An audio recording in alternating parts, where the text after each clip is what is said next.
live stream.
Even though there's still 6 vote delegates missing, now we've actually got a quorum, and I hope tomorrow we can do it.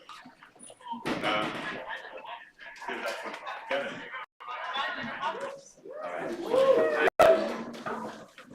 My name is Gavin. I'm the current president of Eastern Germany, and I would like to formally open our National Assembly at 9:44, 9:30, 9:44. So, as a train goes every 10 minutes, it means that tomorrow you leave 20 minutes earlier than today. Alright? Good. Then with that, I want to open the National Assembly. What is that? NAs, we like to use these as National Assemblies. They are our General Assembly, or in German that is Mitgliederversammlung. I'm not speaking German today. But what that means is this is the point for you to convene. So you might see us and think of us as East in Germany, but that's wrong. In fact, it is you. You are East in Germany, and you have elected us for 1 year to act in your stead. We take decisions on our own, but 3 times a year we come together so that you can give your input about where the network should be going.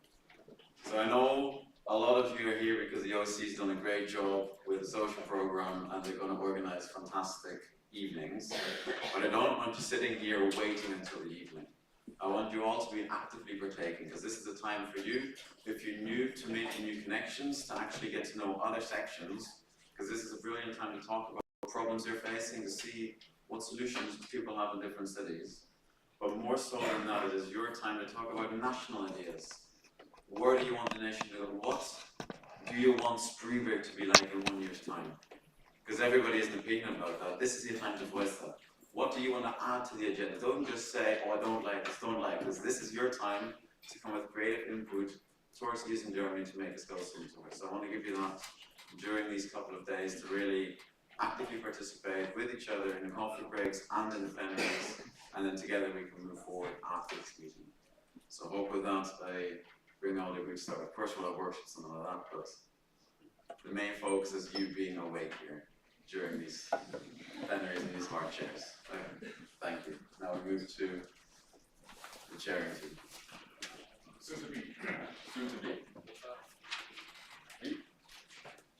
I think it's Patrick first.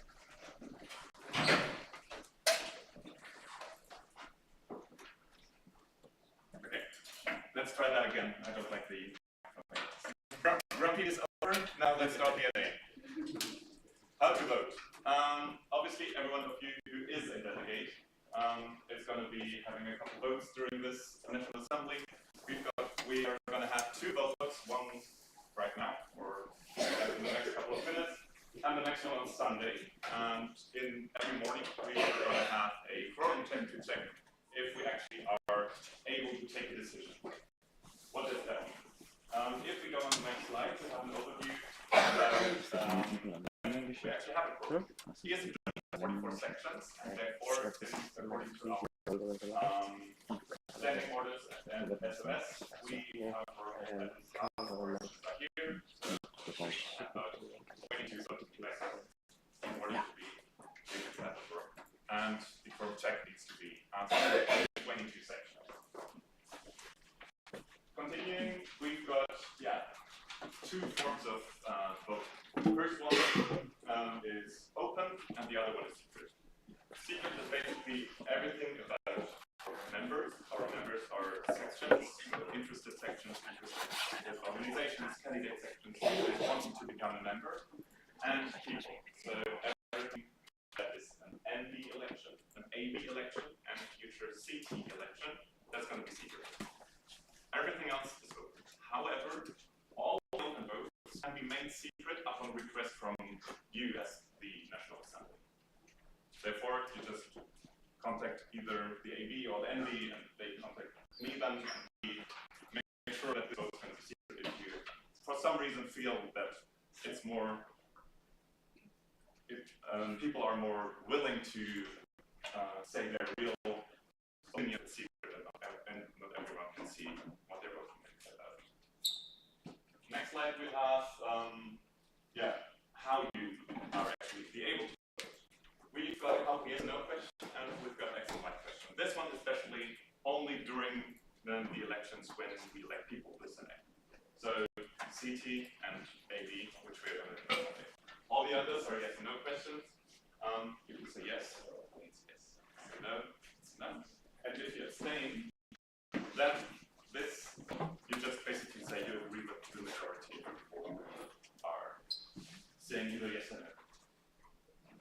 The example we can skip, I think, or do you have any questions about what is a single majority and how you need to raise your if you do, with this basically is what Lisa said. If public votes, this CT is going to read the question. You'll very bravely raise your voting device and this routine is voted on. And see the votes on the next one. We'll have a piece of paper. You'll hopefully have a pen, or you can borrow a pen. Then you press whatever you want to answer. And we collect everything, we count, and then the results are going to be published afterwards. Could you go to a little further? This one. Exactly. Majorities. So basically, this is not interesting for this NA. If you want to add something to the agenda during the National Assembly, after we already agreed to the current version of the agenda, then we need a 1/3 majority of votes to accept this change to agenda. 3/4 is something we need for our changes to our statutes, which is not going to happen unfortunately. 2/3 we need for a new candidate section, and everything else is single majority, so multiple. That should be it. Exactly. Rules of the game. got 3 points on this slide. First one, I already talked about, therefore I'm going to skip this. Keep me on time the next 2 days, especially on Sunday, because Sunday's let's say, more important votes are going to be, we'll elect a new AD, we'll elect a new city, we'll probably also vote on a section that wants to join Yes in Germany as candidate section. So this is a very important day, and also votes. Then second rule is, if you are voting during public vote, it's not having voting devices like this and being tired trying to hold it like this and trying not to fall asleep. Raise it like that, so the scrutiny is that everyone can see and count your vote. That's difference. And third one, exactly, that's something that we cover on Sunday, but we will discuss this later. Any questions? That looks good. Awesome. Thank you.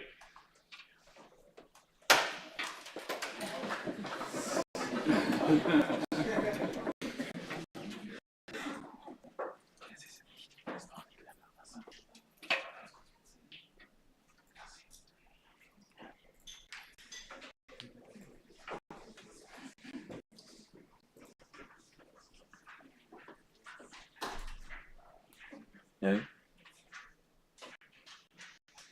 Das stimmt aber nicht, oder? So, Lass die Umweltleute sind. after handing out the voting devices, now we need to have a look how many of them are present and away. Das Gute nicht. Therefore, we have a throat check, and the soon-to-be elected chair team chose a question regarding emails they sent you. Let's see how many of you read them. The question is, did you notice the subtle name jokes in the emails? Yes, no, or abstain. I'm not going to tell you which. Probably if they get elected, they will tell you which joke they're talking about. So if you obviously recognize them, say yes. If you don't, say no. And the third answer was something else, which is going to be displayed in a second. If you like peanut butter and have no idea what we're talking about, you can raise your hand. Understood? Awesome. So, did you notice these little name jokes in the email? Everyone who wants to vote during the room check for yes, please raise your voting devices.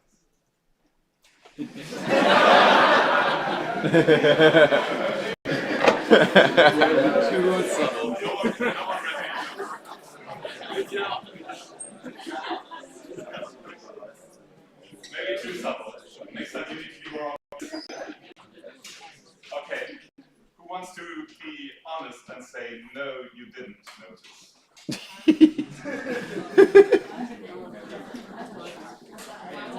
Da kannst du eine andere schauen, oder? No. Hier. Ach, das reicht. Two listen. Thomas gemacht. Siehst du?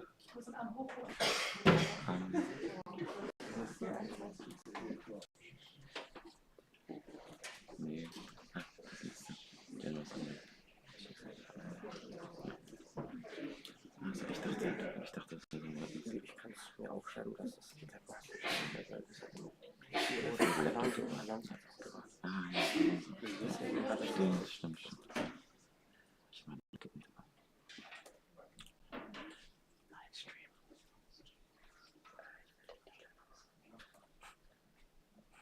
28 who did. And then who of you likes it better and didn't raise their voting device? I think that's fine. Yes. One more question.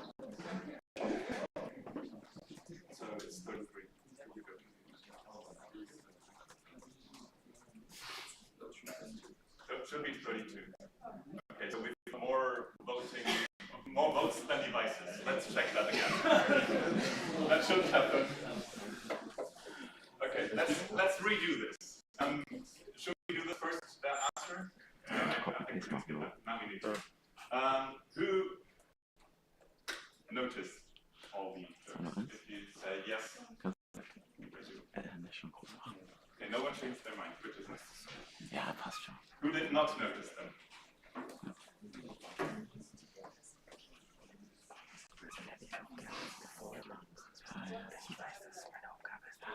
to listen, please.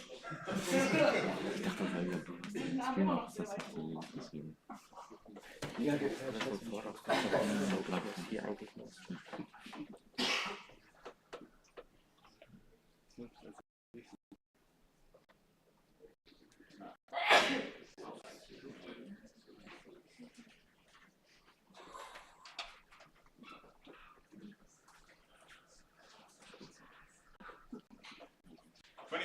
Okay, let's check that again. And who likes peanut butter? 6. Awesome. Thank you very much. We're done. Mandy. Congratulations.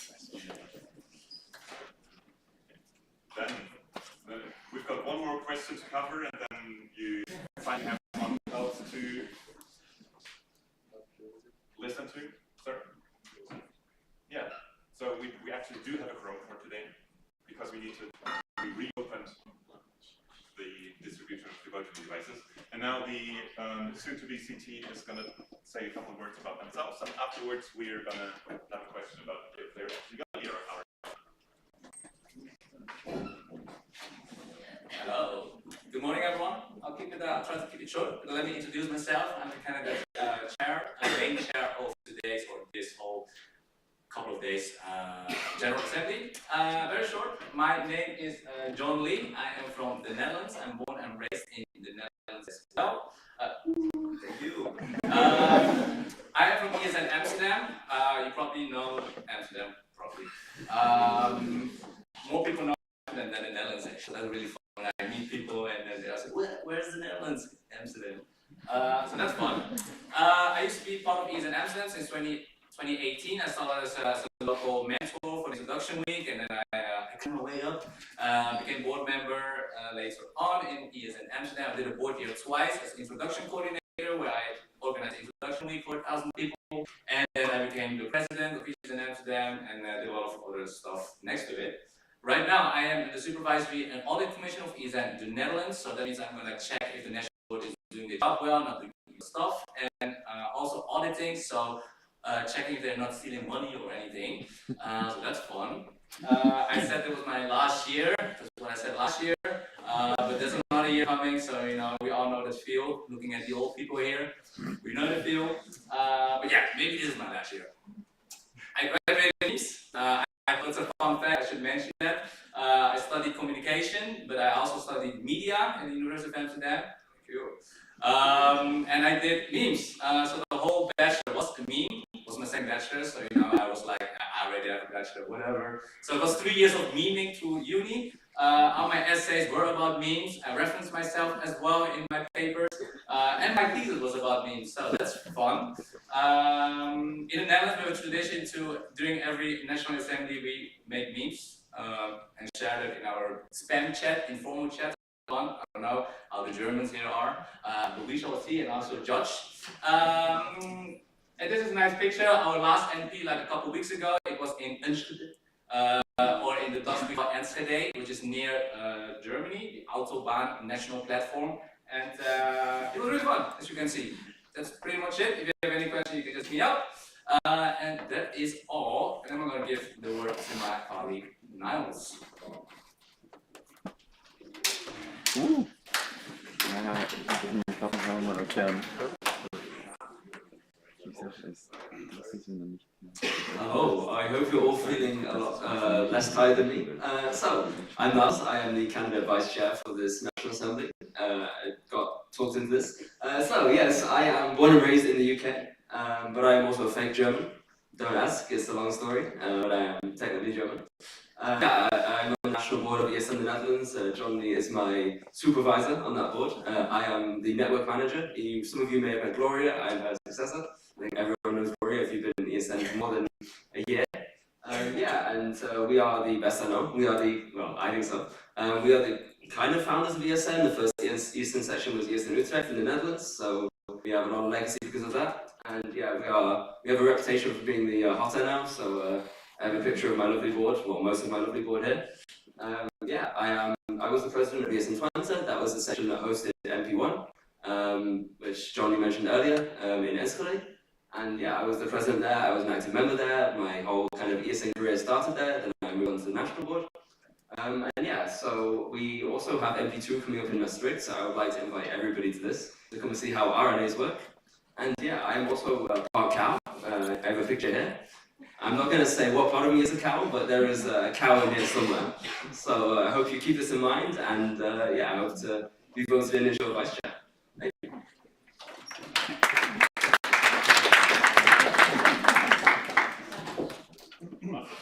So last question I'm going to host afterwards, the probably soon to be approved chairing team is going to take over.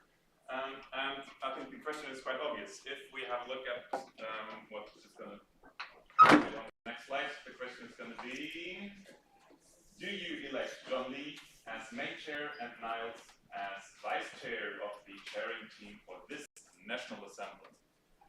For all of you who are more comfortable than with German, the question is always displayed above. If you do approve the two of them as chairing team for this NA, please raise your voting devices yes or yes.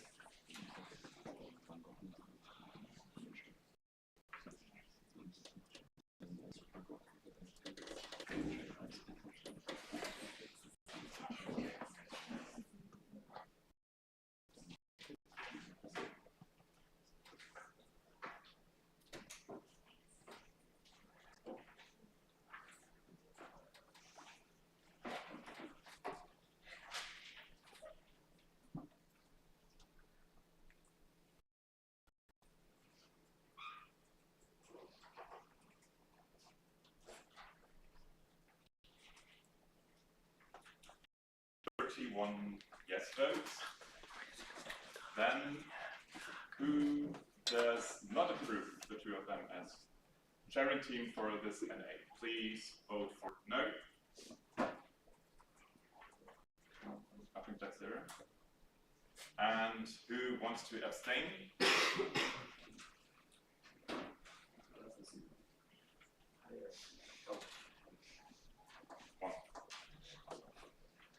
So I think I can say we've got a 100% approval for the chairing team. Thank you very much.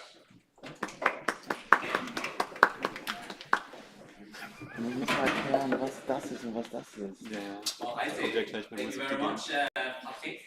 He will be back soon again. But I will just give you the most of the slide, really. I'm just going to introduce most of the slides. That's what I do as chair.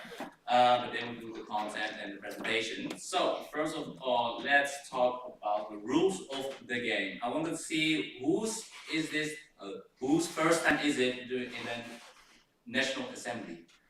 First time. I'm not gonna count, but I see it's like 2/3 majority. Nice. So we got a lot of newbies, so that means we gotta explain a little bit what it is about. So you've seen us already doing it. What is this? Are we doing stupid things? No, it's pretty nice. In case we don't want to have so loud sound all the time, we use jazz hands. So this is basically I agree, or fun, or nice, or clap. So instead of clapping, because that takes always at least 5 seconds or 4 slow claps, I've counted. We use jazz hands, and then people can just keep talking and do whatever they want. If you want to ask for silence, as you can see, we did this at the beginning. That means please be quiet. We're about to say something. So whenever you see someone do that, please do that as well. So the people at the back in the end, everyone sees it, and then you should be quiet by then. For now, I think it's quite self-explanatory, but if you have questions, you can ask that later. So yeah, speakers list. It is a little bit more complicated though. We are civilized for a couple of 100 years or decades, and we know how to talk now. So we don't just talk and just raise our voice, whatever. We have a certain way of speaking here at ESN. We are working with a speakers list, so any participant can speak by requesting to be added to the speakers list. This is an imaginary list, pretty much, or a digital list. We, the chairing team, we will give you the way of speaking, and then you can state your question. But before you do that, you have to say your name and your section. It's very important.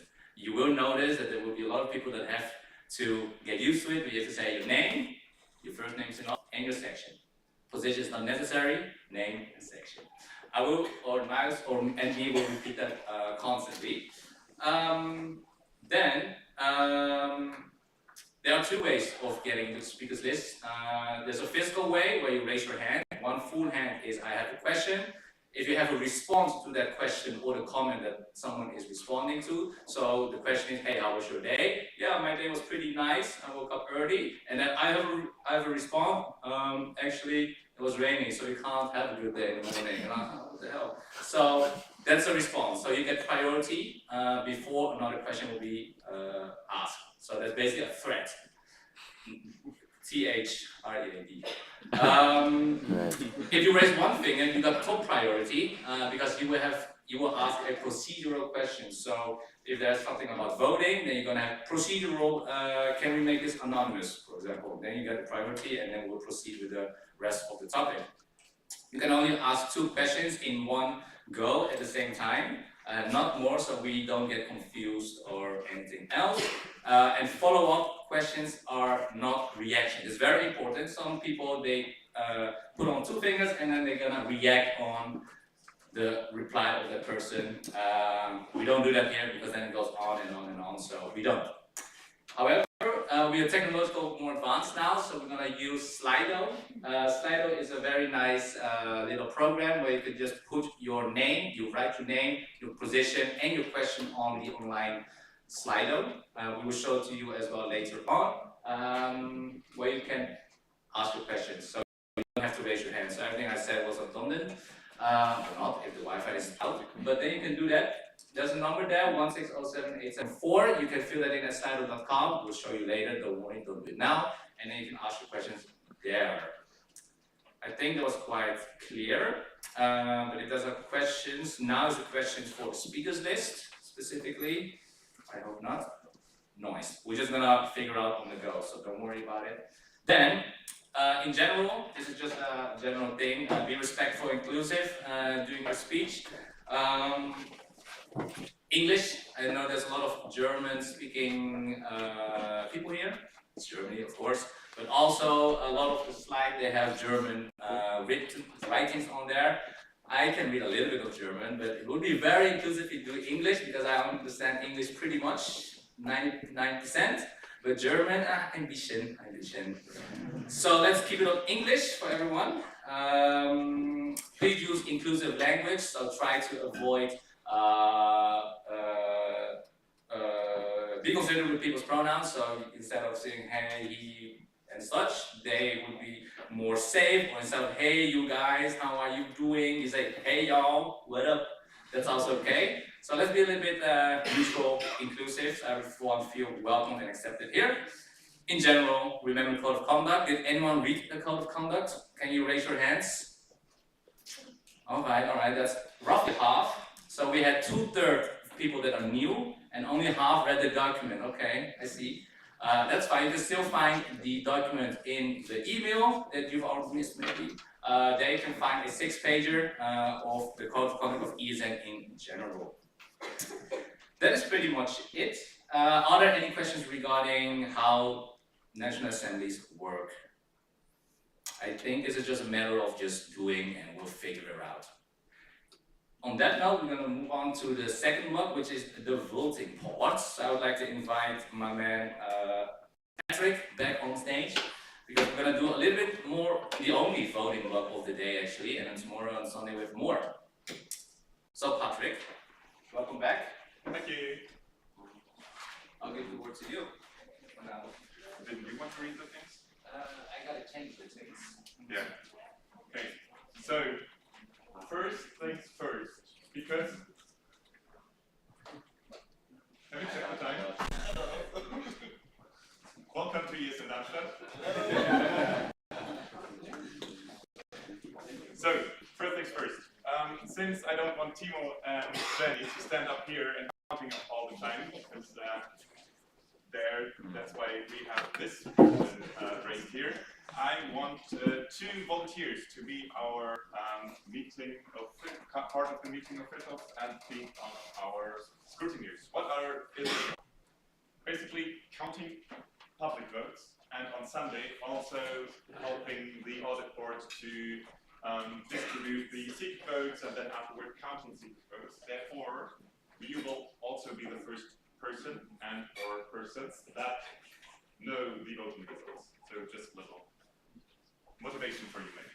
So we need 2 people who are willing to do that, and unfortunately the NA is only going to be able to continue until we find 2 people.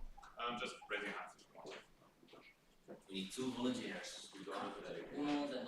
Yeah, you can't be a delegate and you can't be 1, 2. Awesome. Then the 2 of you, which one of you then? You can choose among yourself who wants to be. Yeah. You want to? Okay, then you join us up here, Izan as well. Then we'll quickly put your names in the question and then we can have a vote. Let's start with your name. What is your name? Edwin from Frankfurt. Edwin. From Frankfurt. Izan Frankfurt. Frankfurt. Come on. And then okay,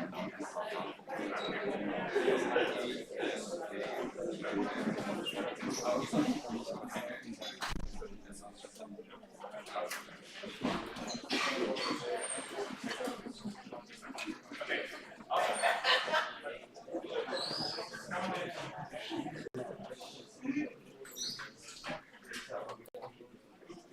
So we'll trust these 2 lovely people to be able to count better than I was before, and that now it's actually the last time you will not be counting your own votes, obviously, because you could fake them. And once it's displayed, we can start with the question. Because of time reasons, we didn't put the names in both the English and the German version. If I have to look at this, there's neither nor. Okay, it's actually in the German and the English version. Thank you very much. So, the question is, do you elect Edwin and Izan as scrutineers for this National Assembly? If you want to vote for yes, please raise your voting button.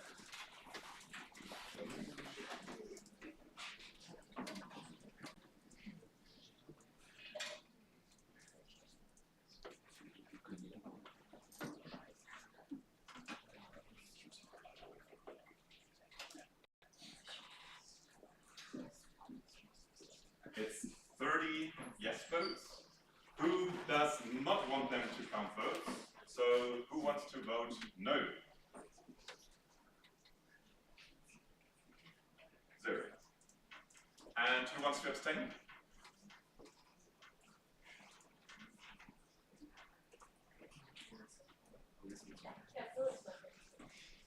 Okay, so 1 and 1 missing, which is 32. Awesome. So since we have no votes, this is a 100% approval rate for our new scrutineers. Thank you very much. And with this, thank you as well to Timo and Jenny for counting till now. So, next question in theory would be to approve the minutes of our last meeting. There's a word in red written on this slide. Why could this be? Well, minutes from last day were finished or finalized or found.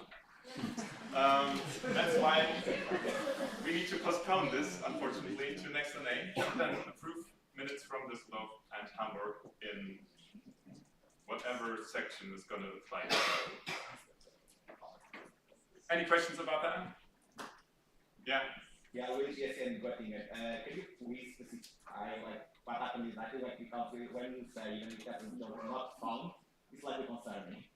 Yeah, well, contacting the last sharing team was turning out to be a little bit of an issue, and that's why, since they couldn't be contacted or didn't answer, the minutes weren't finalized, or we didn't receive the finalized version.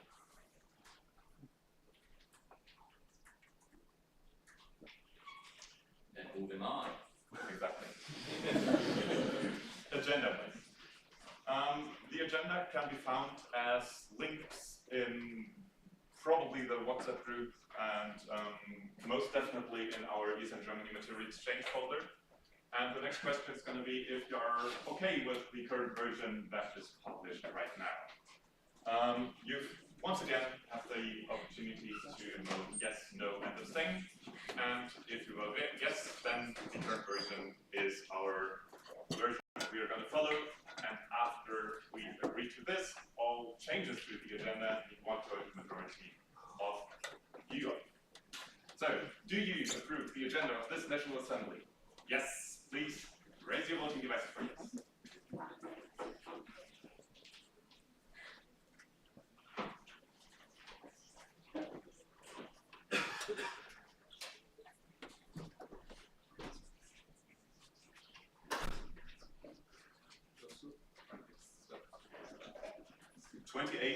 Yes votes. Who does not approve the agenda for this National Assembly, please vote no.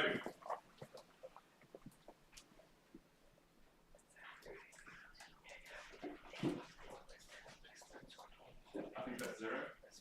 Awesome. And who wants to abstain? It's 4.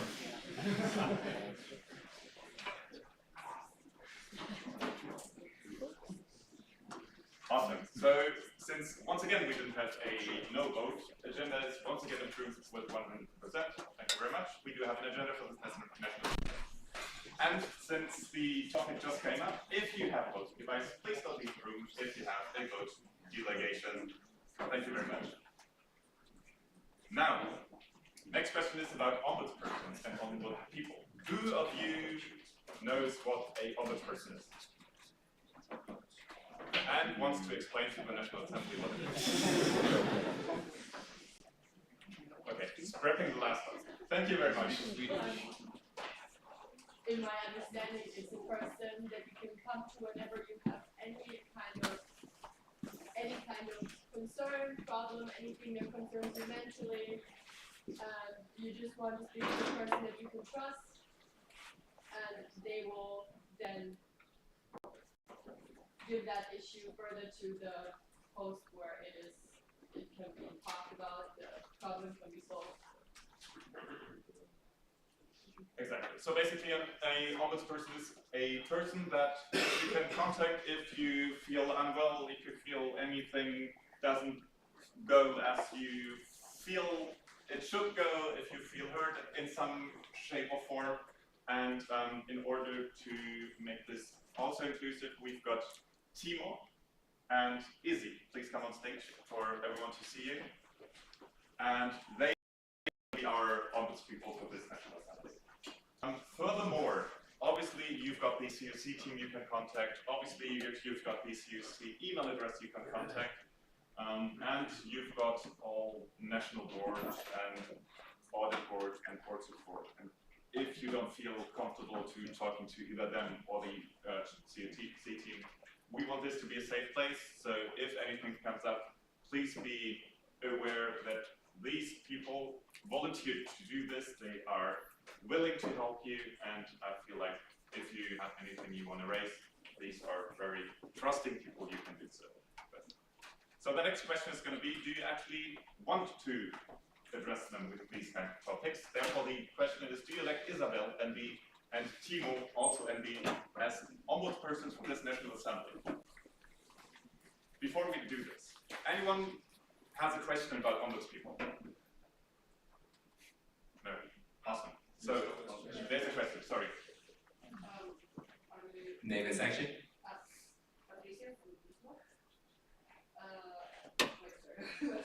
Are they like counselors in some way, or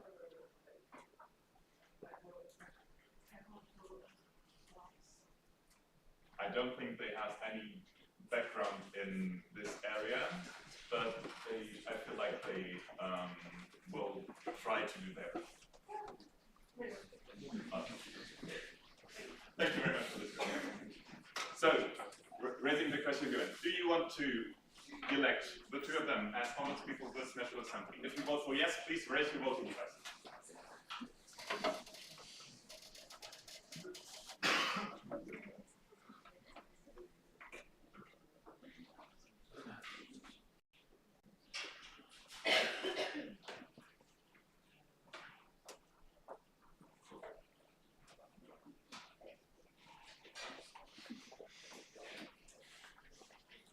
32 yes votes. And because 32 is our quorum as well, just for checking, anyone votes for no? Zero. And anyone who wants to vote for abstain? Also zero. Thank you very much. So now officially you can contact them with anything you want to cover. Thank you very much. And I feel like that should be it.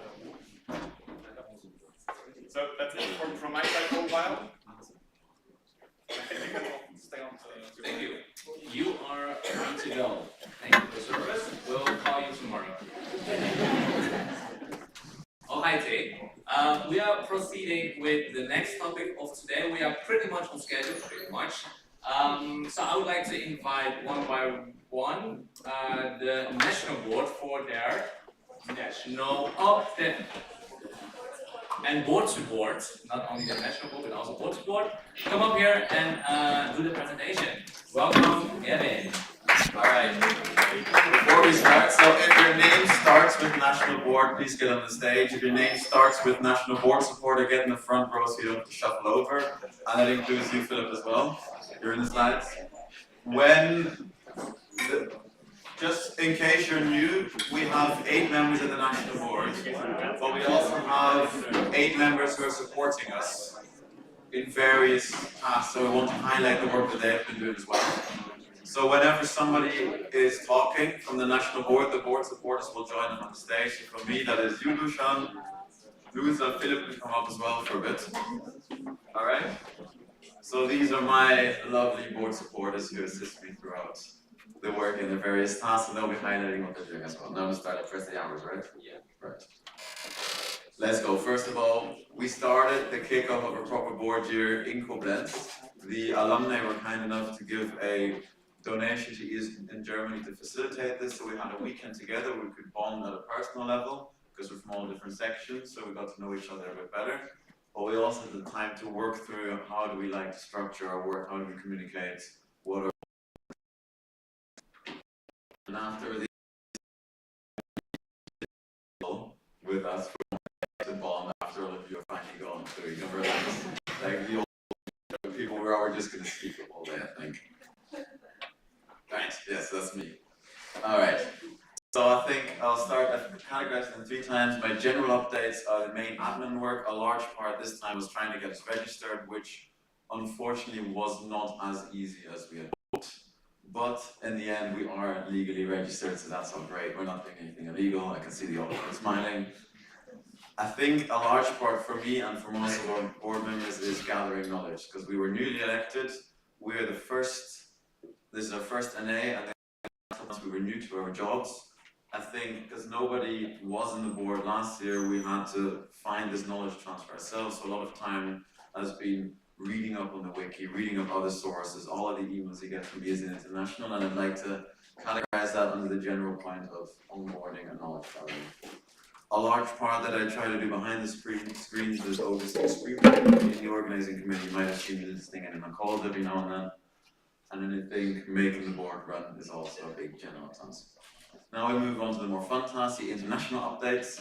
In terms of connecting to the rest of the network outside of Germany, big things for me were the education community meetings, where we talk about how we can contact advisors and all that, so the advocacy side of the job, and also get into exchange with some other countries that have great ideas. Then online, there's a lot of meetings. I think I have 3 or 4 meetings per month with the other countries, and I'm really trying to actively represent EASE in Germany, so asking a lot of questions. Whenever you guys sometimes send me a Slack message, that will end up in these discussions as well, so don't worry, you are being heard there. And we have a General Assembly coming up, so I'm working towards prepping there, so again, we can be as active again as EASE in Germany. Then to the education, my personal favorite of the updates. My highlight until now was that I had a very, very fruitful discussion with the head of the DAD. Basically sent him an email and invited us to talk. And we had, instead of a 1-hour discussion, we had a 4-hour discussion. And we've been in contact ever since. They've invited me to 2 conferences until the end of the year. And I've got another one through another network connection. So I will be representing EASE in Germany, especially talking about getting recognition for volunteers in the upcoming 2 months. And then also Spreeware will have a slightly more educational aspect. I think these are my major highlights. Now we move over to the education support here. So, Hi, I'm Luisa from ESN Jena. Yes, and what I do with Gavin is part of the education team or the education coordinator. And my first duty, so to say, was to visit the VDSI Congress, which we are a part of, where our lovely fellow member Maya was elected as part of the board. So that's pretty cool. And there are actually a lot of options for us to get involved. They're working on a new strategy to like mastermind teams and like also other teams. I think Maya will tell you more about that, cool, so I can skip that part. But also the VDSI is working on a new event called der Tag des Deutschen Ehrenamts or the Studentischen Ehrenamts, sorry. So it's a day honoring voluntary work, especially of students. And they're in place next summer, so next year in June probably. So if you want to take part of this, it's a really cool opportunity to just honor the work we do and also get recognition in the politics and from the university side. Also someone from the DAD will join and some politician, they're not sure which one, but it's just a great opportunity for us to show what we do and yes. The other main project I'm trying to work on to get more involved again is Europa macht Schule. In the last years, like our cooperation was a bit lacking, but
anyone has a USB-C adapter for Macs to HDMI?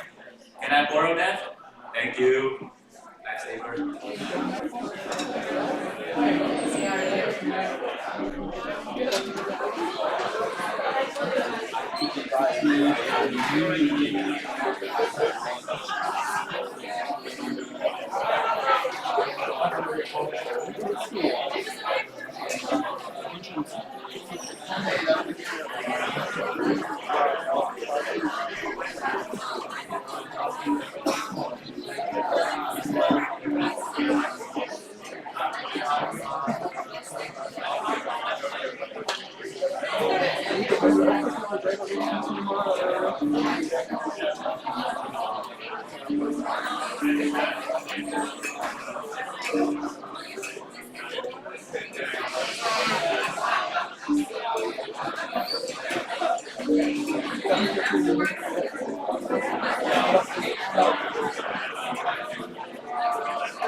Look at that magic.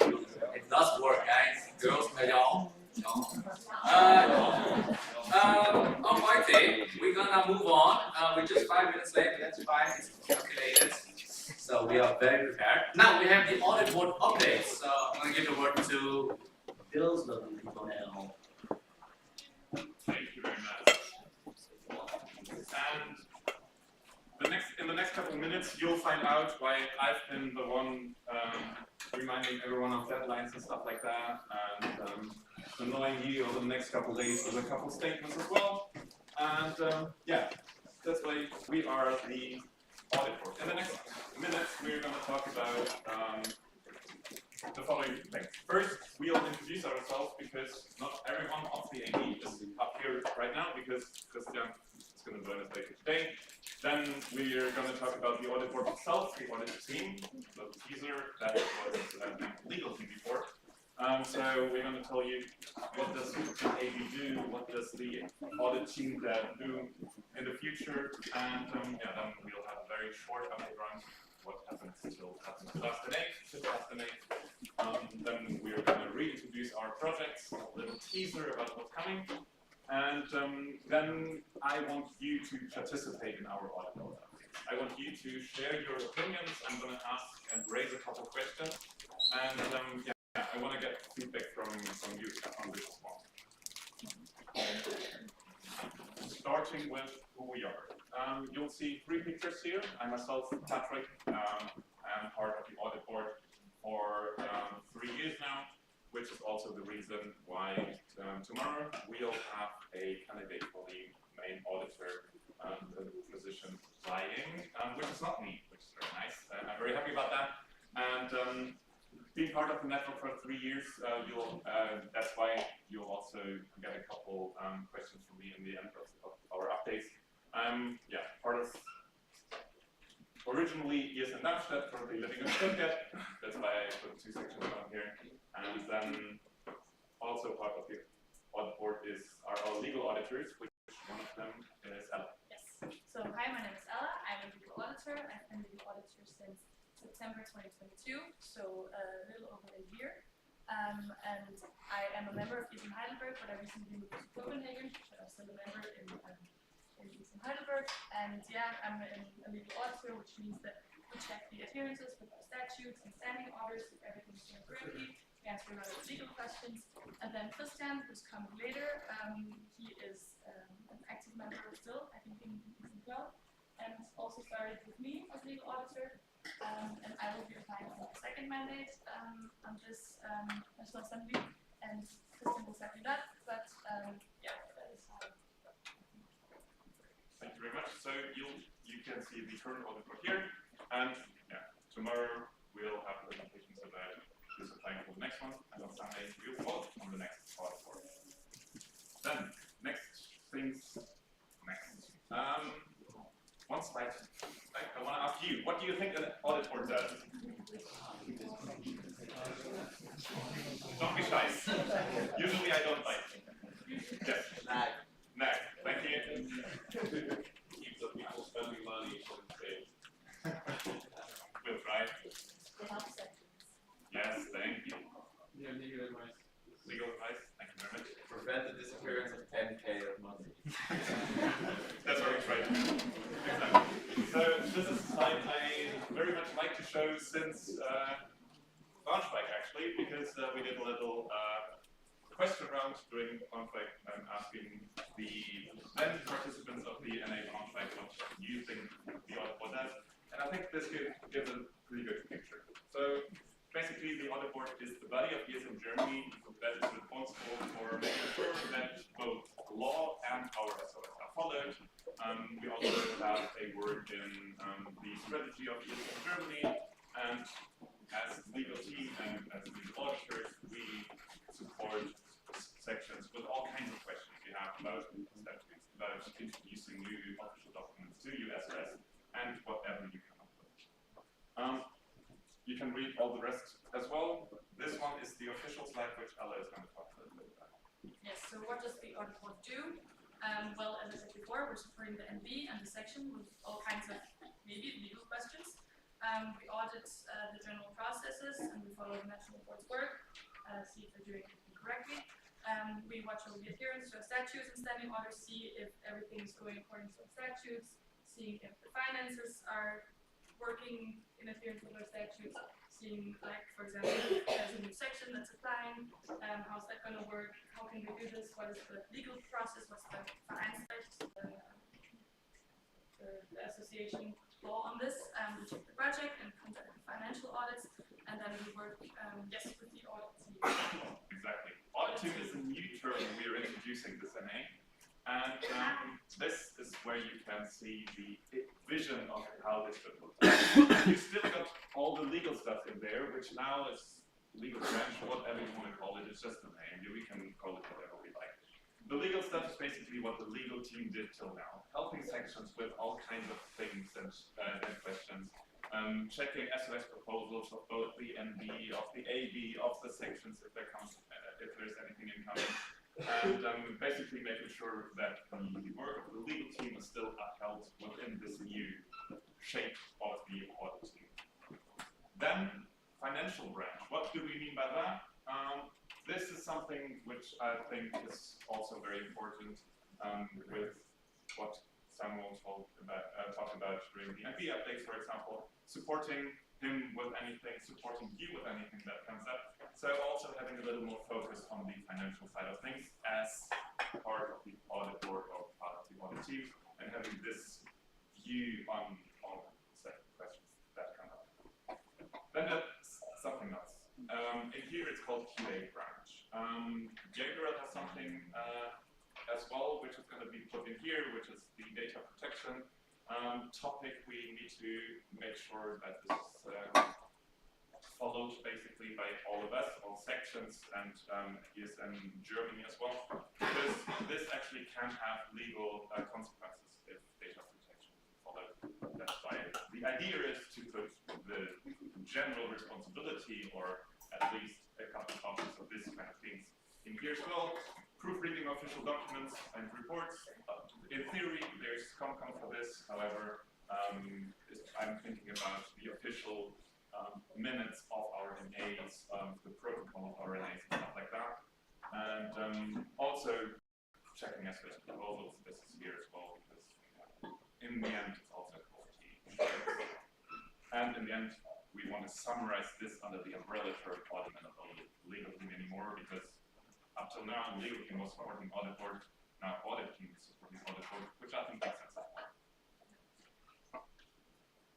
Then we have some updates. What has happened since the last NA? So in the audit board, we've had some internal AP calls, we've been answering section requests, there's been some requests, we've had some emails. Yeah, little side note, if you have any questions, please text send us an email. You'll see our email on the last slide. If you have any legal questions, feel free. That's what we're here for. Then we've been preparing this NA, including plans for the future, SPS proposals, which there are luckily none of this NA, and preparing the new mandate, because there will be new mandates from this NA on. Then legally, we've been answering some legal questions, some sections in the NB, some shared experience for SOS, and then the rebranding, the audit team. And then financially, we've been answering financial questions, checking the budget, ensuring the adherence again, and then follow up with the financial audit. So, yeah. Just to exactly. Especially about the last part, there's going to be a couple information about the next couple of days as well. You'll get to know when this happens once we are up here. Now, talking about our projects, who knows the two things I'm repeating every NA for a couple of days now? Yeah? No? You know, what are they? Okay, I'll help you. It's the section guideline, where you can find quite a lot of things, actually. It's, you can find example standing orders, you can find example statutes, you can find the difference between being EV versus not an EV. And this is basically the point of contact where you can first go if you have anything you want to know. There's a code of conduct you can implement as a section as well. If you want us as audit board or a future audit board to implement something in there which you think is missing, please contact us, because this is a document for you to answer your questions. Therefore, if you have anything you think is missing in there, contact us and we'll try to put the future audit team and or the future audit board to work and add anything you would like to have in there in the section guidelines. Other thing we have been implementing over the last couple of months and years and continuously working on improving the comments is the comment version of RS. What's that? Basically, it's an explanation about what our SOS means. So you've got the paragraph saying something in some legal wording kind of things, and then on the right side, you've got actually this meant by that. If you have a question while reading our SOS, which I know all of you do weekly, and have any questions, this is the point of contact you can go. This should be explaining your questions, and if it doesn't, once again, come to us. Then we can include a comment about what we have a question about. So next people can just have a look, and it's explained directly. I think this is also in the ESN Germany Slack, like it's pinned the change. It's not so difficult to find. It's just Maybe.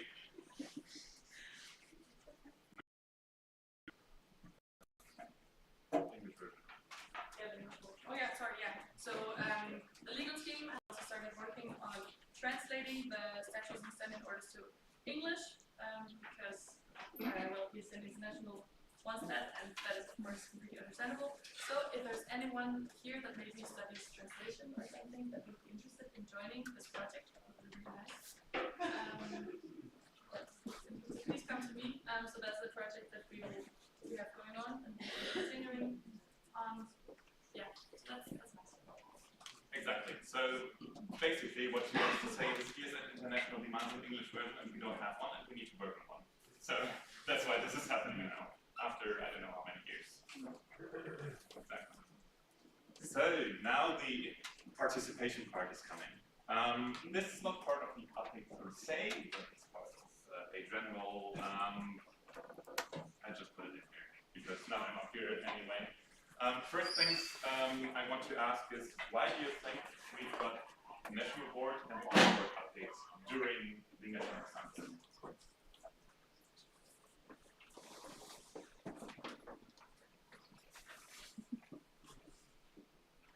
That is the network all important information. Yeah. Coming up.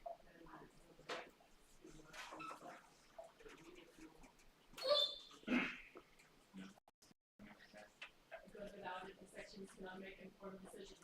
We will have to work on some things, and we are the ones carrying the network, and if we don't have all the information, then we can vote on the information. Yes, exactly. This goes into the direction I want to go. Yeah, also to make sure that the audit board, the national board, and board supporters are doing the work they were elected for. Yes, exactly. We are doing these updates for you to hold us accountable, because this is why it's important, at least in my opinion, for everyone to ask questions. And we saw during the NB updates that it was a discussion between one section and the national board. I would like for every section to be interested in what the national level does. For every section to be interested in what the national board does, about what the audit board does, and ask questions about are they actually doing what we have, what we elected them for. So these updates are for us to be accountable for you as National Assembly, the highest decision-making body of East Germany. So use your voice, use these opportunities to ask questions. That's why we put Q&A rounds in the end of all things, for you to actually have the chance to talk to the people here. Then I've got four topics then I want to cover. So first, growing network and professionalism. What do I mean by that? We quite a lot of times talk about, okay, Germany needs to be more professional. We want to hire an intern, and we want to do everything, and we want to have more professional structures and everything. I feel like that's a choice. If we don't want to do that, and we don't want to take that step, we can choose not to. The thing is, till now, most of the time, this task lies in the hand of just a handful of people.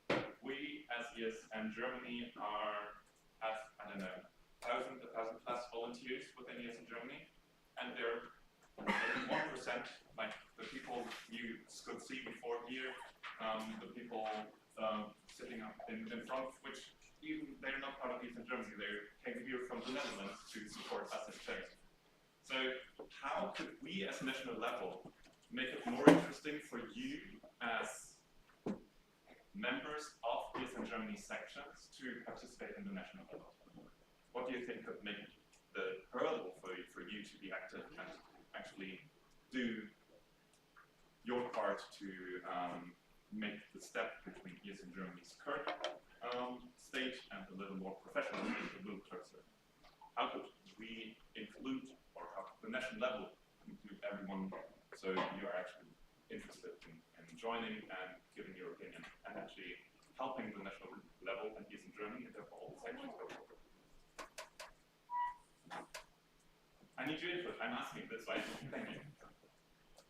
Yeah. So the first question, Stefan, leader section. I think it's important to have kind of proper communication and show the volunteers that they have the opportunity, not even in the local level, but also above the local level. So maybe this is we can be also done. I mean, I'm honest, I didn't know that there is so much work even above the vision. Okay, so communication seems to be a big issue. You can see the very last point. I'll get back to that, and I'll get back to you with that as well. Yes, I do. We team. So speaking from a perspective, because we're asking data as well for lab section, what we crystallize out of all this is one, the information has to be accessible all the time. So we're now opting for a wiki, so everyone can kind of search their way into the information.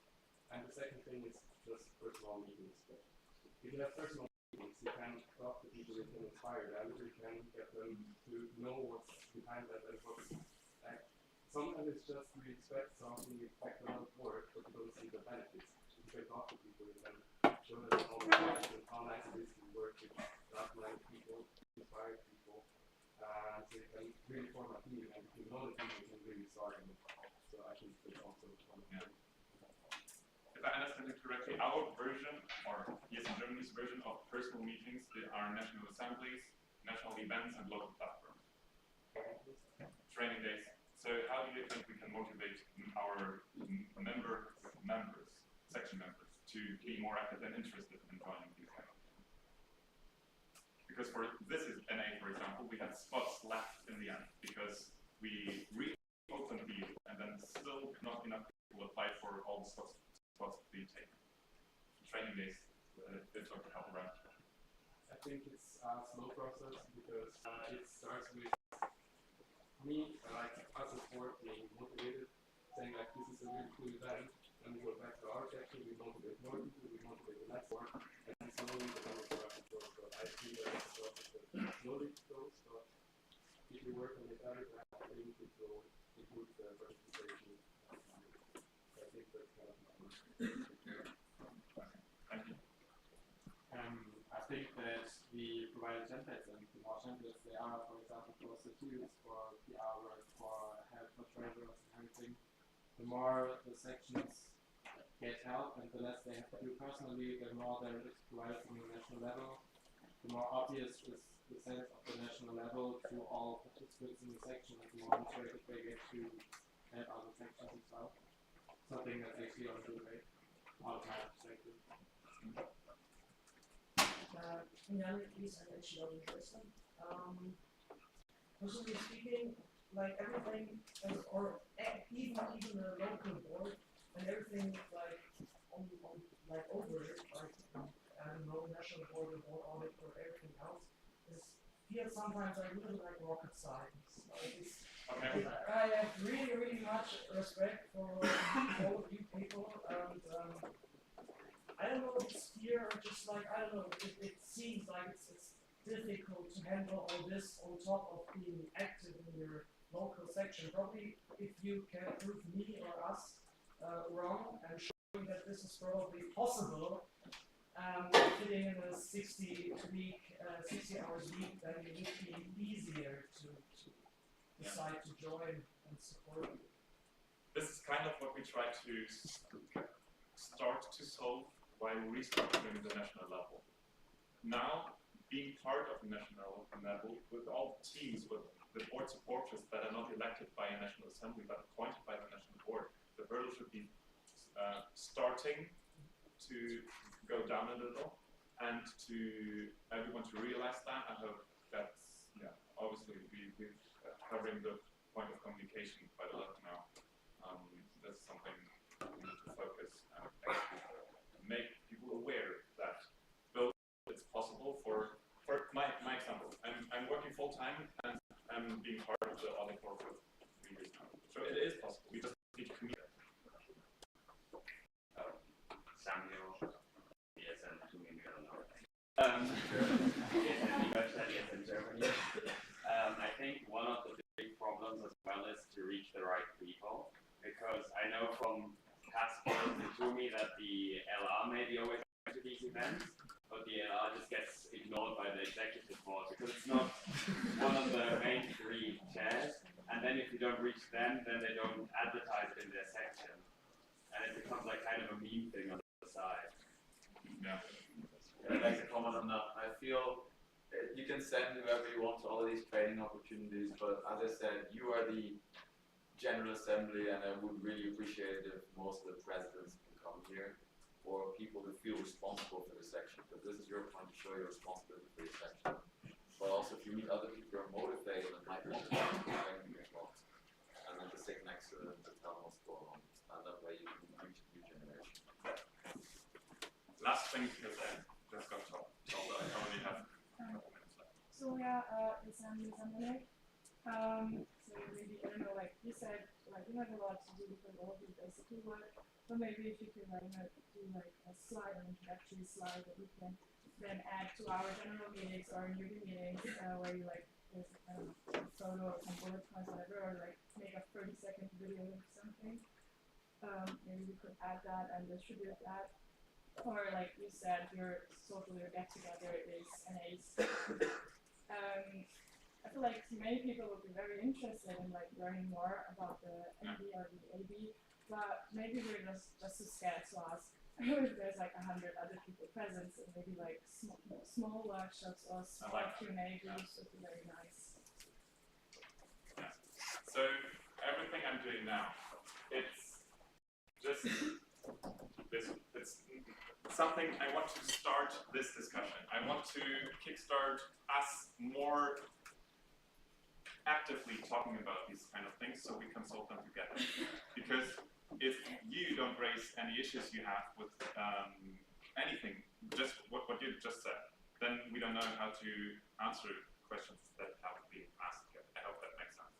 I'm going to skip that and that. Communication channels for information flow.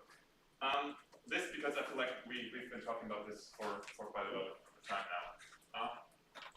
I'm going to say something, and I don't want you to be offended.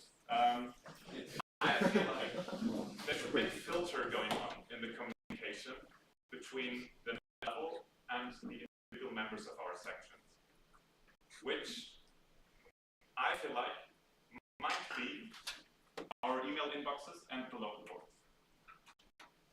How could we solve that? Or prove me wrong, please. Because I want information from the national level to reach everyone in our section.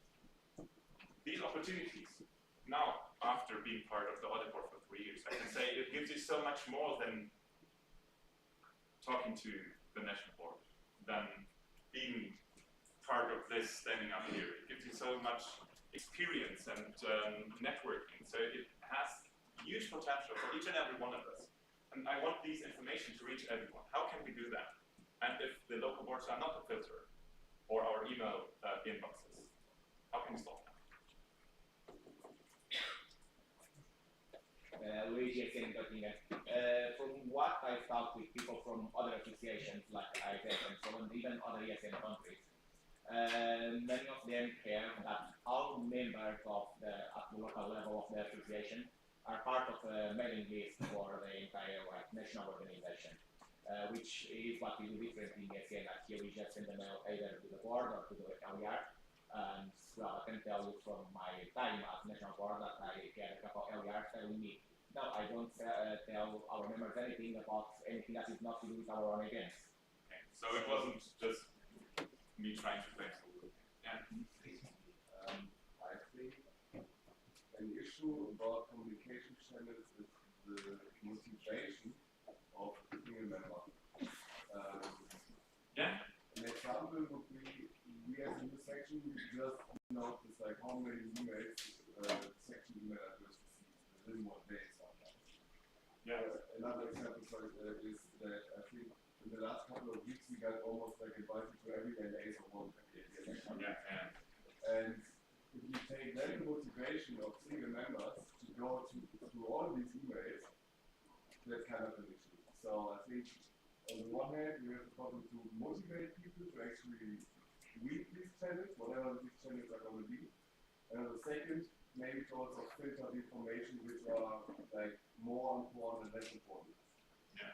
And I didn't want to say that there's no filter needed. If every member of us is bombarded by all the emails that arrive at our section emails every day, then it's too much for everyone, most likely. So there's going to be a filter needed, but not the great filter, which filters out everything and leaves no information about the national level, about all the open calls we have for the positions. These need to get through, and I feel like they do. Yes, to listen to me. I feel like one of the other issues might be members, I kind of want to post it on Slack, so I have to synthesize a whole email to a small message, which takes me a lot of time, and then I still am the point of reference where they get more information. It would be cool if it was sent like a support message with forward with a link to, I don't know, a wiki page, where you can find all the detailed information and read through for 15, 20 minutes. So maybe that could not be a step which makes it easier to forward. Just a little teaser, since I'm standing up here and not taking notes, I'm going to forget that. So please, with all the ideas, come to the national boards to us, and let's try to make our network more professional. Samuel, national board. I was wondering, maybe the question to other people, if it would help if we have more like a kind of style we use for our emails, so they're more distinguishable. Because I feel like there's a lot of emails coming in, and maybe it would be easier if we have a very certain style, and then you know that it's an important email from us, from just looking at the title or header or something like that. Because there's just a lot, and you never know. Like you said, from all the NA invitations, you have to filter it, and it takes time, and maybe you do it a week later, and then you lose track of the. Okay. But by a show of hands, there was a couple of months ago, the idea of having a national newsletter which comes out once a month. There are international updates that are coming out from ESN International once a month, sent to the whole network. Do you think national updates from the national level would be useful? Yes or no? Yes? Okay, no? Okay, so maybe this is something we need to I was going to say, if I'm doing that, I'm not doing the weekly minutes.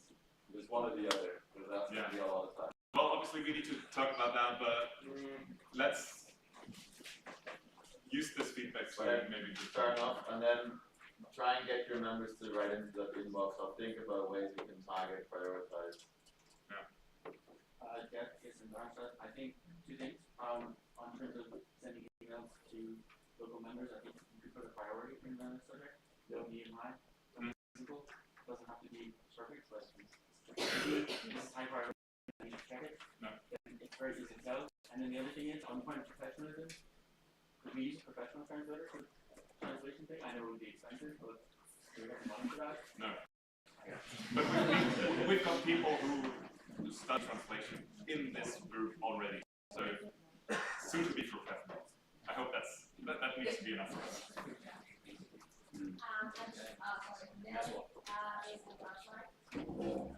I just want to say again, like, what you said, like, the screening of all the mails, like, you get a lot of emails. This is basically what I do. So, maybe it wasn't clear enough, I don't know that's still there. So basically, I get all the information, I get all the mails that get sent, and I read through every single email. So this is why I have these calls. So, I try to explain it. It's not only for local representatives, it's for everyone who wants to join. So everyone can take part of these calls who's interested in international updates or like invite. So I do a screening. Okay, this might be not interesting, that might be interesting. And also like for people who can make, like for instance, like there's someone from the south and someone from the north, and they're interested in the same event, which they know this is about the call, so they can maybe like talk afterwards and go again, for instance. So I just like want to emphasize again that people, if you want to have like all the information gathered, come to the CLR calls, but like they're for everyone. So if everyone wants to have like all the emails sent in like a 1 hour call and like display or already read through, you can always join the call. Unfortunately, we need to close this discussion up because otherwise I get beaten down stage from John Lee now. Please, let's use this as start of this discussion and not as end of this discussion. You are, as I said, the highest decision-making body of peace in Germany. Use this power. Use you as sections and as section members being part of this network to bring this network forward. Thank you.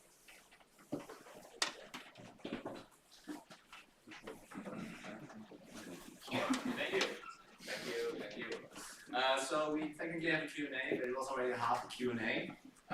So we're already running behind schedule with 10 minutes, so it's doable.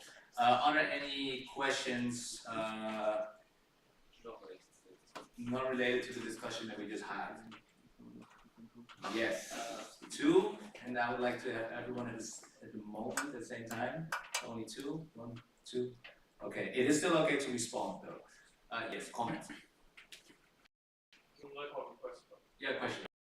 Yes, in Darmstadt. The real question I just noticed our terms and conditions for all the events are in English. Is that not a problem? As far as I know, that would make them.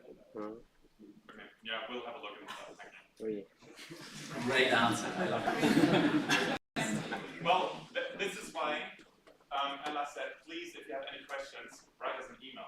Because most of the things we get asked is nothing we can answer right away. Most of the things we need to research. That's why if you send us an email, we've got a direct forward of each and every email we get from the audit account to Slack. So in the threads we can discuss and everything. If you send us a WhatsApp message, it's very difficult to discuss these kind of things with the rest of the audit board. That's why it's important. How has the financial audit been going with the lack of financial auditor? Obviously, having a financial auditor really helps. We'll have an update about the financial audit tomorrow and the day after. If there's no financial auditor, same as with the MD, the work needs to be distributed with all the other AD members, which obviously doesn't help with already quite a big area of responsibility, but since it's part of the work of the audit board, it's going to be done by the board. Thank you. Then hereby I close the speakers list. Thank you very much. Yeah, it was very fruitful, very nice. Thank you. I already invited someone to come in, but very fruitful. Once again, send an email if you have anything to ask or discuss. I think it's very important. But now we have an exciting presentation from this.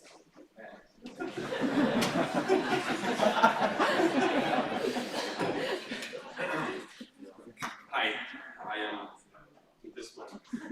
I don't know who did my slide, but Handled Russia. Yes, my situation was my ESN career. Actually, that's not true. This is the peak of my ESN career. So, International Erasmus Games report. Yeah. Yes. So this is by far, like this is number one, and there's like 15 spots empty, and then the next thing. This is by far the hardest thing I had to do for ESN. To be fair, it was my fault because I volunteered even though nobody asked. So I mean, it's my fault, but the fact remains. I did not know how it's going to be. Basically, the previous. So I'm not sure what happened at which point, but for some reason the communication calls for the international games this year didn't really come through anywhere. So yeah, they were happening in Madrid, in Spain, from 18th to 21st of May, and basically by the 31st of March, people were supposed to register.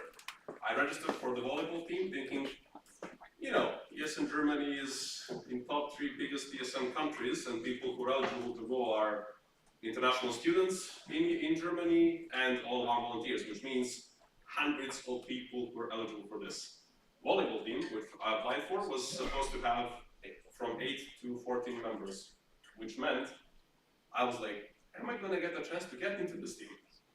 And then I get to Mustafa randomly on the 10th or 11th of April, and I learned that I was the only person who registered for the volleyball team out of 1,000 plus potential candidates.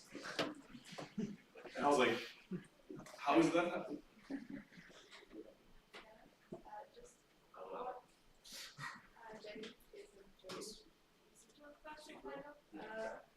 What is that? What are the games? What are you referring to? So yeah, International Erasmus Games. Thank you. International Erasmus Games are an event organized by ESN International that is basically aimed at one of our causes, which is health and well-being, to organize a sports event for internationals to go. It's basically Erasmus Olympics, think of it like that. So there's several sports: futsal, volleyball, basketball, several athletics competitions, and so on. and basically every country should send a team to compete and to represent their country on this event. This was thank you very much, that was really good.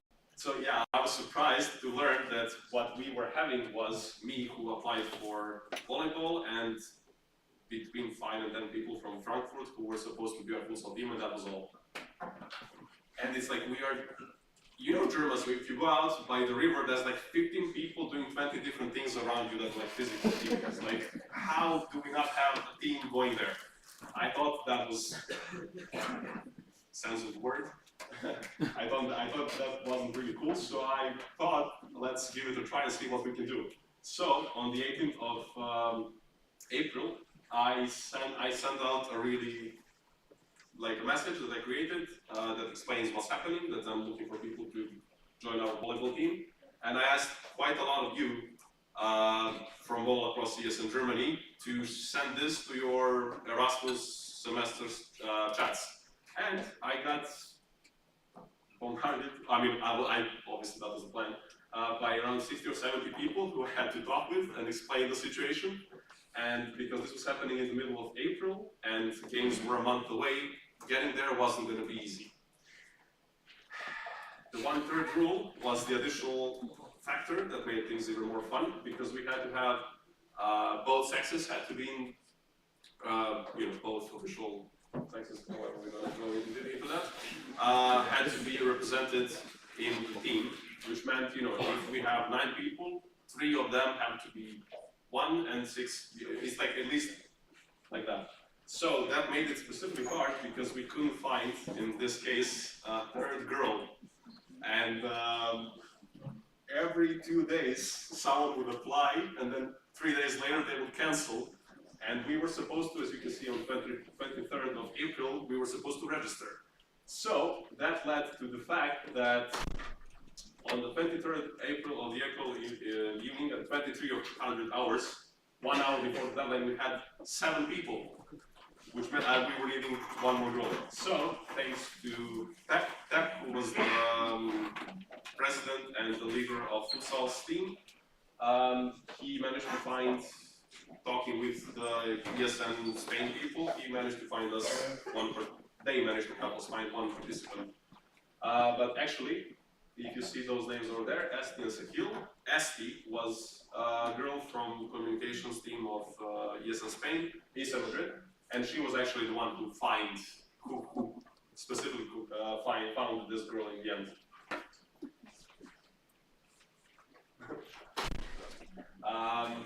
Anyway, Max George is the name of a Slovenian guy because we managed to register 8 people. I learned that there was a person who was supposed to play from Frankfurt, guy from Slovenia. He already bought tickets, but because Frankfurt's futsal team wasn't able to actually travel in the end, he was stuck with tickets. So I contacted him, and the guy already gave up on it, but we managed to convince him, hey, let's reschedule one of your flights, you can make it. And Esti was kind enough to help us find free accommodation for him, so his expenses don't go over the roof, through the roof. Transport organization was absolute hell, which was not helped because once we found our train route, Deutsche Bahn had a strike, the pain of our existence, and the middle train was out, we had to figure out something else. In the end, we all just managed to get to, yeah, we figured it out, we paid Ryanair a lot of money, and we all went there finally. This was the team, not a single German among us. We had somehow 2 girls from Finland, Alexandra and Elena. Max, Boromir over there was from Slovenia. Christian, my dude, from Kiel. Shout out to him. He is from USA. Anna from India. Diana from Spain. Joao from Brazil. And Mehdi from Iran. This was your IEG 2023 Madrid team that represented ES in Germany.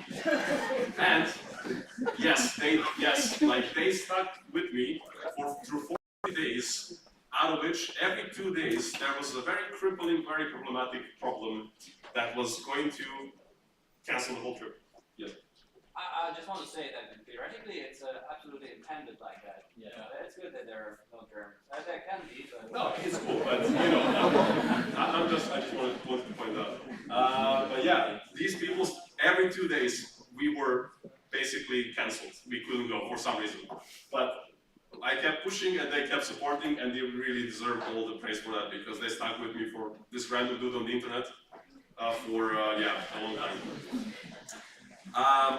Mustafa helped a lot with making all of this happen, and yeah, he was basically the guy who kind of started the whole thing. And Esti from ESN Madrid made everything happen. She kept giving us hope that we will get there. And once we finally got there, that's the moment I said to everybody, we already won. We shouldn't be here. By all rights, everything was literally against us for 40 days. We managed. So the moment everybody landed, we won. All right. So we won the International Erasmus Games. That's my report, and I stand by it. Once the tournament began, we had 2 groups. We were in Group A, and basically everybody plays with everybody in the groups. And then the groups after that, when they go to knockout phase, first goes with the fourth. These two like this and this like this. So the key was to finish in the top 2. Yeah. We didn't finish. Spoilers. We played the first game at 9:30 on a Friday. The team met everybody at 9 o'clock that morning. We met everybody. We were high, let's go play volleyball, and we played Belgium, the team that won their national games. We lost 2-0 with a very respectable 15-10, 15-10 score.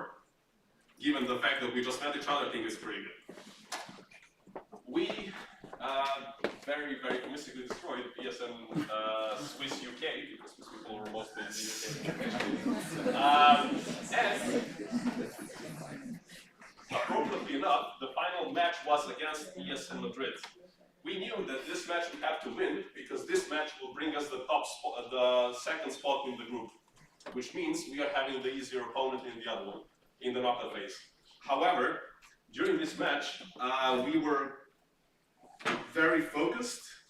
Some of the people were actually really good in volleyball in our team, so they made we had tactics. By this point, we figured out positions, we placed what, and we were really good. We started the first set with like 7-0 lead. However, I noticed at some point that they were keeping a very bad score. What happened was they were giving us Spain's points and Spain our points. And I asked them what's happening, and they're like, oh, we made a mistake. And while trying to correct the mistake, turns out they took a couple of points away, which, spoilers, ESN Spain filmed the match. And after a couple of days after the tournament, their captain contacted us and said we won the set. So it was played until 15, right? We had to play it on a difference, and they won. Eventually, they managed to win the first set. But after seeing the video, they told us that they lost the set by 6 points. We won it 21-16, actually.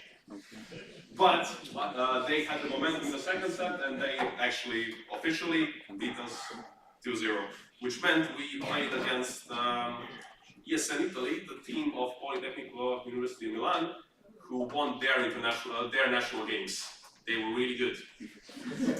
We lost 15-8, 15-9, which is actually amazing because when we saw them in the semis and in the finals, we were like, we did really, really good. And yeah, I just highlighted the other one because ESN Spain played against ESN Spain. We were supposed to play these people, and it would be a 50-50.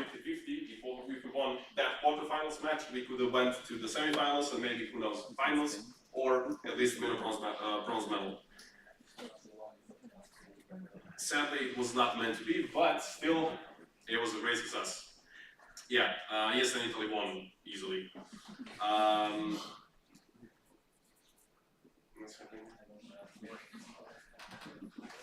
Video is 40 seconds. Okay, I had a 40-second video for point, but definitely won. But yeah. Yeah, just some photos. Team building in Madrid. It was awesome. It was beautiful. Love it. It could be probably the prettiest city I've seen so far. And this was your team. This is us. Yeah. Amazing. Like seriously, I cannot believe everything went without without any problems. Everybody got there, was there, had fun, went back to Germany. This was me at the beginning of it. This is me at the end. I'm very happy that we have a coordinator for this because, and also I think it's wonderful. It's absolutely amazing. We should have a proper delegation next year. I'm sure we will because we're going to annihilate everybody. Because seriously, what we did with like last second, actually it wasn't even last second. It was like past the deadline. We had a team, and that team did really, really well of random people. If we win this, it's gonna. If we send now, and we will, a really good team, we're going to destroy all of them, as we should. Because this year, it was ESN Italy, ESN Spain, just destroying everybody in all the sports. And we can do more than that. Alright. I had to speed up. Sadly, there was some good belonging speaks, but yeah. Thank you very much. Thank you. Yeah. Then I would like to invite Dennis for the National Erasmus Games, and also already the next week is about the Rhine Rhapsody. We are a little bit short on time, so if you could speak fast, speak on minus 20 something, but I'll give you 7, and then we'll still Q&A, so they can still give some answers. Yes, good luck. Okay, well then let's not waste any time. Thank you, Dujan, for this amazing and motivational speech. I hope motivational for all participants, maybe not so many, motivational for me as the potential coordinator, but I'm sure we will manage to, we are really in time now, so we have plenty of time to make it a bit more structured. Yeah, let's start. Actually, since there's not so much time, I will mostly skip over the slide, and we already talked about it, so I guess you'll have a basic idea.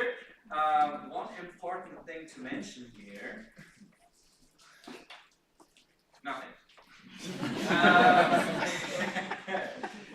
Yeah, this is the important thing. So the Erasmus Games are structured in different phases, the local, the national, and an international phase. The past years we've mostly skipped phase 1 and 2 and went straight forward to the international Erasmus Games and lost. But this year we want to actually have all of those, starting the local phase. This is where you as sections can organize different sports events. You can have it as a competition, you can just have it as fun and games. The idea is mostly that you provide opportunities for your internationals to form teams and find each other that can then continue in the national and international phase. The national phase will be the National Erasmus Games. You've already heard about it. They will take place during Rhine Rhapsody in the beginning of May. And yeah, there all teams play and compete against each other for the win, maybe for the section, maybe for the discipline, we don't know yet. It's also possible that the winning team might get the right for their section to send their team to the international Erasmus Games next year. Why? There's also then the international phase, the international Erasmus Games, and they usually take place mid to end of May. And now you are already noticing the National Erasmus Games will take place in the beginning of May, so there's no time for registering the winner of the National Erasmus Games for the International Erasmus Games, which is why this year every interested team, local team, gets in the pot, and we will just pick a random team that then gets the right to also go to the International Erasmus Games, which most likely will be in Poland. I think it's not official yet, but more or less. Yeah, so this is the timeline again. I already talked about it. Yeah, this would also mean for you that the end of the local phase will be mid of April. This might be a bit controversial because I know some sections only start like their activities of the semester and beginning or mid of April. But this is unfortunately not really manageable for us due to the timeline of the provided timeline.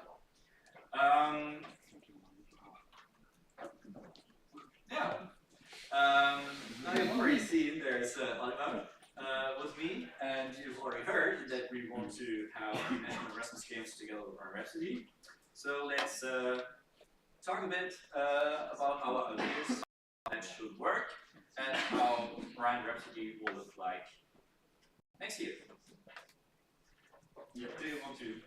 Sure, like just one word about Rhine Rhapsody, since some of you might don't know it yet. It's like the national event of ESN Germany in the summer, similar to Street Break, where all sections are invited to come with their Erasmus students alone. We had it this year for the first time, and for next year, the idea was to integrate the National Erasmus Games into it. So that means that we will have the accommodation combined, and the overall program will be the same for both. And the National Erasmus Games are just like an alternative day program, but like also participants of the games can also participate, of course, in the cultural program during the day if they don't engage. There's free time between the games. The main advantages for the network are that, first of all, the Rhine Rhapsody gets an individual identity as like in this combination, so it's not like just a clone of Street Break again, but like it has sports now integrated in it, and it also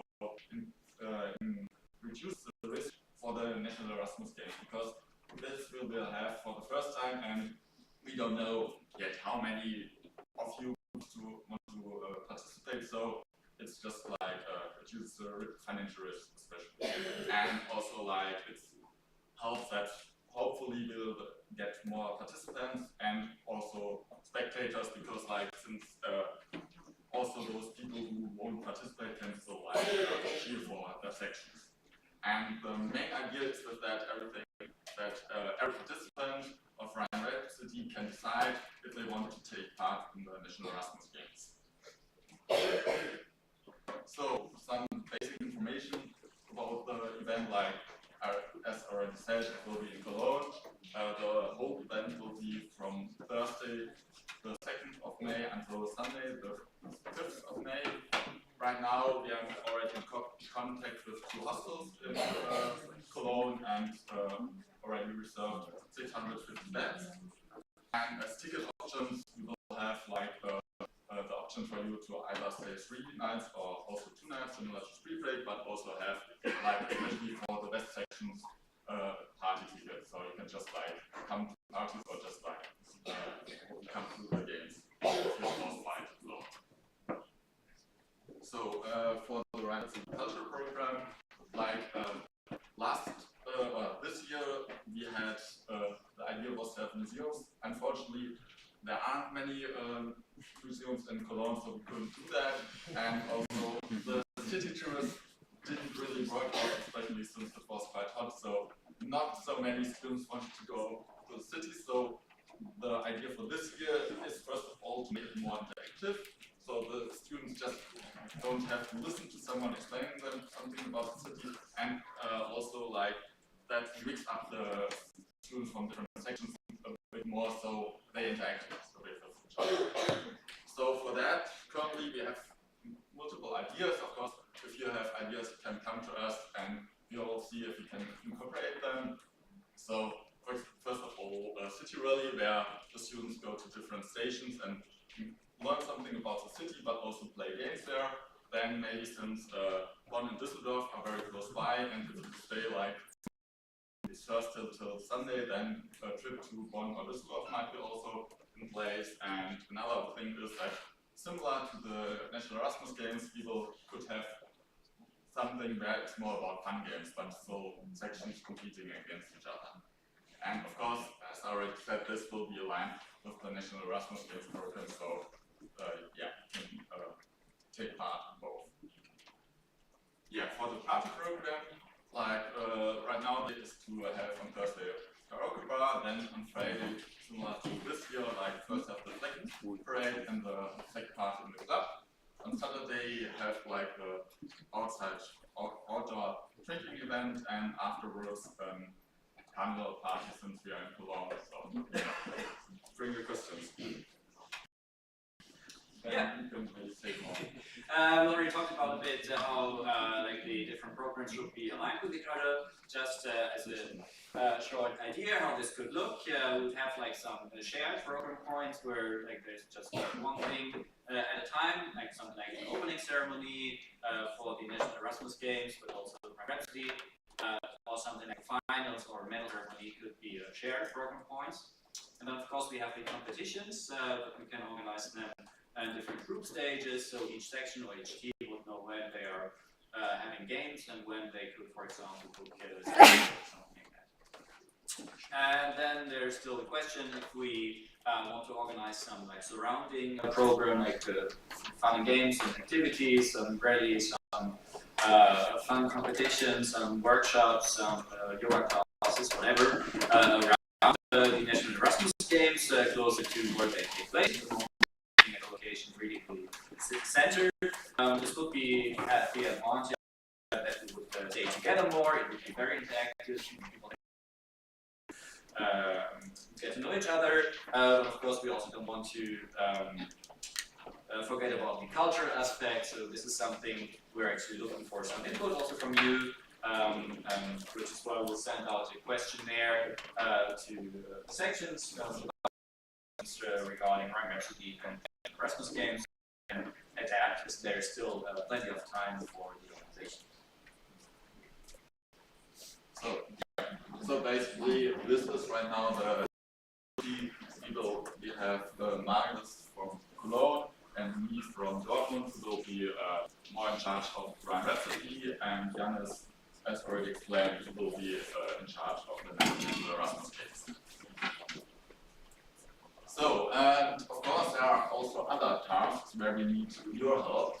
These are the teams that we will have right now. There is the typical organization team, which is taking care of the hostels. Then we will have the culture team. As you already see, there is a cultural program that is still very open. So someone who has ideas and would like to fulfill them is invited to join us there. Then of course the party team, but also communication and PR, finance team and network team to like interact a bit more with you as a network and share information more timely, and of course a partnership team to get us maybe sponsors, but also goodies for the welcome bags.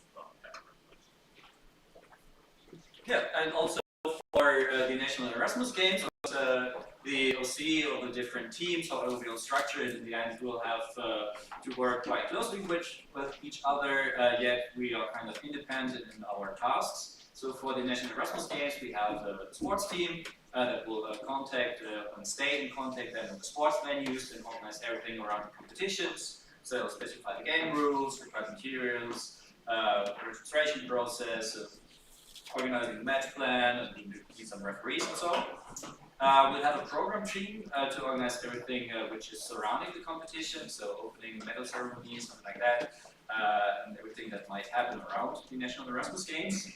And then we'll also have a sponsorship team. This could be a shared team with Rhapsody, but we actually will have both events like as a separate event with separate participants, and we will also contact separate sponsors because in the Erasmus Games we have a clear focus on the cause, and that should benefit us in finding some nice sponsors and partners for this event. And then, of course, the communication team will also be shared with the Rhapsody, so there's some clear. Yeah. So, and this comes to you, like you see. So, like all those teams, and of course they need to be built. So we will send out later this weekend the open call, and hopefully you can all apply for it. And of course, if you have questions about certain things that you or certain tasks or the team, then you can contact us. correctly during the NA or just write us on Slack. And the second thing is, like, as Janis already mentioned, like, we will send out also this weekend a questionnaire for all the sections. So please also fill that out, even though you don't want to take a part in the event. So we just get to know who wants to come, with how many participants we have to calculate, and also for the National Erasmus Games, what kind of sports you're interested in. Yes. Also, the open call does not start. Yeah.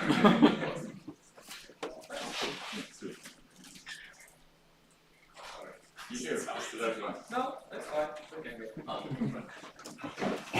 Thank you very much. Very interesting. I would join if I could. Something like that. But and I proceed, send an email. Now I'm going to open the Q&A for all three of them. If you have any questions about what we've just been talked about, you can raise your hands, and I'm looking for Gabriel to fix the live stream as well. You first. Will you speak slowly? Oh yeah, we're gonna use Slido, by the way. So you can see on the screen, you're gonna go slido.com with your phone, and then you're gonna put in the number 1607874. You went down there for your name, your position, and then the question. The first procedural. I've had neither 4G nor Edward for the last 1 hour, so this Slido. People try to start. It's easy for me if it's Slido. You need a neighbor Slido. Somebody in your row has a phone. Yeah, but if people. Yes, people that do everything use Slido. That's why we do the questions. It would be easier, easier to see, and such.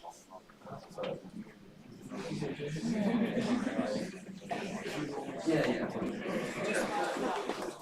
You can.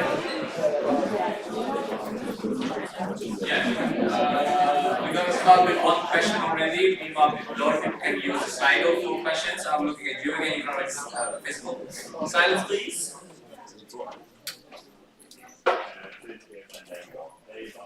I didn't get that. Sorry, can you say that again? I'm still talking.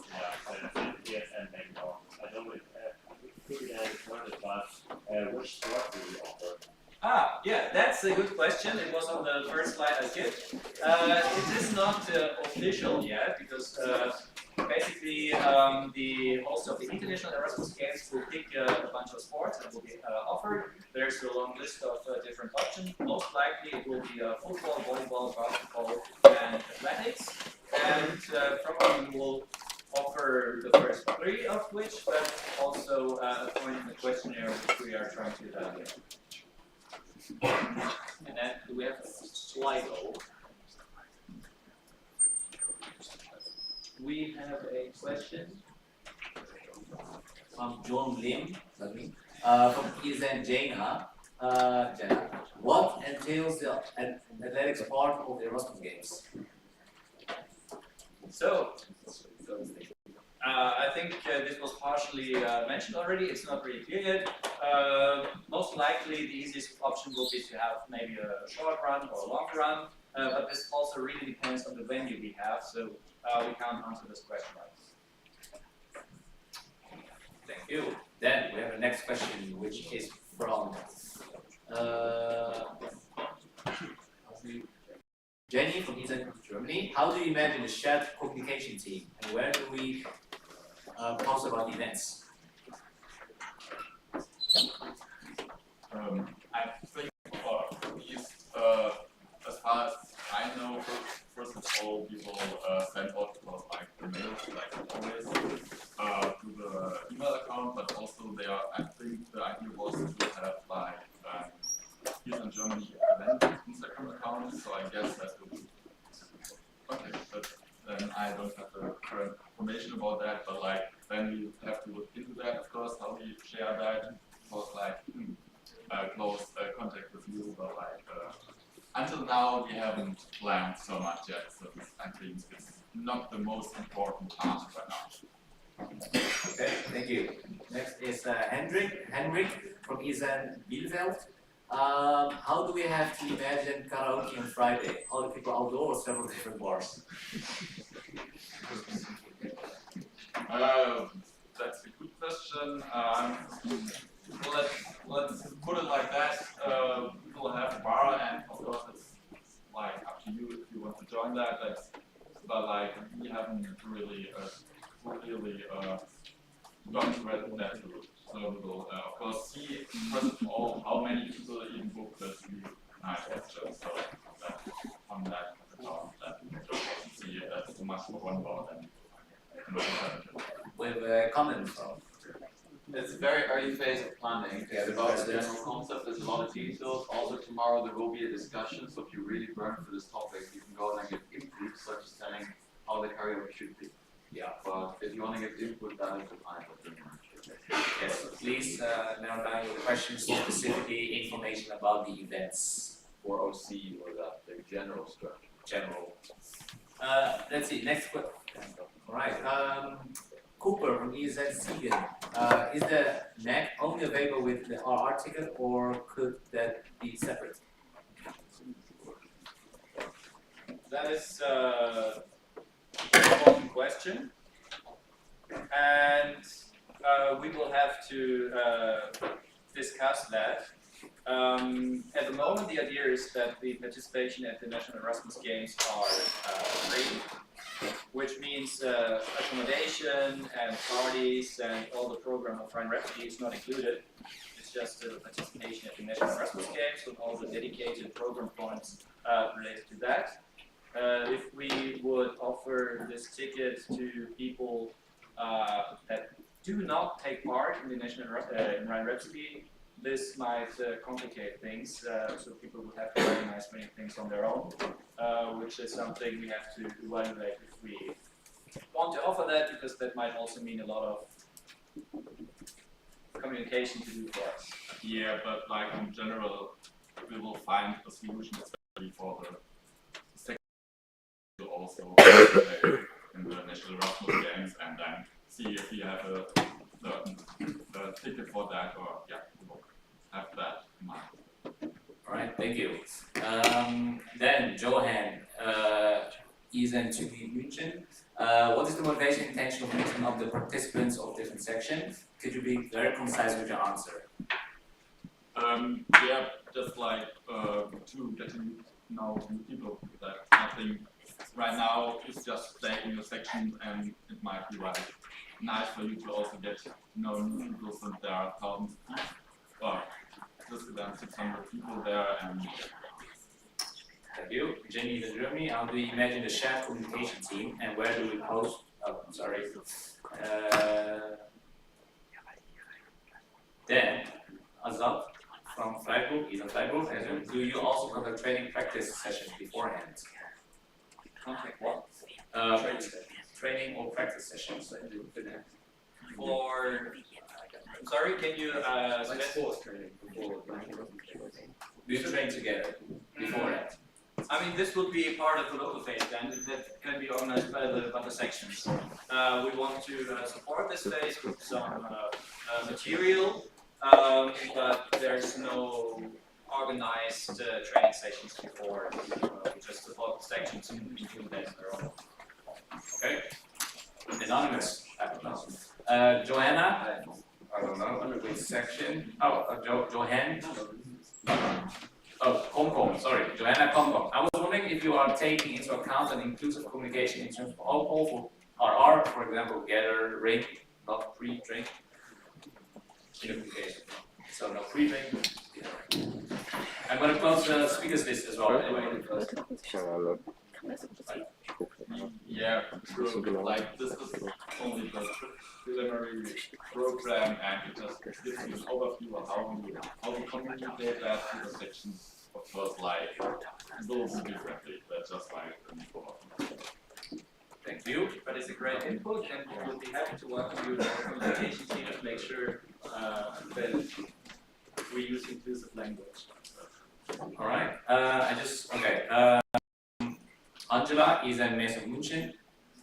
Will the slides be shared? Yes, the slides will be shared after the NA. All the presentations will be shared, if I'm correct.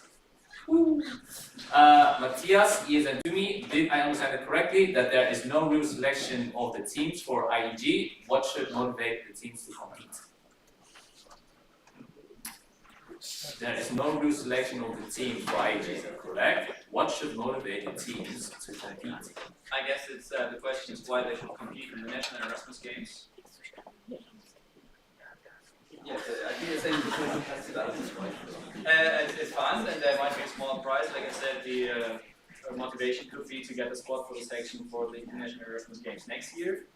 This might not end for the team itself, but I hope that it's also fun. And Dujan can maybe agree on. But I think you just with the comment.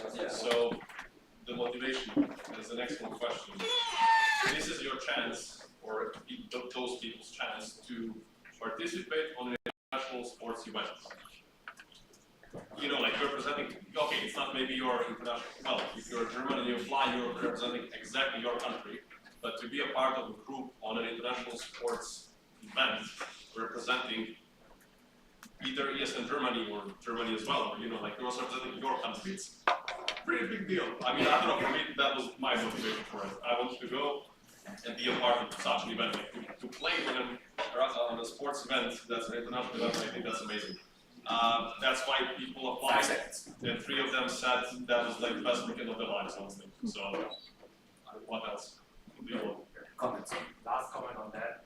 We really tried to make it happen before the International Erasmus Games for next year, but it was simply not possible because the International Erasmus Games are that early in the year. Because most of the countries are in their weddings already in February, so they have really much more time beforehand. I communicated that to the international board with the vice president of international, and for 2025 they are trying to make it later. It will most of probably happen in Italy then.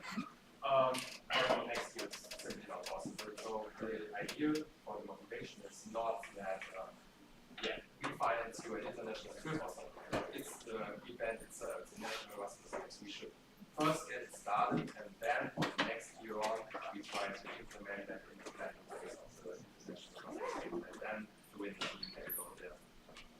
But yeah, for this time, really just the drive of the event itself that the motivation.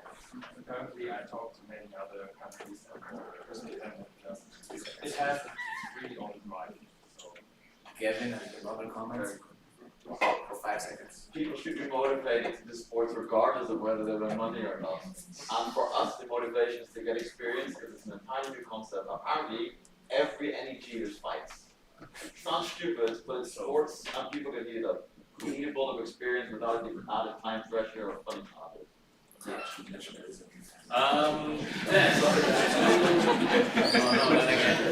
We're not planning for the fight.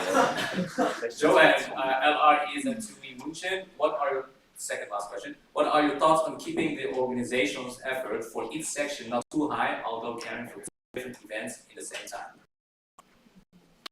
Yeah, this is a consideration for sure. First of all, we want to, like I said, support you in the realization of the local phase, and also now we're in a really early phase. It's more than 6 months. Follow T yet, but one idea, there shouldn't be much effort for the students in organizing NEG, and probably participants for the NEG can register using one registration form we sent out, so you don't do a separate registration for NEG, you just need your registration for the rendering. But those are really details we need to figure out to a later stage, but of course we have in mind that we don't want to overload the section of the work. Because of course we want to have as many people and as many sections participating as possible, so this is consideration. Alright, last question, should be fairly easy. Quick, is it possible to only register for one or multiple sports disciplines? Yes. Great. Hereby I close the speakers list and it's time for lunch. I would like to invite all the speakers to come up to help out with lunch. Please. Yes. Lunch will be in room 234. We will take you up there to the hidden. There you will pick up your sandwiches, and then you can also go to the next bit. We will have some drinks and some coffee ready for you, and also some snacks and fruits. So, and then we will show you CSS. Sandwiches, you can just eat them by hand. No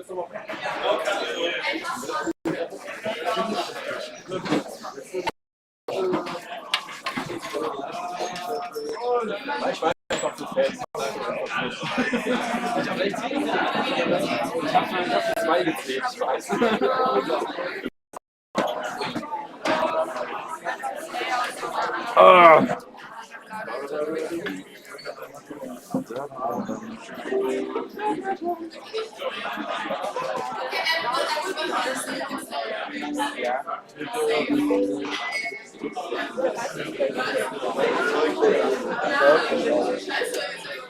Und vorne am Tisch. Also in jeder Ecke ist eine und da vorne. Ja. Also das, bei der Q&A ist halt das Problem dann der Sound. Du weißt dann halt, die müssen uns hören. Und wenn die sprechen, dann gibt es halt auf jeden Fall so ein Feedback, das ist halt richtig scheiße dann. Also entweder hören die sich dann voll geechot, ist halt so mit dem Audio, weil es halt, ja. Ich überlege noch ganz kurz, ob. Ja. Ich weiß nicht, wie das Ninja-Dings funktioniert. Ja. Aber in einem Hybrid-Call kann man doch einfach immer, kannst du doch ausschalten und die Frage einschalten. Ja, das kann man machen. Sowas in der Art. Ja. Also, das kann man machen. Wir bräuchten aber ein bisschen Zeit, um das zu testen. Und alles. Und wie lange haben wir die Pause, diesen Break?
Und auch Kurs ja gerade.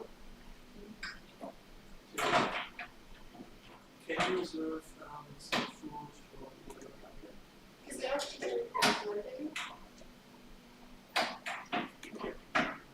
Yes, thank you. Okay, also es sollte gut sein, ihr bekommt Essen. Also hier wird, also alles gut. Bleibt es gut.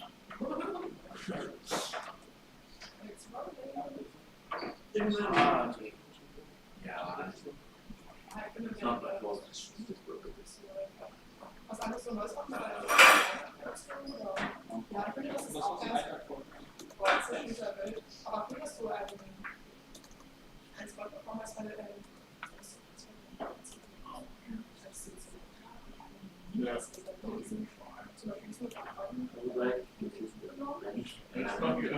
Stop your university. Doesn't mean I can help you. University is great. What do you mean? I don't know how they broker. They broker an extension of mathematics. They will release a higher piece on the top. So the script pops out and then it can't do the music video. Now I'm going to wow, which means A, lots of force, and B, that alle Leute so ein Ausbuchen, was cool ist. Aber andererseits gibt es diese Spontanität, man hält ganz so gute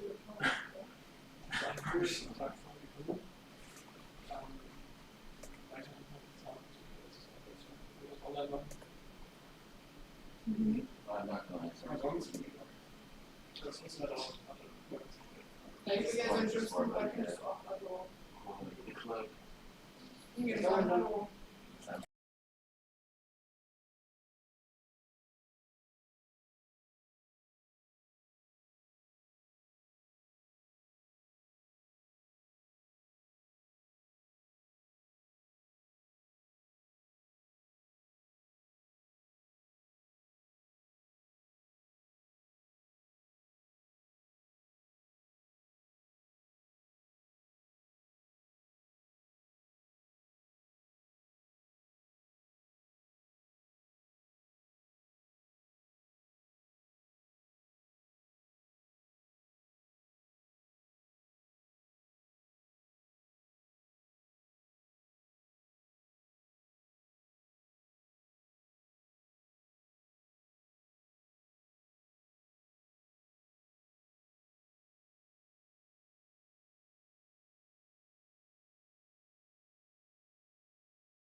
Ja, ich hatte halt, ich war so spät dran, ich hatte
soon, if you can just focus on your own points, briefly explain it, and then we can extend the debate.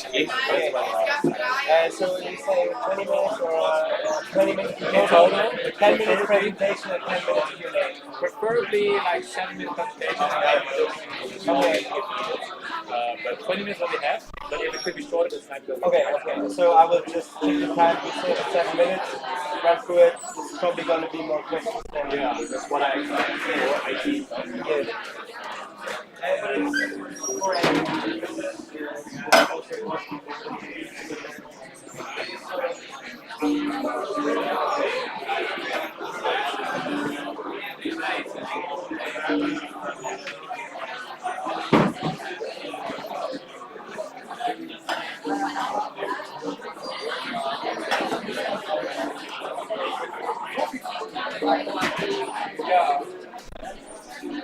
Yeah, cool.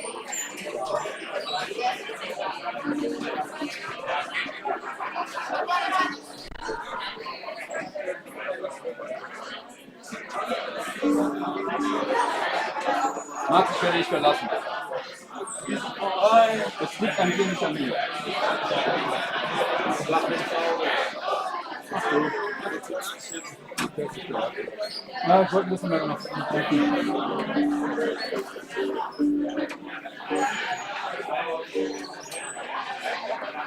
Aber wir sehen uns ja, wir können auch Freunde bleiben.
Gabriel, Gabriel, and that's it pretty much. Take it away.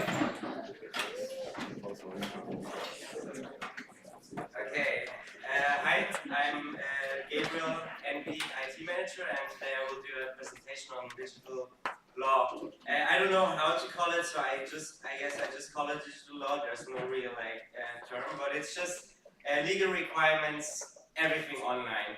So this concerns everyone of you, not only your IT managers. This is especially important for board members because it's about liabilities. And maybe your social media managers because there's some things that they have to take care of. So this is a general overview, and there is a 20-page document that goes further into detail in case you need more detail on these topics. And the contents are, first we will talk about GDPR, which is not strictly online. GDPR also is a thing in the analog world. So yeah, online media and communication, intellectual property, and then we're talking about new innovations like AI and cryptocurrency a bit. So GDPR. There are some principles that you have to follow. These are data minimization. This means that you should collect as little data as possible. So if you have, like, for example, a form where people are registering for events, you shouldn't ask them about like their blood type or I don't know. So you should collect only necessary data. So use that data only for its intended purposefulness. So you need to make sure that you can actually explain, oh, why we need blood type data. So if you can, then you can collect it, but if you cannot, then you shouldn't collect it. And you should only store the data for as short time as possible. So only while you need it, and afterwards you should discard it. Accountability, you should be able to be accountable for it. Yeah, so having like some sort of like process where you can actually know what you track. This may be more of a task for the IT responsible person. You should keep data accurate. You should be transparent what you're collecting. So in your form, you should explain to your participants why you collected data and why do you need it. So in a form, for example, registration form, it needs to list like okay, we collect data, this data, and for what purpose. They should know about it. So this is about transparency. You should also protect the data from unauthorized access, use, disclosure, modification, or destruction. This means that you should make sure that the data that you collect is not accessible by everyone. Because it might be a problem. For example, is in Austria has actual example from ESN. ESN Austria has a registration form from 2019, which is for a skiing trip, their national skiing trip. Yeah, and this form is accessible to everyone. And you can get passport identity, passport ID numbers, everything. So I don't have the link, but I shouldn't show you the link. So this is, for example, real life practice of what you should not do, because the link is just accessible. If I have the link, I can see all passport data. Yeah, and you should process data in a lawful manner.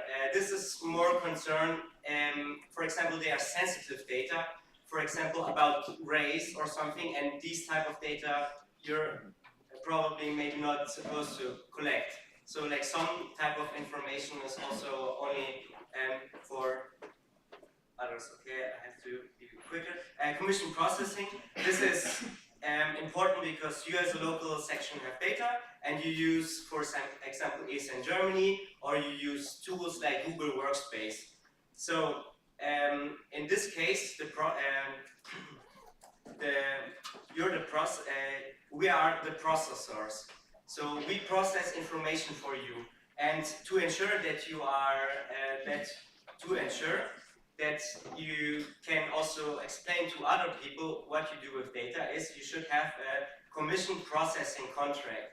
So this contract includes what type of data is given to us, is in Germany or to Google Workspace, and yeah, just so you're safe, because right now it is a bit like this that we host critics, we have a lot of critics financial data, but there's no legal responsibility on our side if we mess up. So this is to make sure that yeah.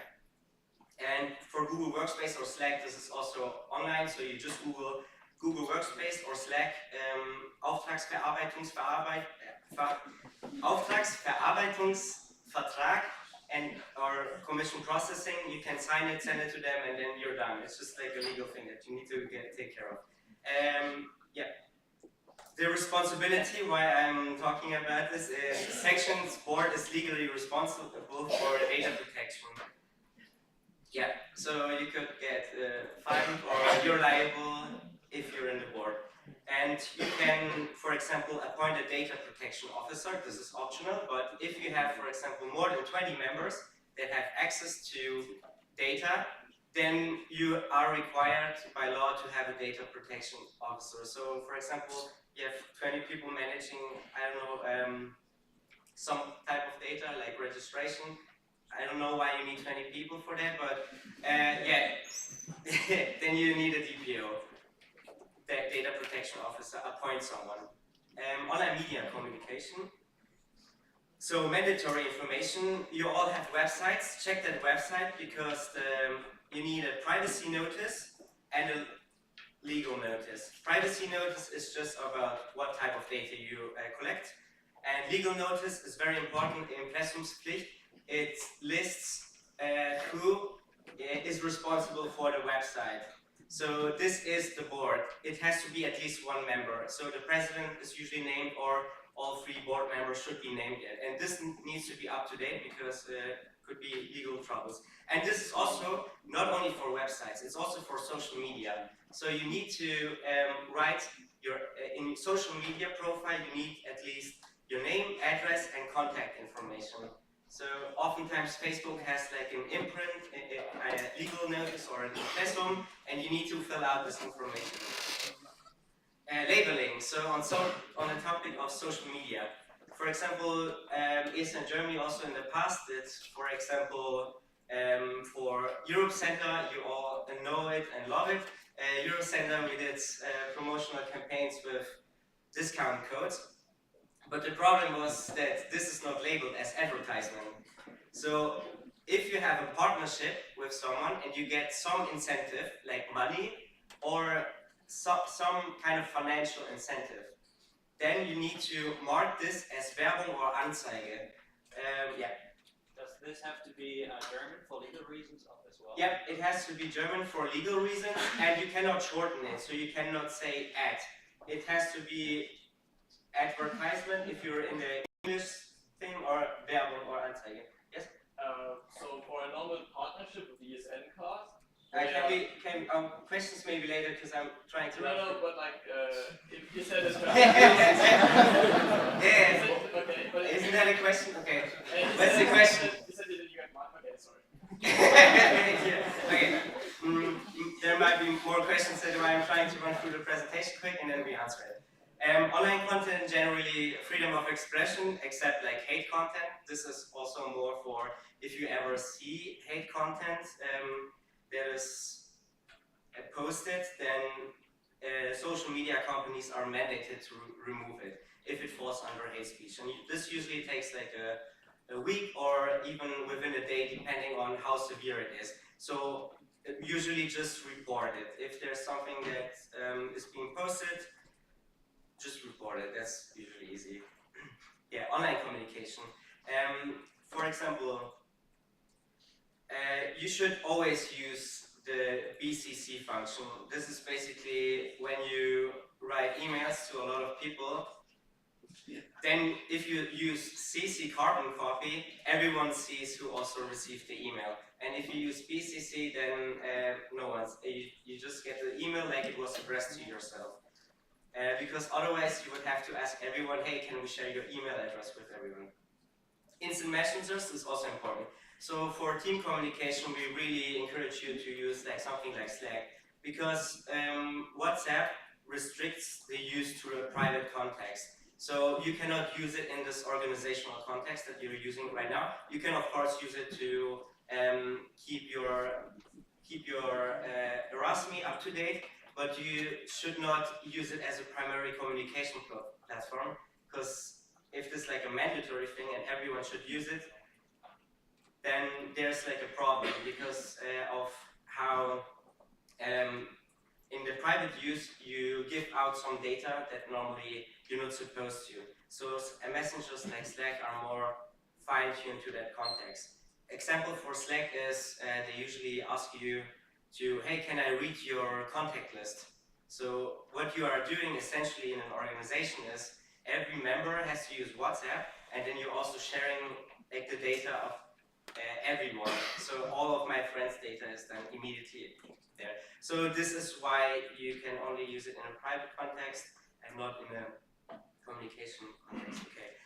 Meetings, have it in your statues. So if you want to hold any virtual meetings, you have to have it in your statues, because otherwise you would have to get like a unanimous written member agreement before you can hold a general assembly.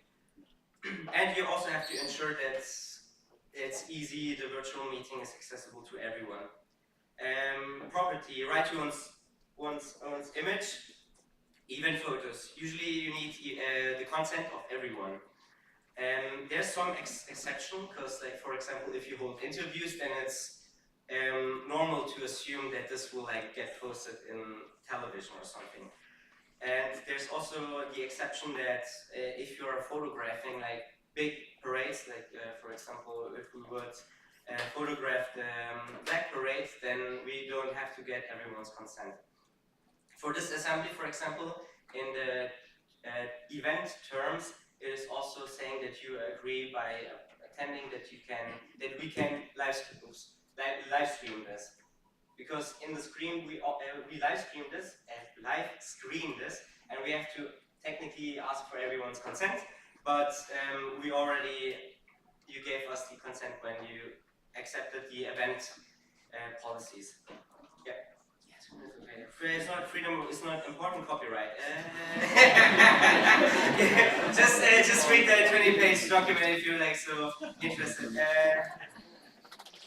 Oh, copyright. One thing is important. So usually rights holders are, for example, photographers, content creators, artists, not sections. So the social media managers have the right to maybe get like recognized, like for example, hey, they say I want my name to be there as well. You need to have some form of like agreement that, yeah, I don't know. Oh, licensing is really important. So you want to do a movie screening, or you want to do a party like yourself. So you need to take care of licensing, because you are using copyrighted materials. So very famous for music is GEMA. If you're in Bavaria, the Bavarian government gives you free license for events. I think it's up to 2 or 3.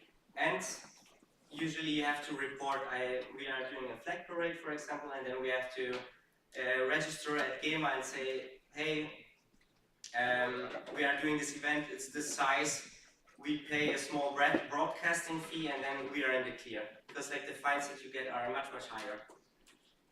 If you are a member of the Deutsches Ehrenamt, you can also get 20% discount.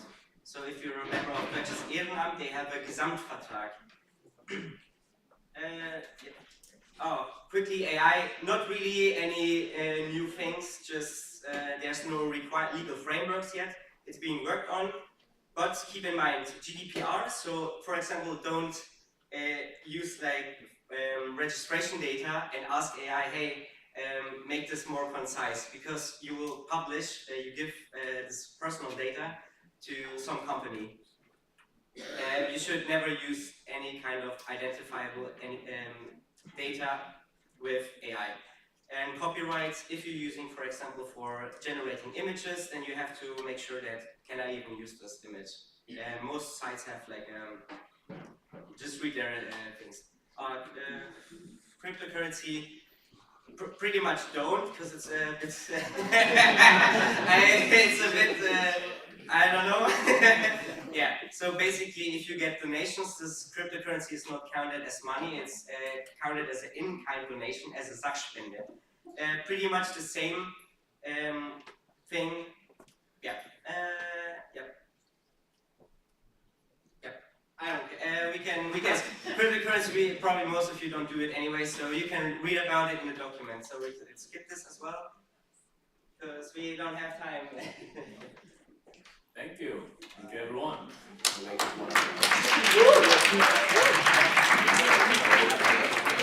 thank you. I think it was quite. I think it was quite interesting. I think we've all learned something. So I open now the speakers list. Once again, use a Slido for your speakers list. Who is the lucky one that I would give without the Slido? So if you have a question now, you can raise your hand. Gavin. Where can we find that beautiful Who are you? 20-page document that you wrote detailing all these laws in more detail after the I send it to the audit board to double check it, because I'm not in law. But yeah, I can publish it. But I would like for audit board to just double check it, and if okay, thumbs up, I can release it. No? Okay. We'll have a look. So there will be a 20-page document with detailed answers. Maybe we can publish it and say, hey, it's not checked yet. Like Draft version. Draft. Material exchange. Yeah, material exchange. So far, there are no questions. I'll give 1 more minute for a question for the Slido. If you have a question in the meantime, raise your hand. One over there. Jan is an HW person. Is there a pre-written legal text we just can implement in our, I don't know, sheet for law stuff? I don't know how you call that. You mean like for your website or for GDPR, like in forms or something? Yeah, more like, what's the name, what's it called? Well, you can say in German, somebody can translate it. It's like,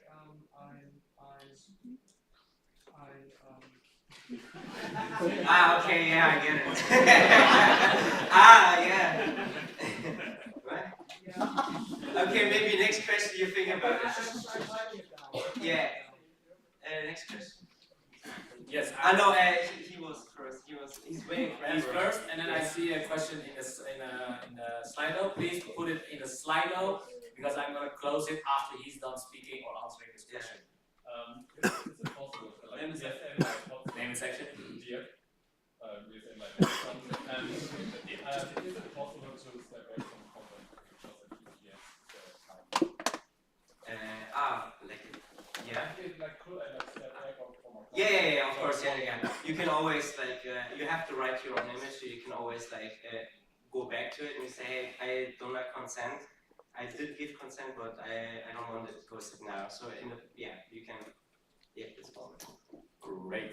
Then there are only 2 questions, so hereby I will close this. Except if you die, then after 10 years, they can just use, yeah. So if you're dead in 10 years, then no.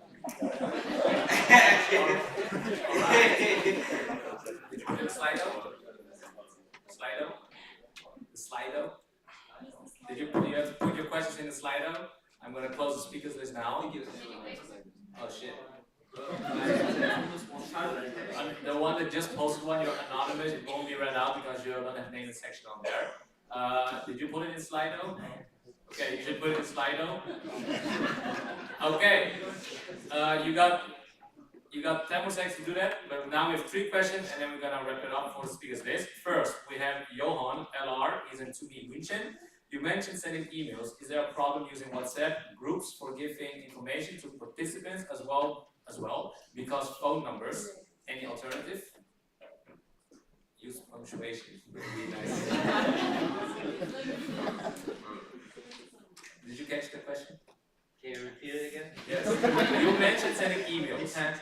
Is there a problem using WhatsApp groups for giving information to participants as well because phone numbers? Any alternative?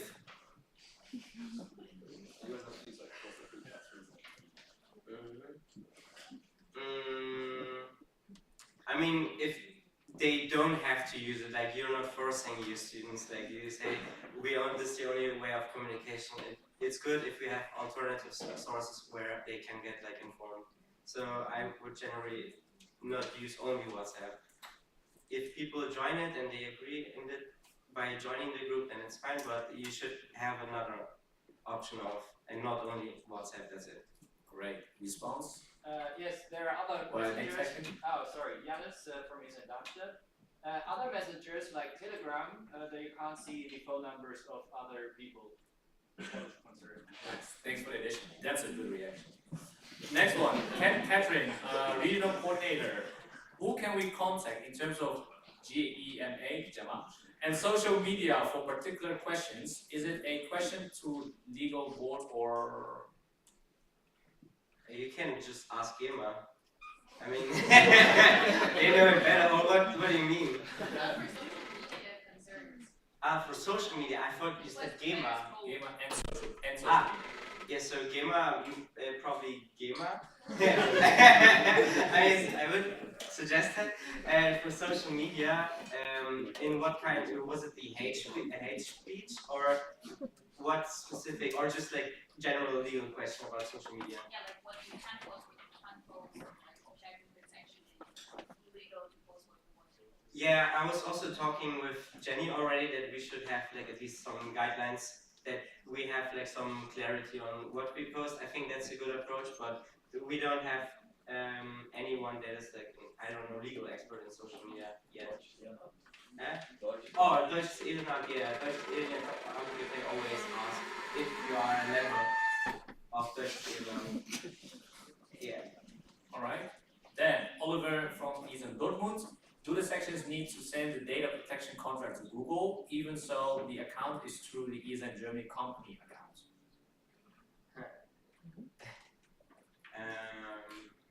So first you would need the agreement with us, and then we would need the agreement, or I don't know, now I'm malfunctioning.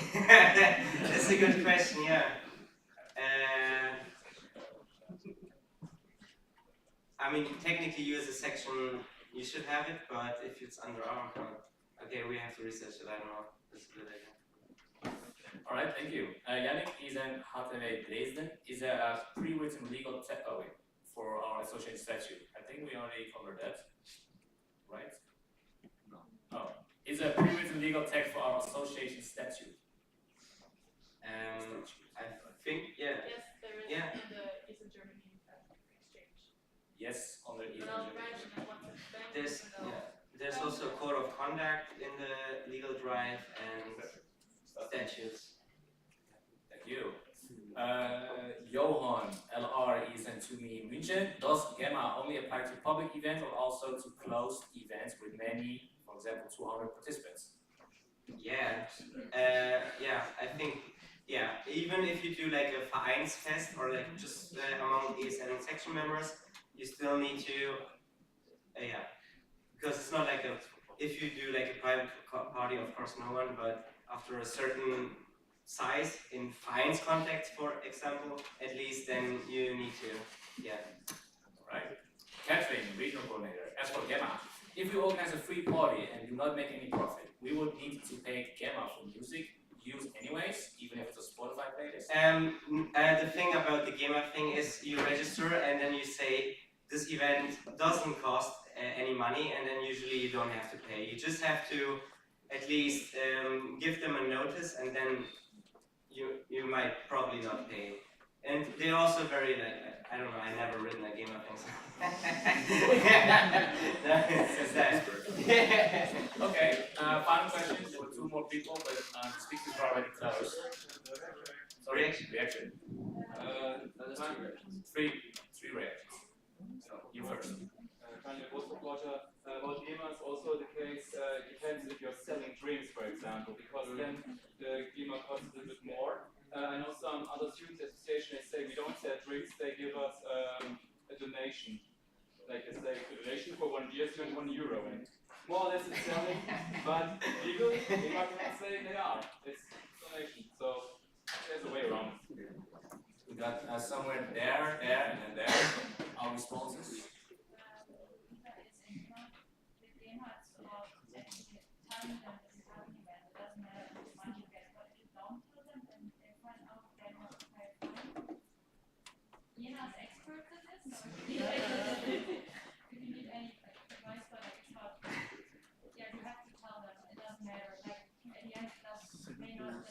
Kann ich fragen, wenn Sie gut sind? Das ist abgeschlossen.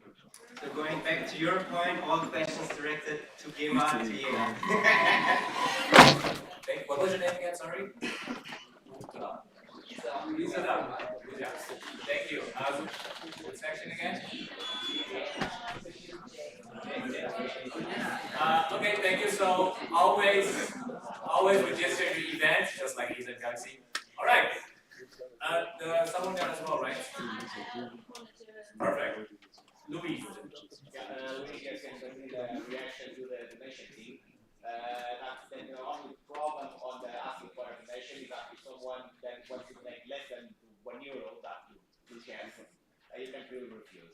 So if here you are asking for a donation of €1 and they want to donate 50 cents, then that's the donation you should accept. Thank you. Last question. Like I said, there were 2 more questions, but the speakers list were already closed. So last question from Philip is in Berlin. Can we use Signal or Telegram instead of WhatsApp for group communication? I think it was already answered. And it is. Yeah, there's still like, even with Telegram and Signal, I mean, probably Signal is better, but with Telegram in general is also not. You should look for ratings. So these business communication messengers, they have like ratings. So for example, in the US, it's HIPAA. This is the health, some kind of health thing that they can use. This messenger can be used with health data. So the messenger should say if they have like these requirements. So I would need to double check, but as far as I know, Telegram, Signal, Telegram, WhatsApp, no. Signal, maybe, I'm not sure. Yeah. But Slack, definitely. Slack. Then that was all the questions. We're gonna move on to the next. Thank you very much. If there are any other questions, just shoot him a message and he will help you. I would like to invite the regional coordinators or coordinator to come up here and tell the stories. While you're coming up here, I would like to urge you to, we only have 20 minutes for this session, so 4 per region pretty much. So try to imagine you have to rush and you have a rush hour, you're driving back home, so you gotta do it quickly. It will also make it more exciting, so be excited. Good luck.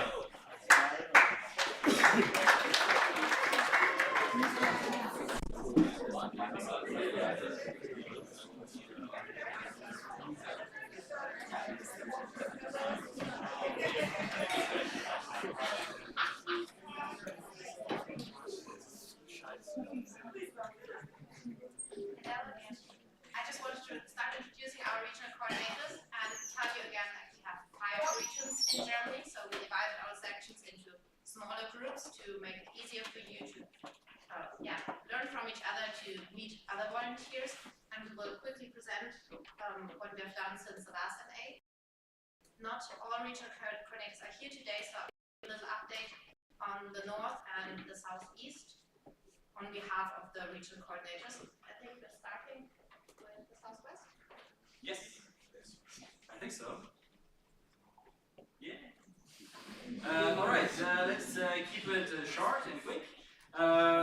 Denise and me are still regional coordinators for the southwest. But at least for me, this will be like my last few months, because in the upcoming LP, upcoming LP, we will have regional coordinator elections, and we are looking for at least 1 or 2 new motivated regional coordinators that want to take this job, and I think there will be soonish a open call, so you can apply for it. It's a lot of fun.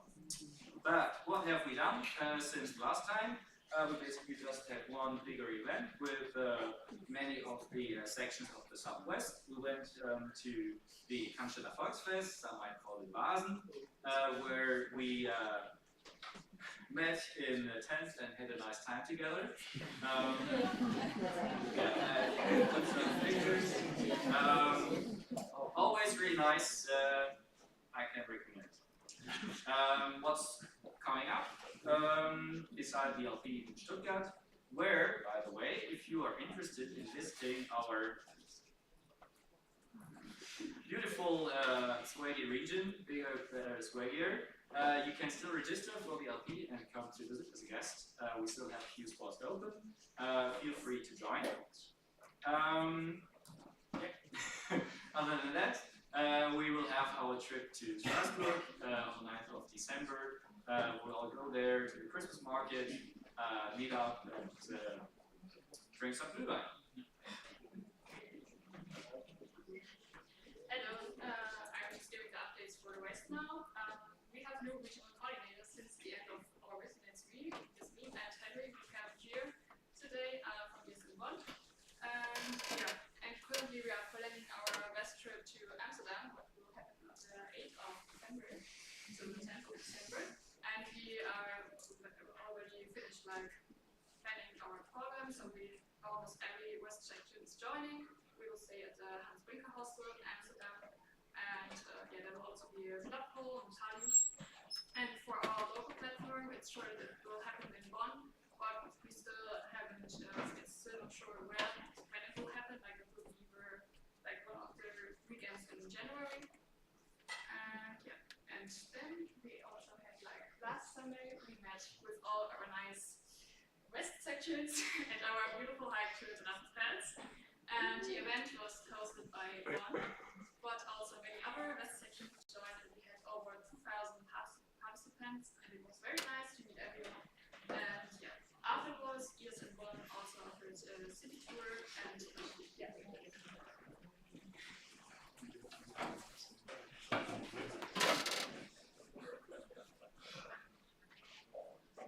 And for the North, I think we have so many North people here right now, but not the regional coordinators.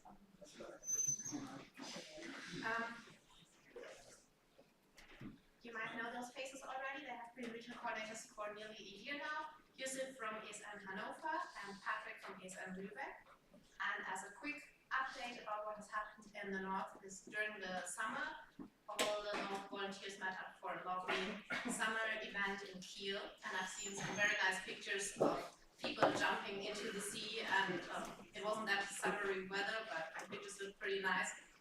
And I know that Patrick is currently planning the local platform in Lübeck together with his volunteers. I think that's probably going to take place in the first weekend of December, so watch out for the registration. That should open somewhere in the next weeks. Great. So as a parties, we actually did prepare this slide about ourselves. But I'm Katrin, and this is Dushan. I'm from ESN Berlin. Yes, and hi. Yeah, we've been regional coordinators for a year, and our mandate is coming to the end in 2 weeks. I've been regional coordinator for 2 years. So as for the updates from our region, well, we had ESN Berlin birthday, and generally one more section joined ESN East, which is a very big pleasure and honor for us.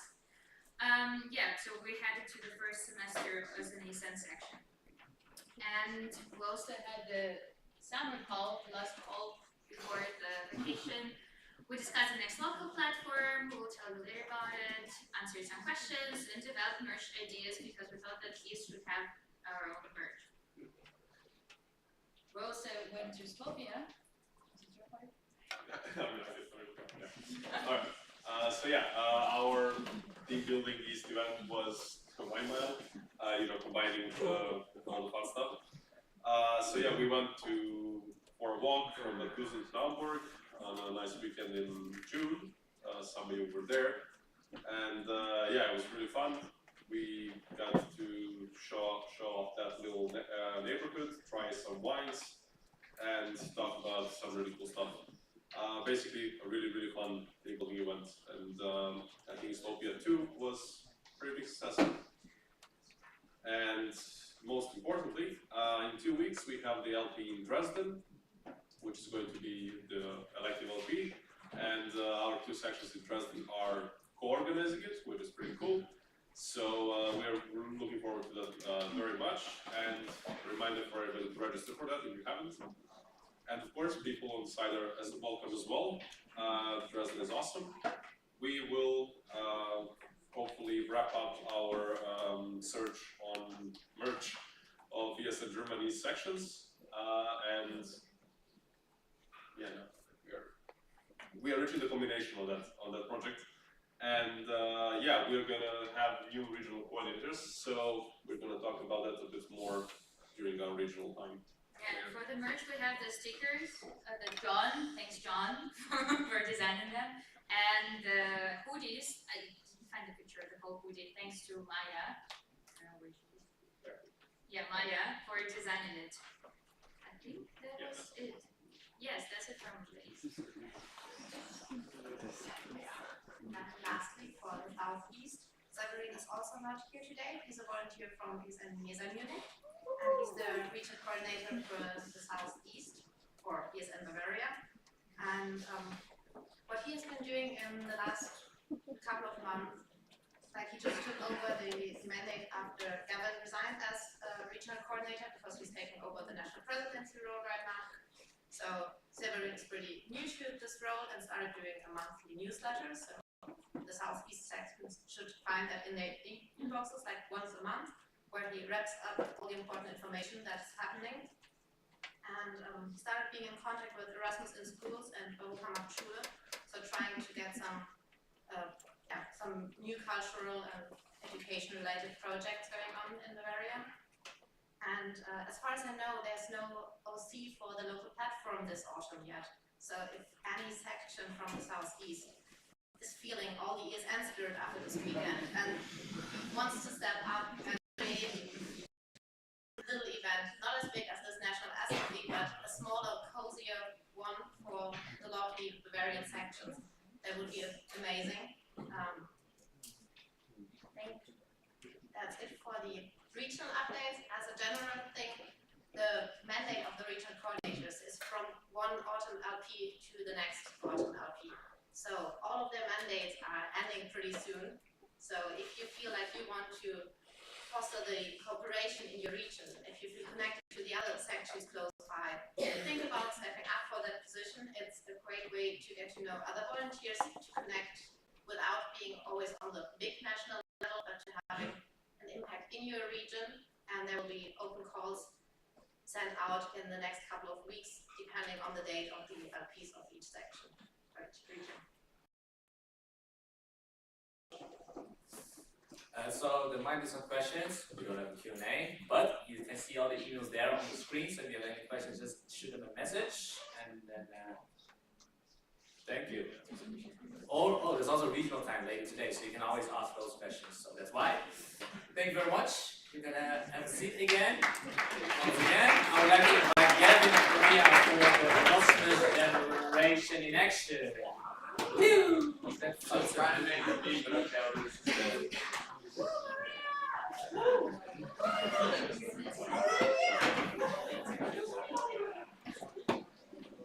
Alright, because I like interrupting presentations, so I'm going to do some talking first before I let Maria talk about the actual program. AGIA, this is a program, and that's for a reason. And it's because you've probably been getting all these emails about AGIA, but you have no idea what it is and why it is. Well, I'm going to start with why, and she's going to explain what. ESN International is above us in the same way we try to supervise you.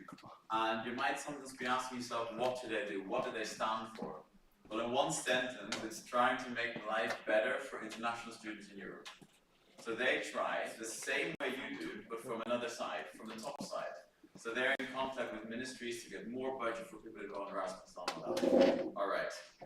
But they also try to get us to improve the international experience at a local level. And for that, sometimes they have professionalized, so they're full-time employees and whatever, it needs money. So to fulfill that purpose, they also use grants. And then they use 80% of the grants to make our lives better. For example, the AGIA grant is being used to make EGM 20 to 30 euros cheaper per participant. There are trainings for national board members such as us to get motivated and better, but also for local members to get better. I think they're using about 80k for both of these. So, for example, Sarajevo, you could go there, you get 120 euros to fly 40. It's because of AGIA. The other one is to build capacity for you. This is all done for you, and that is why. So these projects exist. Now, ESN likes to centralize, so AGIA is our flagship project, which means in your head, it should have a bigger space than some of the other projects. There is one project that Isn't International does every 2 years, and you're supposed to cycle behind this. Because it gets maybe a bit dull if you're doing the same orientation weeks every time. So the last 2 years we had SEAM, which is social inclusion and engagement mobility. So we really focused about social inclusion for 2 years, to really try and get people to go, what are your barriers? What if you have a kid, how can you go on exchange, and all of these exercises. And you've done local events to try and do, like, live a day like you would be blind or something, to understand where that comes from. This time we have a different theme, engagement. So trying to get you, for example, to go to a food thing or an animal shelter and to really engage the internationals in society, and for the European elections. And the idea is that this is going to be a rally point for the next year. So until the European elections, I want you sometimes, when you see the GA emails, to really think of that that is the main flagship project of Isn't International, to make us do something together and not all do the same every time. And in a year it's going to be gone, we're going to have a different project, don't know what the theme is yet. You hear with them, but for now I want you to listen to Maria and really feel this project, so you can join the 5 wonderful sections that are really contributing this upcoming month, and maybe in March contribute yourself as well. So give it up for Maria. Thank you, Gavin. So what exactly is AGAP about? So as Gavin said, it is a flagship project of ESN International, and it has a couple of different goals. The first one is to increase awareness about the opportunities provided by the EU, for example, about going on mobility, Erasmus grants, and stuff like that. And the second one is to increase active citizenship. So to engage volunteers, or to engage Erasmus students to volunteer while on mobility, and especially to vote in the upcoming 2024 European Parliament elections. So this project includes a bunch of national organizations of ESN, including most who are in the EU, and some outside the EU, and ESN. So the EGIA project cycle follows the general advocacy cycle of ESN International. It has 3 main phases. The first one is the assessment phase. It is about understanding the current situation when it comes to EU opportunities and participation in democratic processes while on mobility. And this kind of information is gathered, for example, throughout the ESN survey, as well as through focus groups that are organized in local sections, which happened in the phase of the project. Then the second phase is the action phase, a phase where we aim to increase understanding of these opportunities and build capacity in volunteers. So this contains trainings on for national and local levels, as well as material development. And then the third phase is the advocacy phase, where EU opportunities are promoted, and as well as mobility opportunities, and we make sure that people know about their EU rights. So this is done through policy dialogues and communication campaigns. If you look at this on the timeline, it looks a little bit like this. So the whole project started in January 2023 and will end in June of 2024. So we have finished with the first phase. We're now in the midst of the second phase, where we just had the national and local change makers trainings in Spain and Italy. We created the Move in Europe online campaigns, and we will now do the mobility promotion events, as well as there will be an essay competition, which I will say more about in a minute. But the first phase already wrapped up in July, and it had to deal with assessing barriers to mobility. So this was done through local dialogues or focus groups in local sections. So ESN Germany unfortunately only ended up doing 2 out of 4. So this is something we want to improve on in the next phase to make sure that we really get everything done. So thank you to the volunteers who actually made those 2 happen. Also, this phase included research about voting from abroad. So I did some desk research about this and sent it in. And then these results will be showcased on a widget in the Erasmus Generation portal, which can help people know how to vote while they're on mobility. And there will be a research publication on the results of the focus groups as well, based on what the national organizations reported. So as I said, we're now in the second phase, which is called Move in Europe, because this phase is about promoting opportunities for young people across Europe.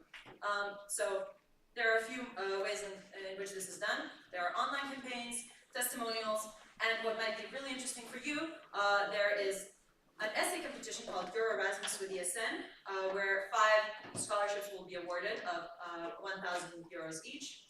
Then you can get funding for your mobility.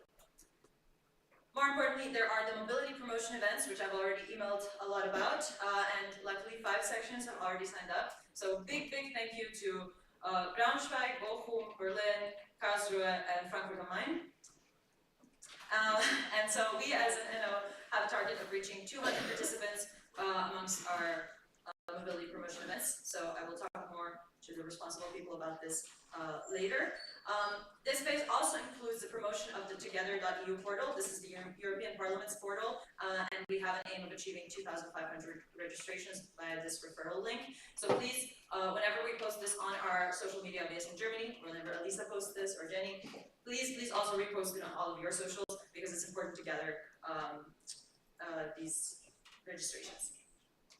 After this phase is over, there will be the 3rd phase, the Erasmus Generation in Action phase, Change Makers for Europe, and this one involves getting volunteers to volunteer while on exchange, so contributing to local communities, for example, through what Gavin mentioned, animal shelters or food banks, as well as, of course, voting from abroad for the European elections.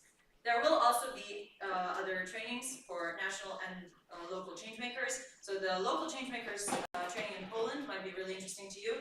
It will be subsidized, so you could get your travel costs refunded, at least partially. And there will also be 44 volunteer activities and 12 policy dialogues. More information about this will follow. So now that you know what this project is about, we hope that you understand why it is so important, why you get all these emails about it. So what are the next steps? So please support the 5 sections that are organizing mobility promotion events. Whenever we post the together.eu portal, please promote it on your socials, talk to your universities about promoting mobility in general. If you can, please go to Poland for the local changemakers training, and then await further instructions from the national level about the final phase of the project. So thank you for your help and for your attention.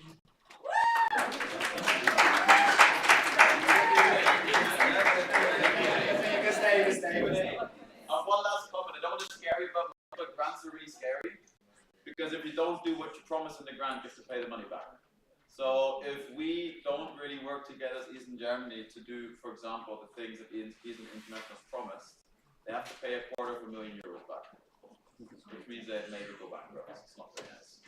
So when we say we do a lot of things voluntarily, as soon as you do grants, you sort of have an accountability, and it's an accountability we share as a network. So that's what we're really trying to engage you. Do, for example, that mobility fair at university to talk about the projects.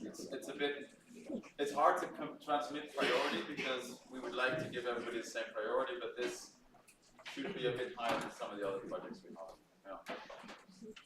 Thank you for the addition. So, hereby I open a procedure. There are new people now. Can you repeat what that was already? Yes. Some people don't right. Good one. So, for the newcomers, for the Q&A session, instead of raising your hand to ask a question, go to slido.com, which is this little thing over here, slido.com, and then it will ask you for a number. Use 1607874. We're gonna make it bigger and more appealing. In a bit. Then you can write down your name and your section and the question. That will make our life easier and more smooth. So let's do that now. So write down your questions there. There are no questions yet. In the meantime, who would like to be the lucky first to raise their hand? Yes. Name. Sorry, what was it? Yes, thank you.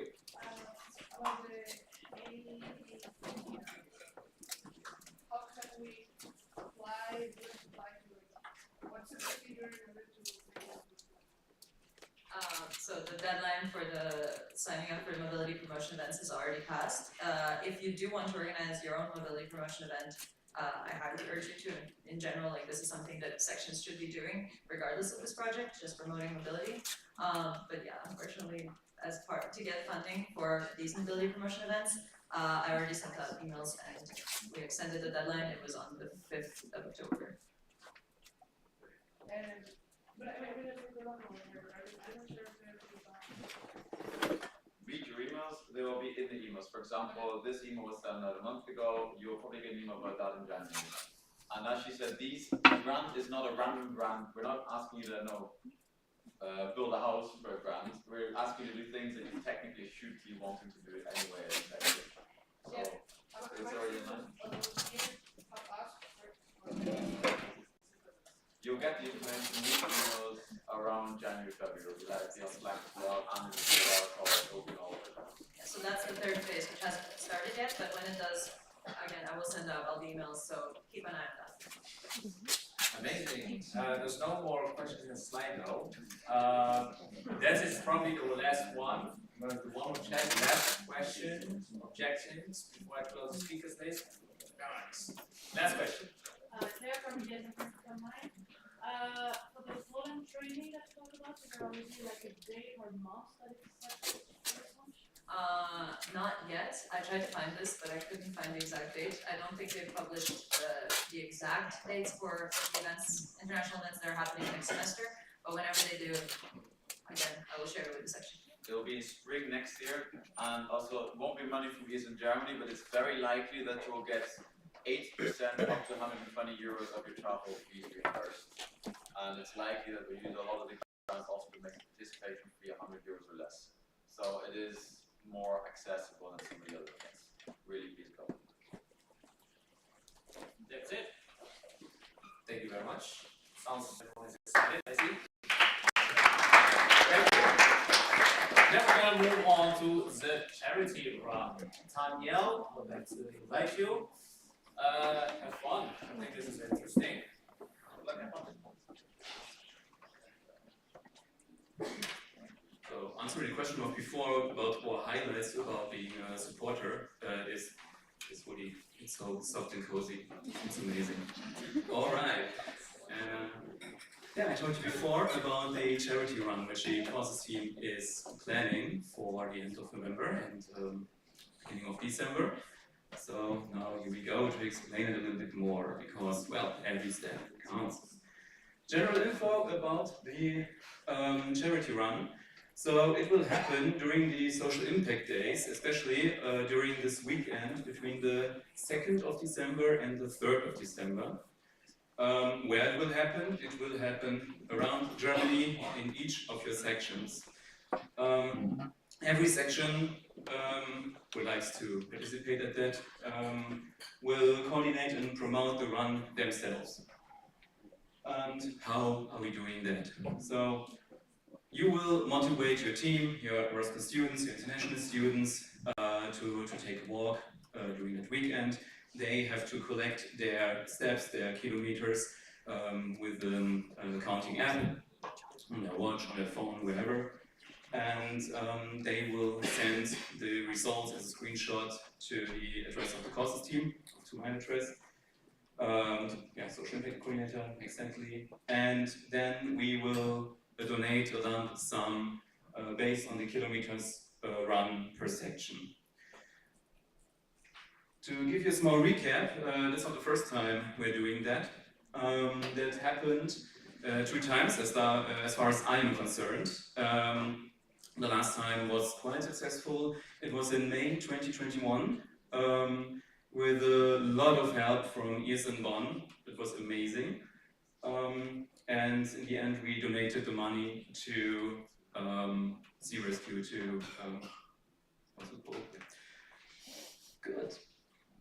And last time, the goal was to collect at least 1,038 kilometers altogether. Why this strange number? This is approximately the distance between Flensburg, all over in the north of Germany, to Garmisch-Partenkirchen in the very south of Germany. So that was particularly a run through whole of Germany, one line from south to north. And in the end, in total, around 1,400 kilometers were collected by all the participants from all the, thank you very much, international students and ESNers all together. And then an amount of money was donated to Sea-Watch. Why is there a question mark? Well, back then we told these sections, okay, you can think about a number of cents you like to donate per kilometer. For example, Bonn was donating 40 cents, Siegen was donating 30 cents, for example. and everybody was doing it on their own. The problem is, at the end, we didn't know how much it was in altogether, which is a problem in my opinion, because afterwards we could not, raise ourselves how much money we donated to the to Sea-Watch, because this is also a very great opportunity for our credibility outside of ESN. So not only we can tell each other we did a great job, but also stakeholders know what we're doing. We could use this information, those statistics, to tell more as other associations and so on what we're doing, and that we are doing a lot of good things. And numbers like the amount of money we collected is a very crucial information, of course. So this means this December, our next edition of the charity run will be a Getting Warm edition. Warning, this is a dad joke, because it's Getting Warm edition because for us to get into the activity again, like we had this run for 2 years, so we have to, get all the procedure done again. We have to get to know, okay, what to do. And also, it's winter. You're not sending the participants, the people to go running, probably, but they also could go just for a stroll outside and then get warm. So, Getting Warm edition, great. We will ask about your attendance in upcoming mail. We will ask you if you like to attend at this event, and how much cents you like to donate in the end for each kilometer, because it's a crucial information we like to know for further procedures. We will learn from our mistakes from last time. As I said, we will collect the distances at one email address, because before it was just sent to the single sections. The participants were part of the ESN. And then we're also collecting the donation amount and send the donation in one, or maybe when we find two associations we like to support in 2 parts. Good, and this all is happening to prepare ourselves for a way bigger and more extended edition. Because next time we want to get some sponsors, which, with this edition we like to tell them this is a good way. We have the people, we have the motivation, and so on. So maybe next time we can get even more money altogether by sponsors that are supporting us as well. And also, we would like to send press releases to local and national newspapers. So afterwards, maybe some of your local newspapers will tell in their media what you're doing and how much you collected and so on. So this is all very great way to present yourself, to get the credibility you all deserve. Good. Yeah, and then again for the future we are thinking about organizing a charity run twice a year, because also twice a year the social impact days are happening. This is also a good opportunity for you as sections, if you are not able to do something for the social inclusion days or don't have ideas, then at least you can participate at this event. You don't have to do anything, just to promote. Think about that. As I said, we want to include more partners and sponsors. Probably we like to increase the kilometers run and money donated every semester. And most importantly, we want to make it income. In the end, it all comes together with the money we like to spend. We like to donate to these associations, to people in help in different ways. There are so many people who, we can help just by going some steps. Think about it. I think a lot of you are, counting on their phone, on their watch, like, oh, I have my 10,000 steps per day. This could be money. This could be money for people in need. It doesn't cost you anything. Just to be a section of this one. Yeah. So this is the whole thing. I would be happy for questions, for suggestions, and so on. Maybe you have an idea for the associations we should help, because this is also still not finished. We have some associations in mind, but we also like to hear your opinion, which would probably also be part of the questionnaire we like to send you quite soon. But I'm very happy and open for your ideas right now. Thank you very much.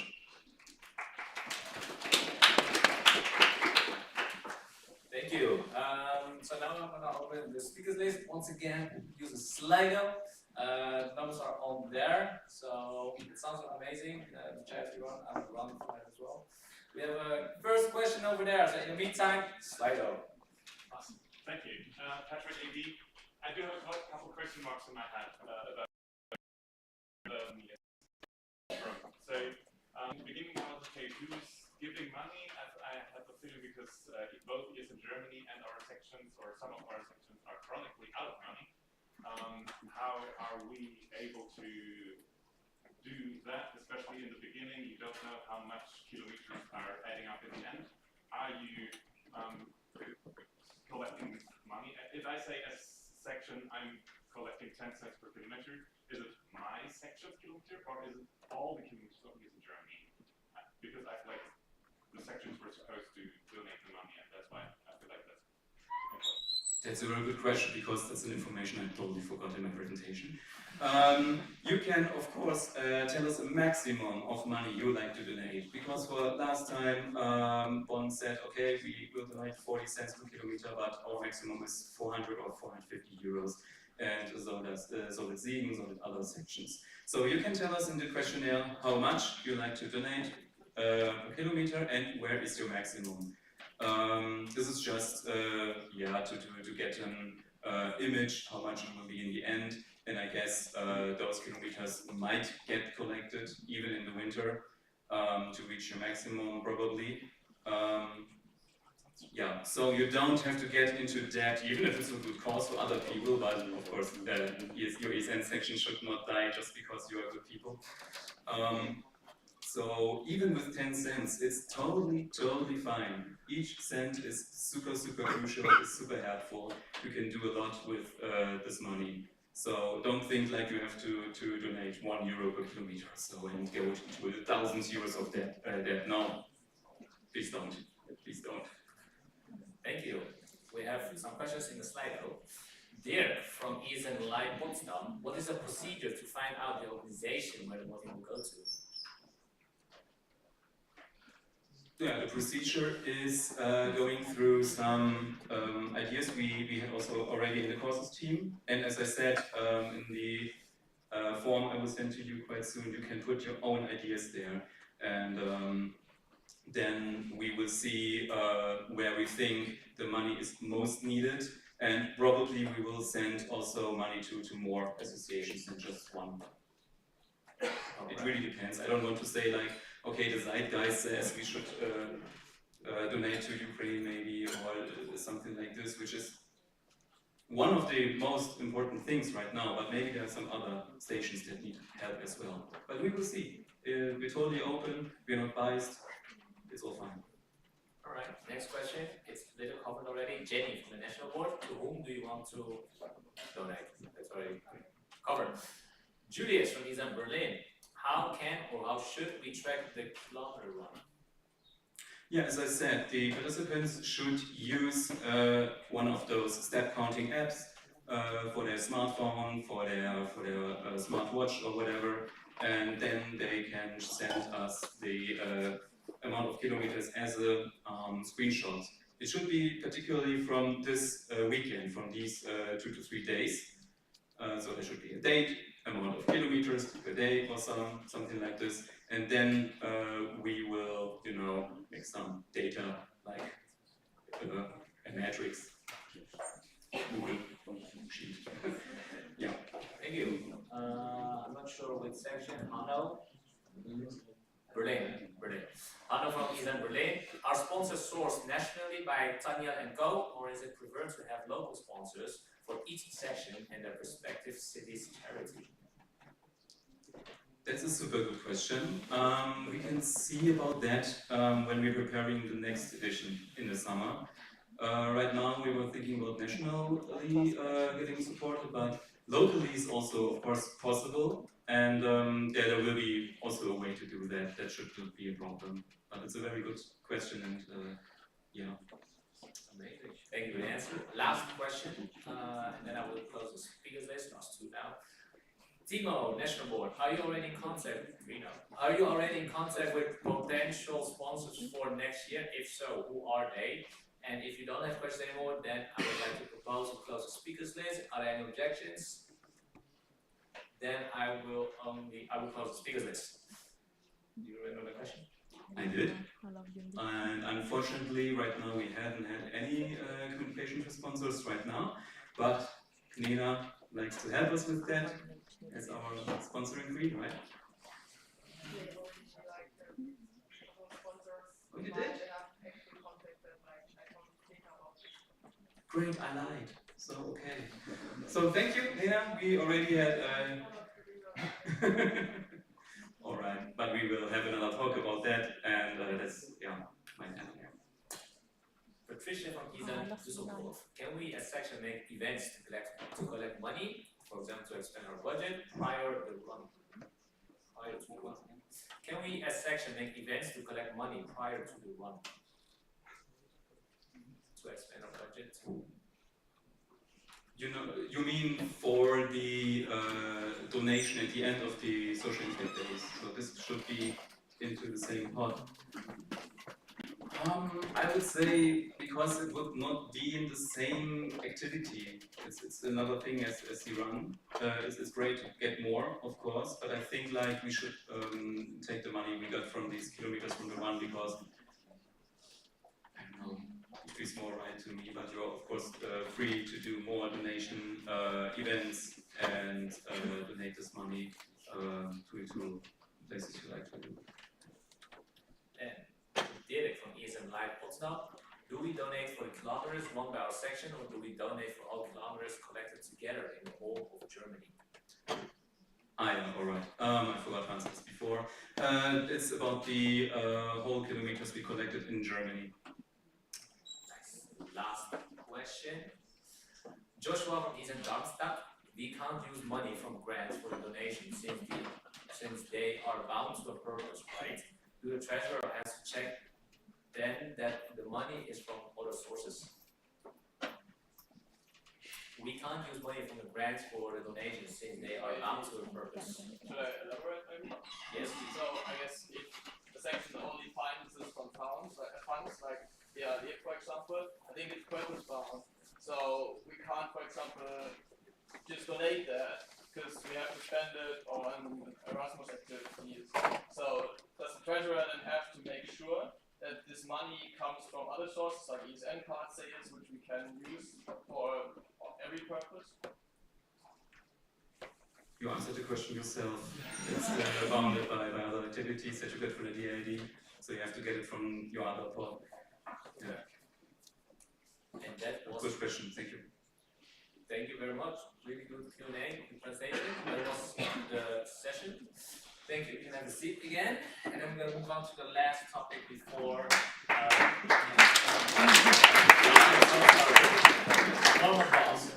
The last section before our break is from Michelle about VDSR.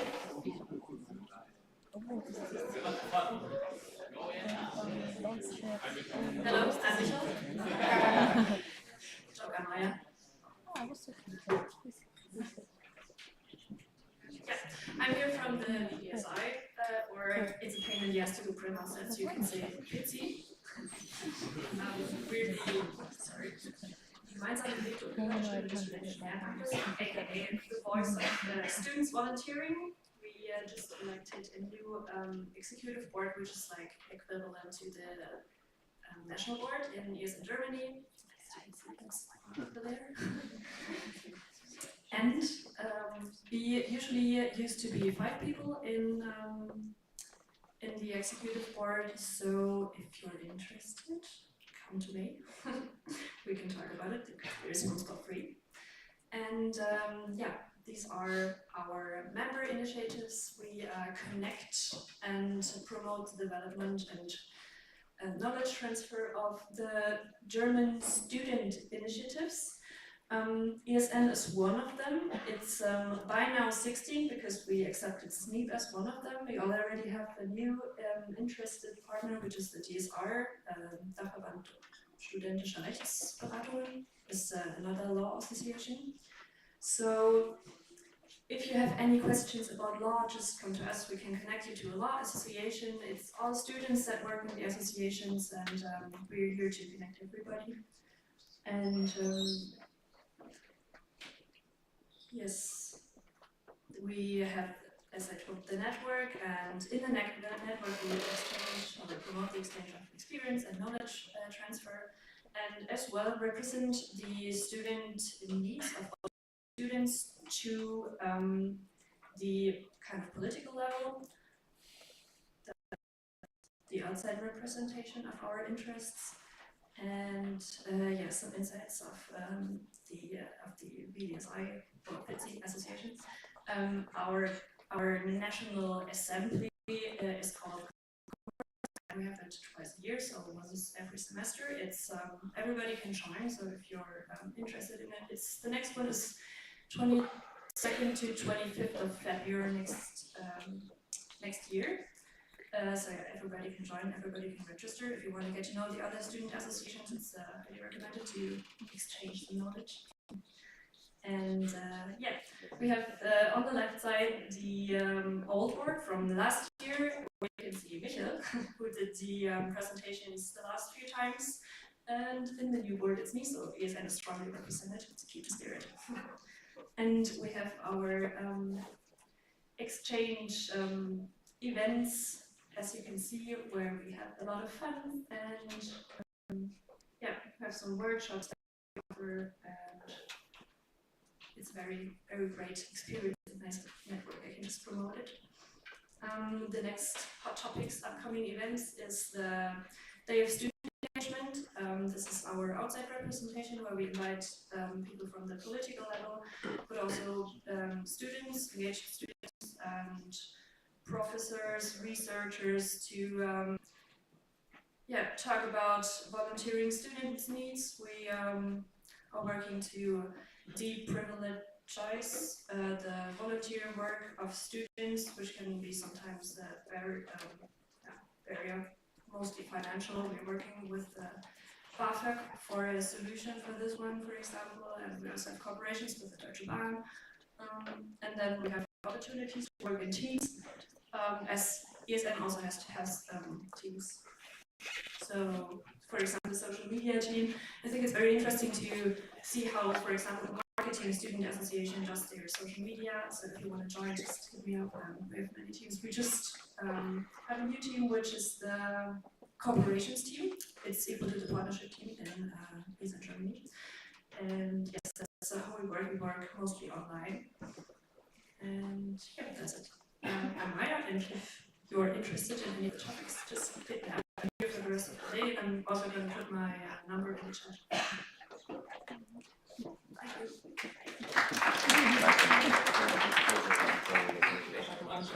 No, I think it was very interesting. We don't have a Q&A, as you can see. She walked away. But we also did a Q&A. But right, she will be here around for a coffee break if you want to ask questions. If you do have some questions. I would like to invite someone whom you'll see again to explain the next part of the coffee break. It says 15, don't worry about it. We have 15 minutes, so please be back at 26. What do we do now? I don't know. You tell me.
I heard it oftentimes that I have like a very loud laugh as well.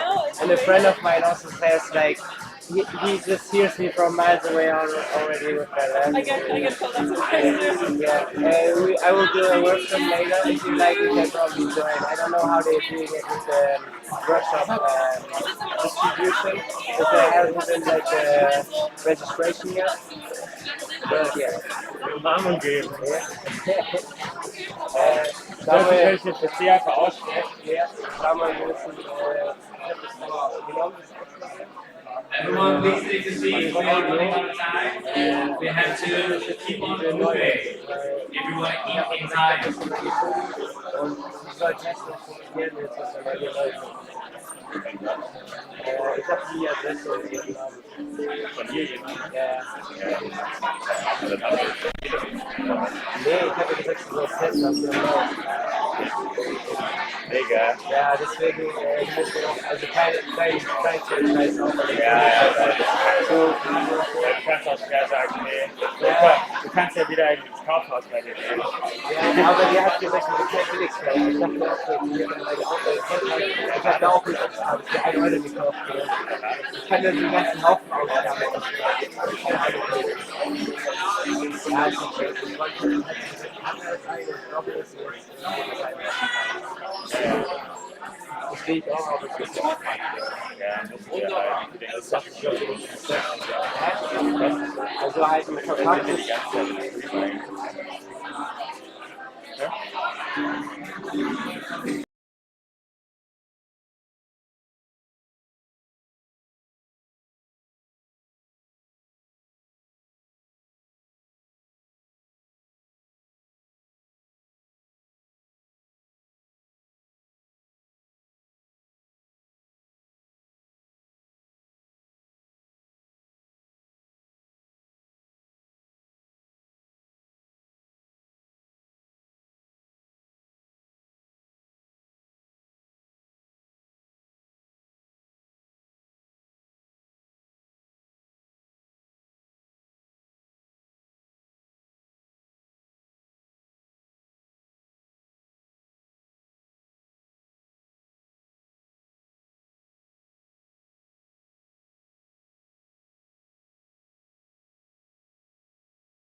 So it used to be a Berlin presentation, Berlin Q&A, Erasmus United Gießen presentation, and a Q&A with break. It's more like a session, not a break. Change that to the following.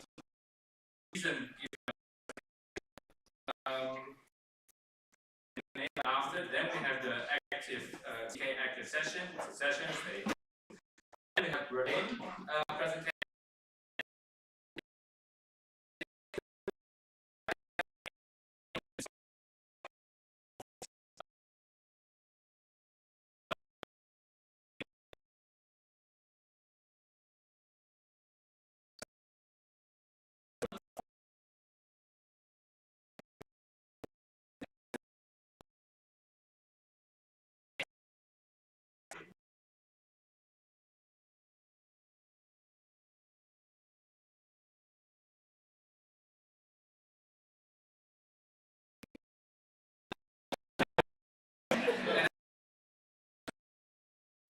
The Erasmus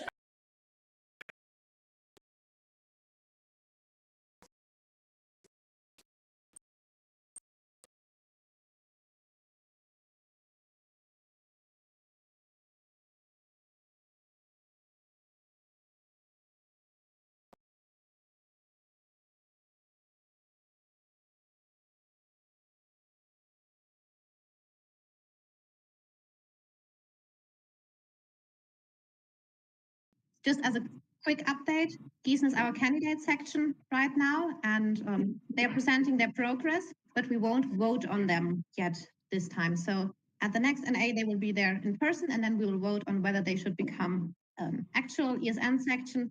But this time it's just about seeing their presentation, seeing how they have made some progress since they've been at the last NA and since they've become a candidate section in Cologne. And yeah, so that just know what it is about. And then I will hand over the word to Gießen. Yeah, thank you so much. Before we start, I want to make sure, can you understand me? Okay, perfect. So, I am Petros, maybe some of you know me. I am the current running president of Erasmus United Gießen, and I am terribly sorry we cannot be there. And we're really grateful that we are able to present Gießen like in an online format. So I will start with the presentation. Just tell me if something goes wrong technically so we can flow back. We have presented Gießen the first time in the NA in Cologne in February 23. We were 2 people there. I was also there, and our treasurer was there. And today I am here, and I also want to be in Hamburg, and our vice president Elshan is also here representing us. Hey guys. So yeah, as you can see in the picture, we have the most amazing mascot ever. We will not vote on the change of the name of the mascot yet. There have been some implications, I have heard. But nevertheless, we have been having a considerable fluctuation in the team in the last months, and that's one of the reasons also we couldn't join the ESN event like in person, but also one reason is too that I couldn't personally go there. And without further ado, we are like 14 active members right now. We have a bit more members that are like a part of the team but are not active. I would say around 25, but the 14 people that we have are doing events every week. And we're trying to have team meetings at least every 2 weeks. Sometimes it will be every week because we have different and various events that we have to discuss too. But every 2 weeks we do a team meeting, either like online or like in physical form. Our ESN membership is still a goal, and like I said, we're really thankful that we can be here, and it is really important to us. But I have to say, it is not only goal of our club. Our goal is like to do the best for international students in Gießen, and ESN membership, we're pretty sure that it will help do that, but we just want to make sure that our structures are solid and are working, and we don't have like ESN as a sole goal of our organization. Yeah, diving a bit in the structures of our organization, we're a candidate section. We are an eingetragener Verein, like an official club in Germany. And the current board consists of the president being me, Petros, Elshan being the vice president, also present here today, and our treasurer, Pedro, who was, some of you met him in Köln last February. I have to point out, this board will not be the same in the coming weeks. We have to do elections to elect the new board, but for the time being, this is the current structure that you can see. We do have some board support, not in the way that other more experienced sections have, but currently I'm doing social media, and most likely after my tenure as president, I will continue to do so. We have graphic design done by Zara and Daniel, and regarding graphic design, we are trying to implement the VIM of the Visual Identity Manager of ESN, either like for candidate sections. And our financial auditor, a very important position, is Elchin. He's actually checking our everything has to do with our finances 4 times a year. I would like to point out the board, it consists of those 3 people before, president, vice president, and treasurer. And the board support is, like I said, support and has no voting right. But it is voted from the team to become so. Yeah, what do we do in Gießen? We try, like I said, to create a nice atmosphere, a nice organization for international students here. And we have started a project in the last years, and we're trying to evolve this project. It's called Dorm Representatives. Why dormitory representatives? Yeah, Gießen is consists like around 40–50% of the population from students, and many of those students, and mainly the internationals, do live in Studentenwerk dorms, like in the dorms for the university. And like I have mentioned before, we are 14 people, and we are trying our best to have in each dorm 1 representative. And it's actually a team member, and is in charge of our events in the dorm, but not only the events, but also the information flow regarding our existence and our activities in general. And we are working together with dorm counselors of Studentenwerk. Yeah, the Studentenwerk is providing actually the students with counseling that actually have their offices in the dorms, and we're trying to cooperate as much as possible with them. New structures. What I mean by new structures, it is evident to us that we, in order to create solid structures, first of all, in order to become a more established organization, we have to up our level, so to say, up our game, and also to come closer to the ESN structures. So we do have a membership process. What does this mean? That somebody that is interested to become a member of Erasmus United Gießen is actually contacting us, either like verbally or like writing us a message or email, and then we invite them to our events and to our team meetings, and we see how this person does. And it is basically based on a bit on the membership process of a section in ESN. So we have like to see if somebody is interested, will become a candidate, and then a full member of the organization. We are documenting every event that we do. We are also using that to get the money get the funding from the DAAD, the German Academic Exchange Office, and this also helps us to see what we did, how many times we did each event, and so on. You will see more about events very, very soon. And to our new structures, our new, so to say, goals belongs that we're working more closely with the international office of the university. I have to say, since we were last in Cologne in 2023 February, we have like more contact with the international office, and we're doing more stuff together. But you're gonna see about that in our events very soon. I'm continuing like with the recruitment process. Yeah, like I said before, we have a membership process, and we're trying to make sure that people that we have are actually caring about our goals and our club, how the recruitment takes place. So it's not very systematic, but it's mainly through social media, like I said before, through events, and also the international office informs students that we are looking for volunteers. And they have done this at least once by sending an email to previous students that were going to Erasmus outside of Gießen and were coming back. So we actually have won some members through this. And of course, there are many, many ways of acquiring new members, but these are the main ones.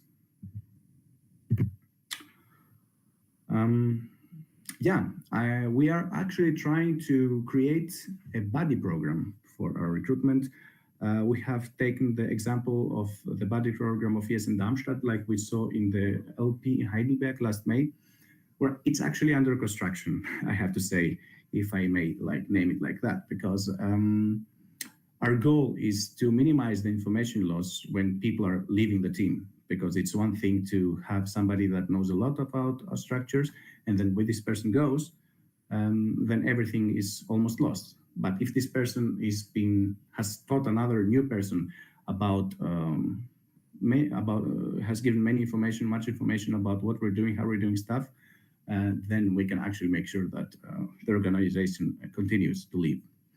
And like I said before in the introduction, we are electing a new board. As a board, we have done some basic work on that, but this will be like the thing of the new board to do. So the new board, like from the coming weeks, will inform you about that.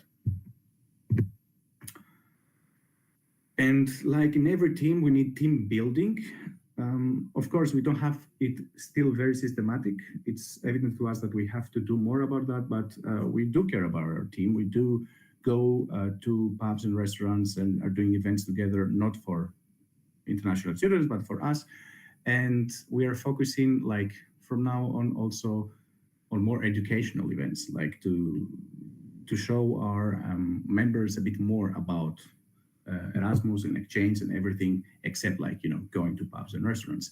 And I would also like to point out this will definitely be a thing that the new board will do and will have to do. But it doesn't mean that we haven't started it, and we're trying to create structures in the current board that the following board and boards will be able to see.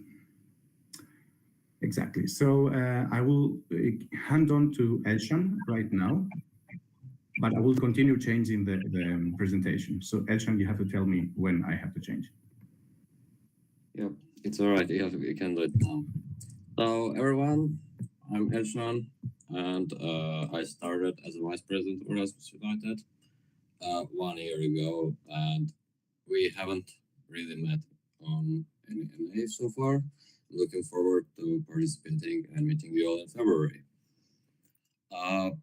I will continue just presentation. There are a few facts about Gießen and about Erasmus section in Gießen. Most importantly, we have around 500 of incoming and a little bit less of outgoing students.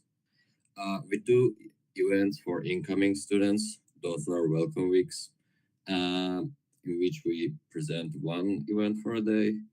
For outgoing students, there are also events. Also, there are some events for the outgoing students who are coming back to Gießen, just because these students are more interested to join. And I'm pretty sure that many of you also did your Erasmus back at some point, and then came back and wanted to continue that here. Yep. We can go further. One of the main events is Stammtisch, or how we call it, get together. It is a weekly event that we make, no matter of weather, time, or situation. It is the event where incoming people and internationals can just go together and meet. Other than that, there are a lot of museum visits and theater nights. In Gießen, you can visit a theater. I don't know how it is in other places. Buy a student card. It is at some days for free. We like to take their students. Uh, Other than that, there are a lot of informational events, especially the Welcome Week is essential for the incoming international Erasmus students to get to know Gießen, get to know Germany, and get help with some bureaucracy in the beginning of their Erasmus semester. Yep. You can. One of the most important events that we did during this semester already is the campus tour. This year we cooperated with our university, Justus Liebig University of Gießen, and organized a big campus tour for all the international students of in Gießen. Other than that, we cooperate with Local International, another project of JLO, our university. During this project, there are 2 times a week we do various events in Local International. Local International is also the place of where international students can meet, know each other, and host different events. We do events like board game nights, kicker tournament, and what is next? Next slide. Uh, Also, there is very important for us to keep a cooperation with external ESL sections. One of our biggest supporter and our connection is ESL Frankfurt, but we also keep connection with our sisters town, Marburg, in which we do a lot of events together. We invite them, they invite us. That's how it goes. We do city trips, Oktoberfest that we did not much time ago last week in Hamburg, and we are planning on meeting this week at least, right? Uh, right now we are planning to meet the Marburg Erasmus. Next, please. One of the most important events that we organized together with International Office of University was our get together. It was not our, it was like our, but with university and Erasmus. It was the important event also for outgoing students in order to know what is expecting them. We are planning to host this event again at the middle of November, where we will meet again a lot of outgoing students and just tell them a little bit about their Erasmus adventure and give them some useful tips and info. Next, please. As I mentioned already, we have corporations that are pretty essential for us. The biggest corporation that we have now is the International Office of our university, in which we plan on events together. As well as we also cooperate with Studentenwerk and Hausmeister and dormitory advisors around the dormitories in Gießen. Our students have direct cooperations with them, as well as with Local International, as I mentioned before. We are coming just to the end, and I will just say a few words about our funding. Our funding consists of lay local Erasmus initiative status. That's why we are funded by TAAT. We currently don't take any membership fees, and we cover all of our event costs with this funding. Therefore, there are a little bit changes on covering. We are registered as non-profit organization. That's fine. We have like officially. Yeah. Just the last few words about future plans. We are planning get to know more members and learn a lot from ESN. We also want to tell people more about ESN structure and events of ESN and motivate people to join them more. Another Another goal of our team is creating a solid structure of our team and becoming more visible in Gießen in the way of cooperating with different private and government state organizations. Health and well-being and social inclusion are selected to be for this semester our causes that we are going to present the most. Of course, we are not forgetting about the other causes, but we do our initiative on presenting exactly these two more wide this semester. We also are planning more events with our sections, and we will bring some our people, our Erasmus people, Erasmus students, and international students on different ESN events as well. Thank you for your focus on team building, continue growing on local level, and electing a new board, as Petrus already mentioned. We have an election that will decide on our new board in upcoming weeks. So yes, here you can see our Instagram and email, where you can contact us and follow us in Instagram.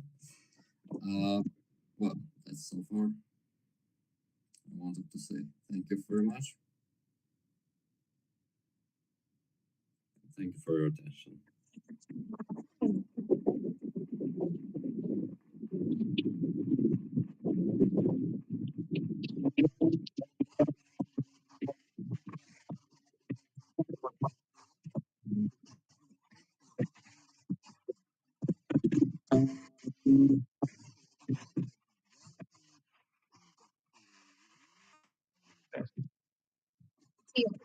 Of Gießen right there, if there's anything. Can you hear us now? If we speak louder? Does it work? Like it should? Yeah, okay. Yeah. So let's speak louder. Hear you. Yes, you came. I said, great presentation. Thank you. There are from our side no questions because it was so clear. However, if we do have questions, we will send them through to erasmus.united.gießen@gmail.com, and then you can answer them there through email. There are still no questions, so thank you once again for your presentation and your time.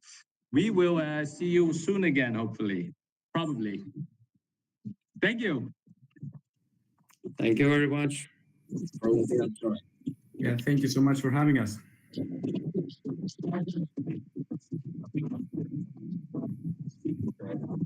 And I wish you a nice time in Hamburg. Yeah.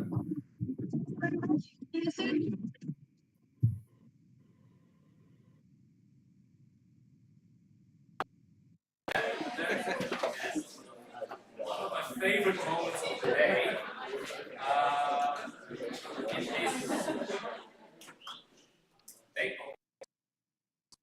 is now a special guest active.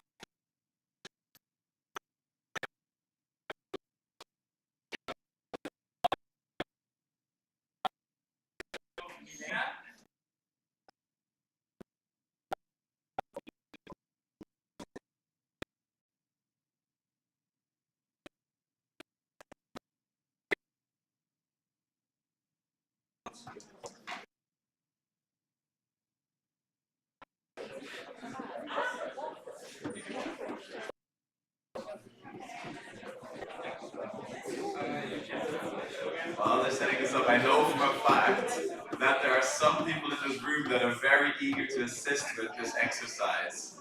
So if you feel somewhat called to assist during this exercise, feel free to come to the stage and help.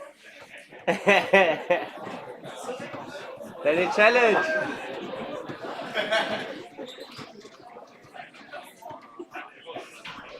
Can you turn on the light?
might as well do a charity run now as well. Right? Where is? No, never mind. Charity run. Yes. Next up, after the warming up, you do the charity run. Anyhow, we're gonna move on to the next topic of the day, which is our candidate section, HTW Berlin updates. I'd like to invite them on stage here to talk about what's up.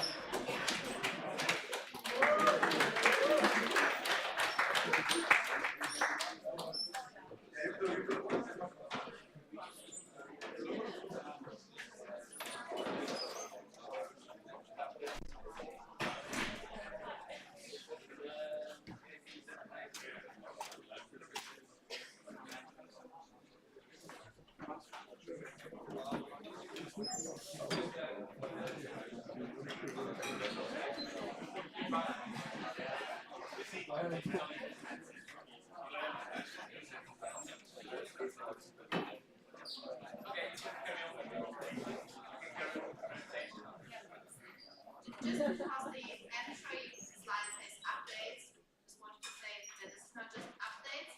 Like, Gießen was just giving updates to keep you informed. HW Berlin is actually applying to be a candidate section. So they will tell you what they're doing in their initiative. And afterwards there will be question and answer round. And on Sunday we will be voting on whether we accept them as a candidate section for our network or if we don't.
Shall we start? Yeah. Well, hey everybody, I'm Zain. I'm current president of Play Berlin, and this is Mahat. Hello, hello. I'm Mahat. We are Play Berlin, as you can see. We're excited to be here, and we're excited to present our initiative to everyone. Some of you might know us already. We were at the LAI yearly meeting at Münster last year. And also we hosted the LAI yearly meeting in Berlin this year. If you don't know us, that's not a problem at all as well. That's why we're here to present our initiative to you guys. Thank you, Mahat. We're going to jump into our agenda for today. It's 5 quick points. First is the history of Play Berlin, our structure, activities, main stakeholders, and the next steps within our organization. Yeah, so first of all, we're going to get into the history of our initiative. Yeah. As you can see, the initiative was founded in December 2020, which also means in 2 months, we'll be celebrating 3 years of our journey so far. A little bit about me, I joined in my first semester at the university, and now 3 years later, I'm here, hoping to take this initiative, taking it to its next step. Yeah, a little bit about our structure. As you can see, it's kind of weird. It's me, I'm the president, and I'm supported by my 4 fellow vice presidents, Mahat, Johnny, Susanna, and Malek, that you couldn't join us today. Today. You might be asking yourself, why 4 vice presidents? Well, we have divided the task. They're quite interconnected with each other. And experience from the past has told us that the workload that we have within our organization requires a lot of support throughout all the aspects of the initiative. Hence, it was our decision to divide tasks and have a board of 5 people. The vice presidents are actually just, the vice president title is just a title to keep it simple, but each member actually has their own individual area of responsibilities. Like Mahat is taking care of all the external partnerships, Anjali is working behind the scenes in presentations, setting up all meetings, internal meetings, and yeah.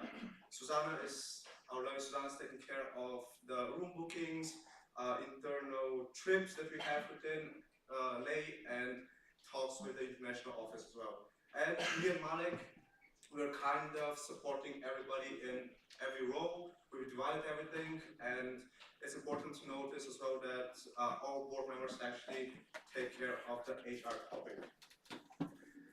Next up, again, 2 treasurers. Why? Since we have a lot of members, the financial matters in our organizations get really complicated. Therefore, we've chosen to have 2 treasurers to take care of that position, those tasks. And our lovely social media manager, Monica, she is responsible for the look and strategy for our social media, which is mainly Instagram. She is actually leading a team of 4 people in her social media team.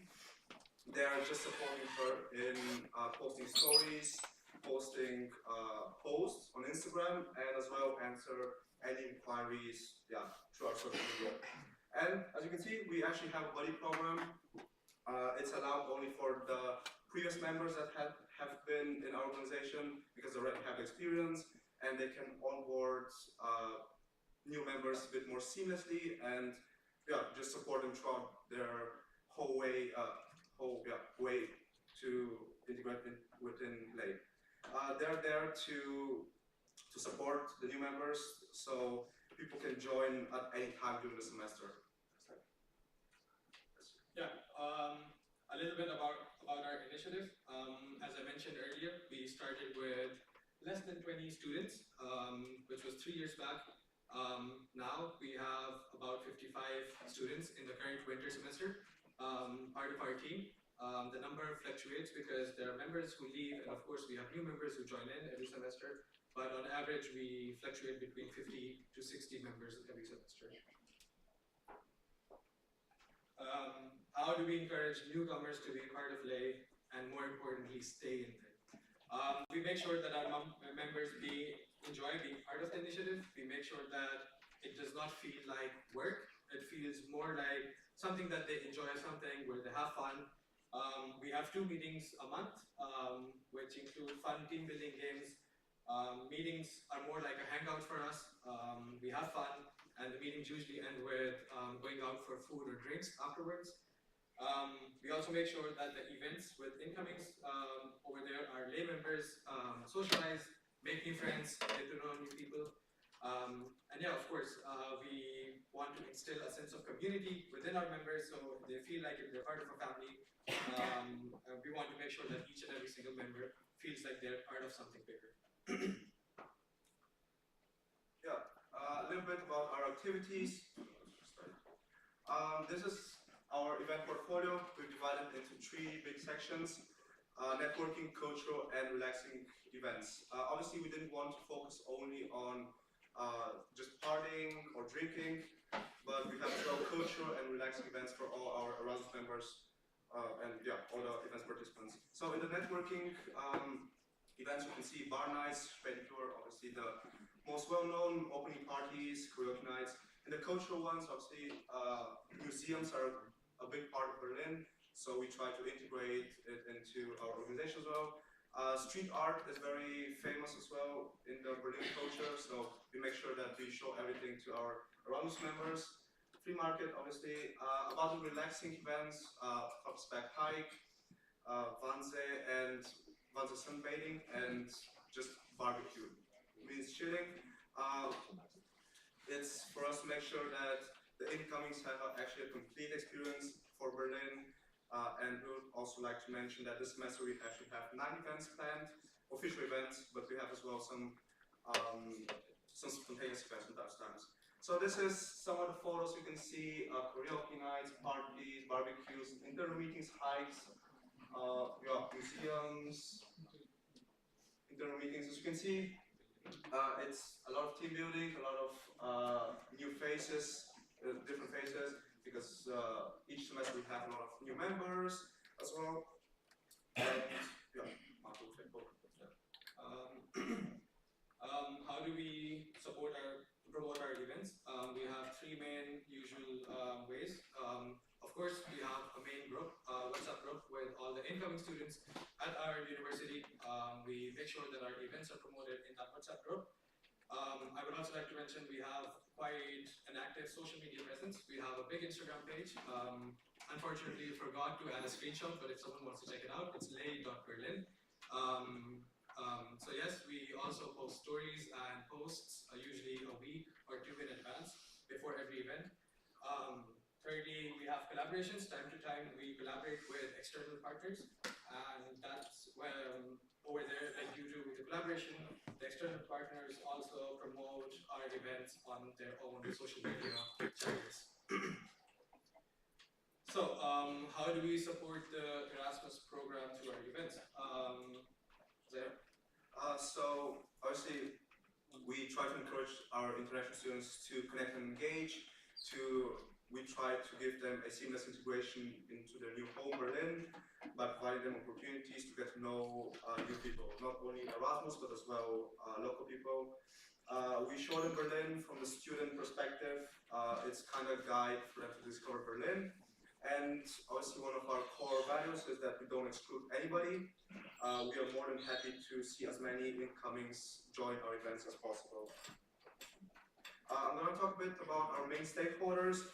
Obviously, as you all know already, our main stakeholder would be there. Little bit numbers.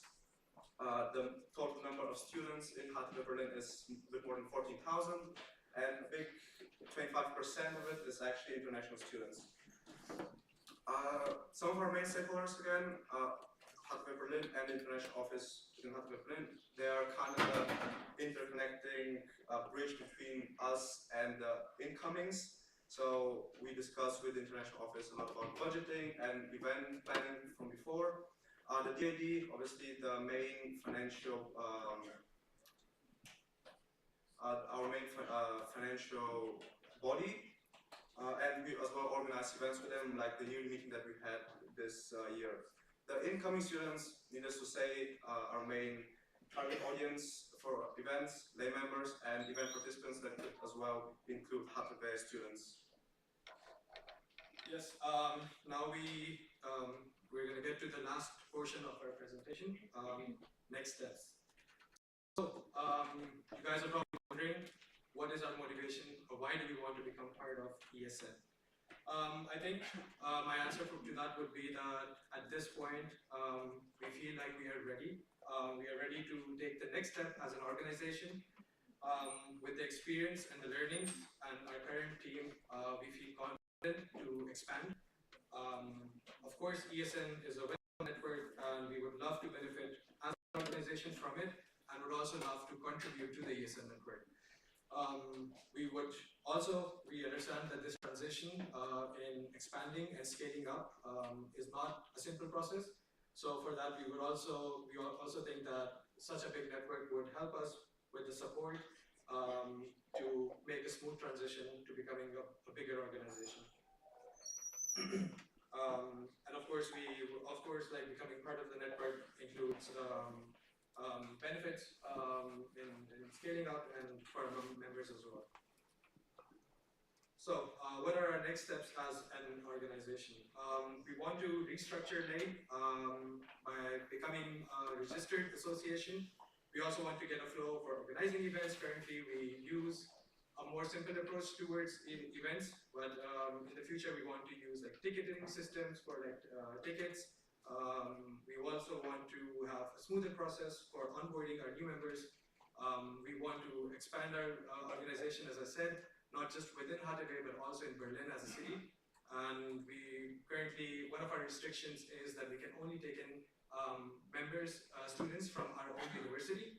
And we want to change that by becoming ESN. We want to have more active members, not just from our university, but talented individuals from Berlin in general.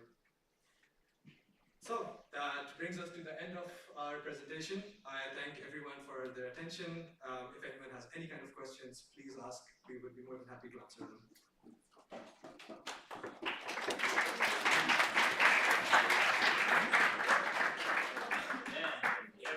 I'm gonna open the speakers list, Slido again. Once again, Slido. Take the numbers, take your phone out, slido.com. Name, section, and your question.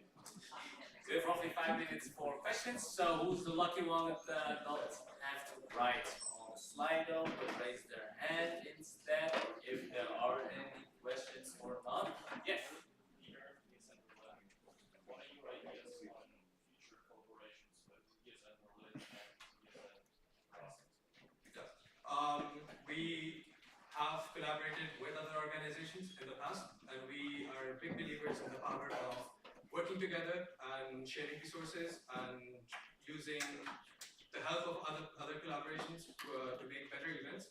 So I think Berlin as a city provides excellent opportunities for us to collaborate and make bigger events. So we are definitely open and would actually be looking forward to work with ESN Berlin and maybe share our resources and make bigger and better events in Berlin to all the students and everyone else.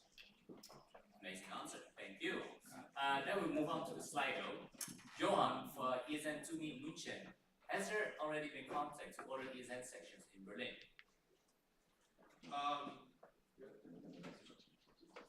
Is there already contact with other ESN Berlin sections? No official contact has been done so far, but we have met. With the members of ESN Berlin. They were also part of two times. They were part of the lay yearly meeting at Berlin and also at the lay yearly meeting in Münster. That's where the contact that we've had with them so far. Thank you. Dirk from ESN Live Potsdam. What would be the name of the section to stand out from other sections in Berlin? Well, obviously, as there's already ESN Berlin, we don't want to mess with that, so we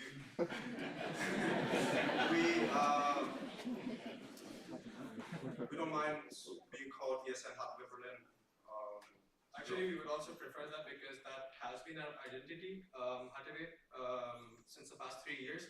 So we actually don't mind staying with ESN Hamburg Berlin. Great, thank you. Oliver, ESN Dortmund, what are your collaborations? We have collaborated usually when we have bigger events. We collaborate at Halloween parties, opening parties. We celebrate after exams.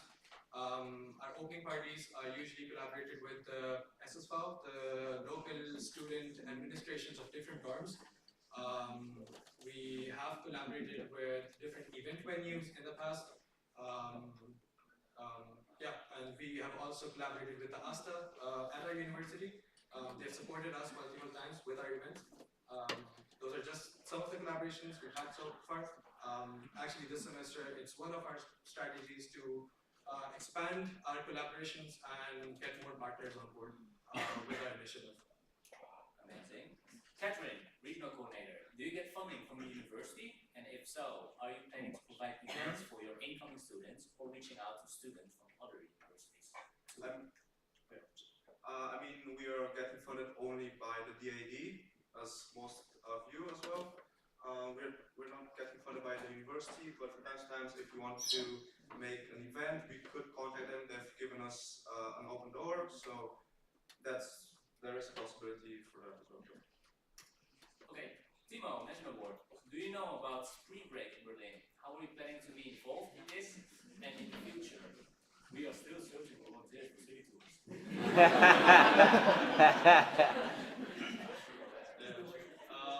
As I said, we believe in power of collaboration and power of working together. We definitely heard of Spring Break, especially last year after the Münster lay yearly meeting. We're actually looking forward to the one happening next month. And yeah, we would be more than happy to collaborate and work together. City tour, we could talk about it. John from ESN Jena. Question similar but not same as other ones. How will you avoid overlap with events with ESN Berlin/Erasmus? Yeah, so Berlin is a big city. So most of our events, if you look at geographically as well, like our university is kind of in the other side of the city, and in the past we've never had any kind of clashes in regards to the events that we've planned, and I don't really see any reason that there are going to be clashes in the future, and especially with the demand of events among the Erasmus community in Berlin. We actually have to decline a lot of Erasmus students because we are limited in number, like limited spots we have for events. So actually the reality is that we need a more bigger ESN network in Berlin so that people who do not get spots at our events can actually be catered to. Then Edwin is in Frankfurt. Hold on. What motivates HTML Berlin to be an ESN candidate section? We kind of discussed in our presentation. In 10 seconds. Okay, well, I think you... What motivates you to become an ESN candidate section? Yeah, as I said, after 3 years of our learnings and experiences, we feel confident to expand and to take the next step. And for us, right now, the next step means becoming part of the ESN network. Then, Martin, committee coordinator from ESN Tumi. Of the 50, 60 members per semester, are all of them active? If not, how many are active? Well, the thing is that currently active members would be around 30 to 40. Active members change now and then because of different time schedules, working as well as university. So I'd say on a daily basis, I'd say 30 to 40 active members. Yes, but we're also like implementing new practices to make sure that to actually increase the number of active participants. And that again comes from the experiences and the mistakes that we've done in the previous semesters. So we've learned and we know what works, what doesn't work. So now we try our best to actually increase the number of active participants within our organization. Nice. Patrick, on the board, what do you see as the main benefit for you and for ESN Germany?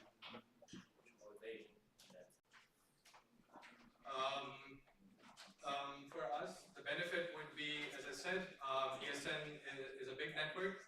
We want to benefit from other sections, from the experiences actually from the other sections, learn from them, collaborate with them. And what we can offer is also, we have an initiative, an organization that is in its running phase. We've learned from our mistakes, like we are at a point where we've learned from our mistakes. We are going quite smoothly. So I think we are at a point where we can actually contribute to the ESN network as well and learn from the ESN network. Nice. Joanna, Coco, do you know about the visual identity manual, ESN logo, etc.? And are you planning on adapting your logo, graphics, etc.? The visual, the causes you mean like culture, social inclusions? No, the visual identity, the colors, the fonts. Yeah. Obviously, if you go to our Instagram, you see a lot of colors. But if we get into ESN, obviously we'll change everything, and yeah, I see no problem in that. We do know the colors, so we've seen it's everywhere kind of right now, so we know it. Yeah. Amazing. Peter, East Berlin. What do you think?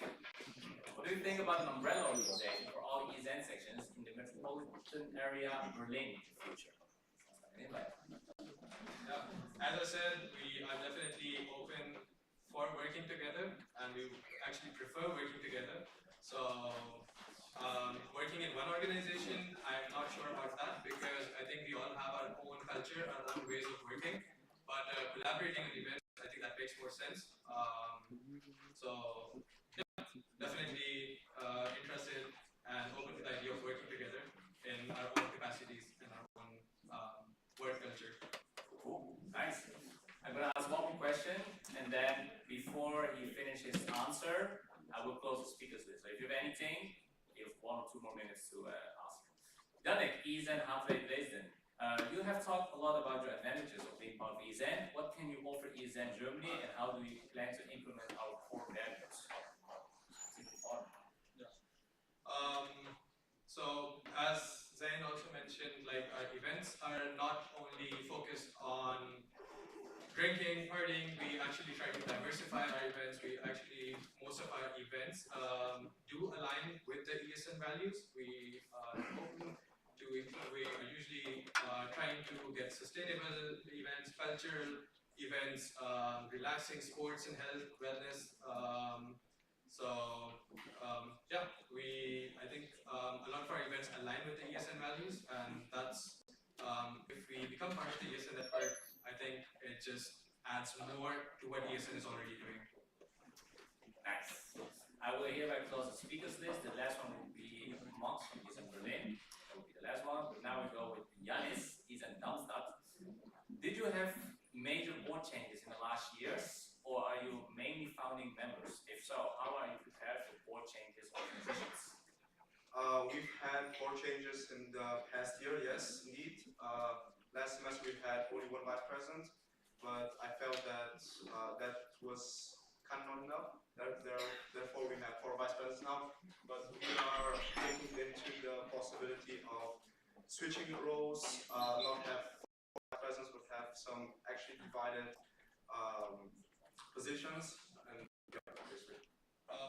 Also, just to add about in the event of changing boards, we already have a document. It's not exactly ready yet, but we want to document everything about what we do, how everything is done, so that in the future where a new board takes over, they have resources that they can refer to.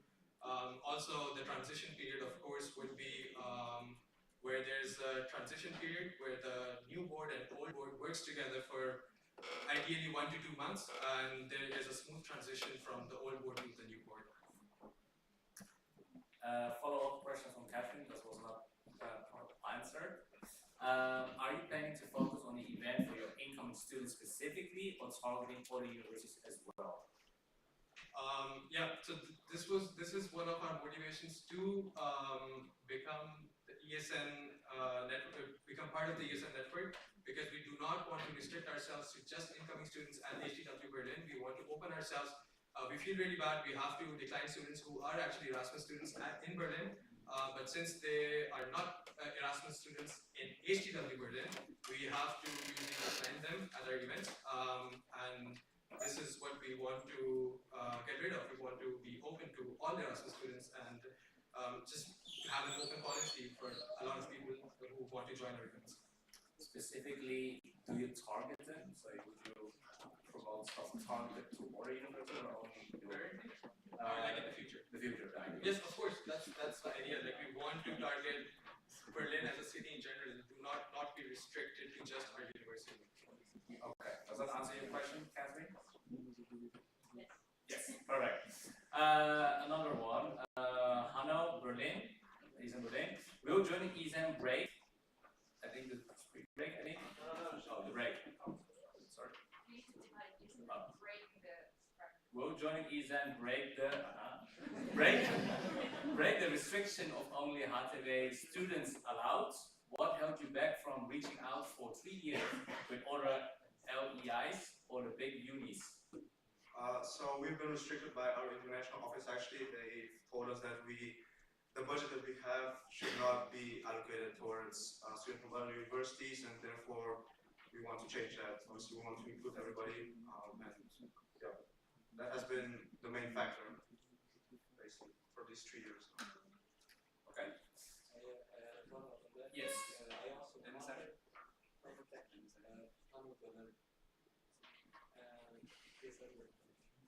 one of HWR, like because wouldn't make sense as an Eastern, further Eastern Berlin section part that we also collect with them since they also big units. Yeah. As of my current knowledge, I'm not sure if there is like an Erasmus initiative at HWR. we are only aware of Schalke, we are aware of Potsdam and ESN Berlin. So if there is one, I think yes, of course but we can have some kind of a collective eastern side of the Erasmus collaboration. But as of my knowledge, I am not aware of any Erasmus initiative at HW. Respond here, thank you. First also follow up.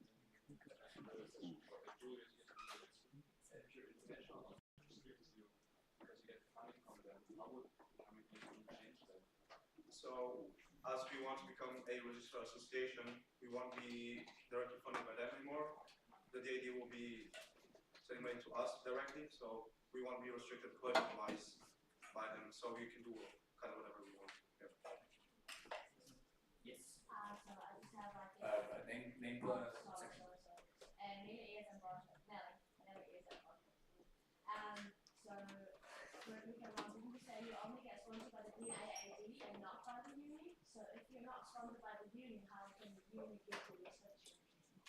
So maybe I can answer that on a more institutional thing. If a section is not an association themselves, they won't get the money transferred to a bank account, but the uni gets the money. So the uni has the power about giving that money to the section and to the volunteers because there's no institutional bank account for that section. Thank you.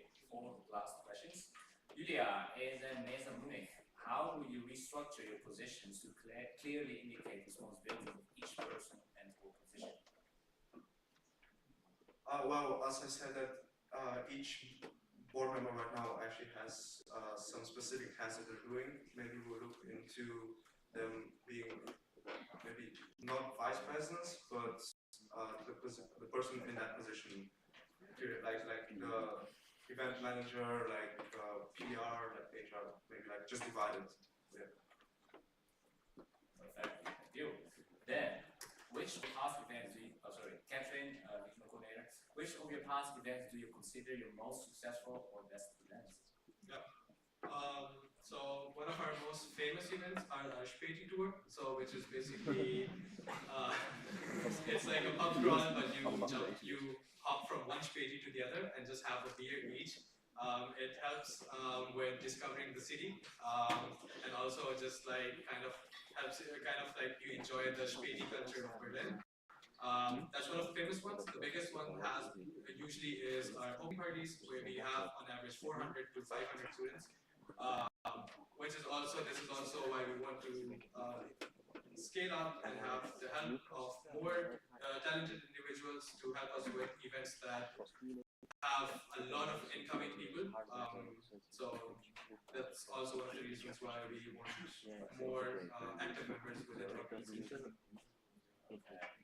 Then, Arno, please, did you interact with plans to... Oh, perfect. Last question. Next, is in Berlin. You exist since almost 3 years. Why have you hesitated to take the next step to connect to your Right, take that. All right, today. Thank you, everyone. Thank you for your questions.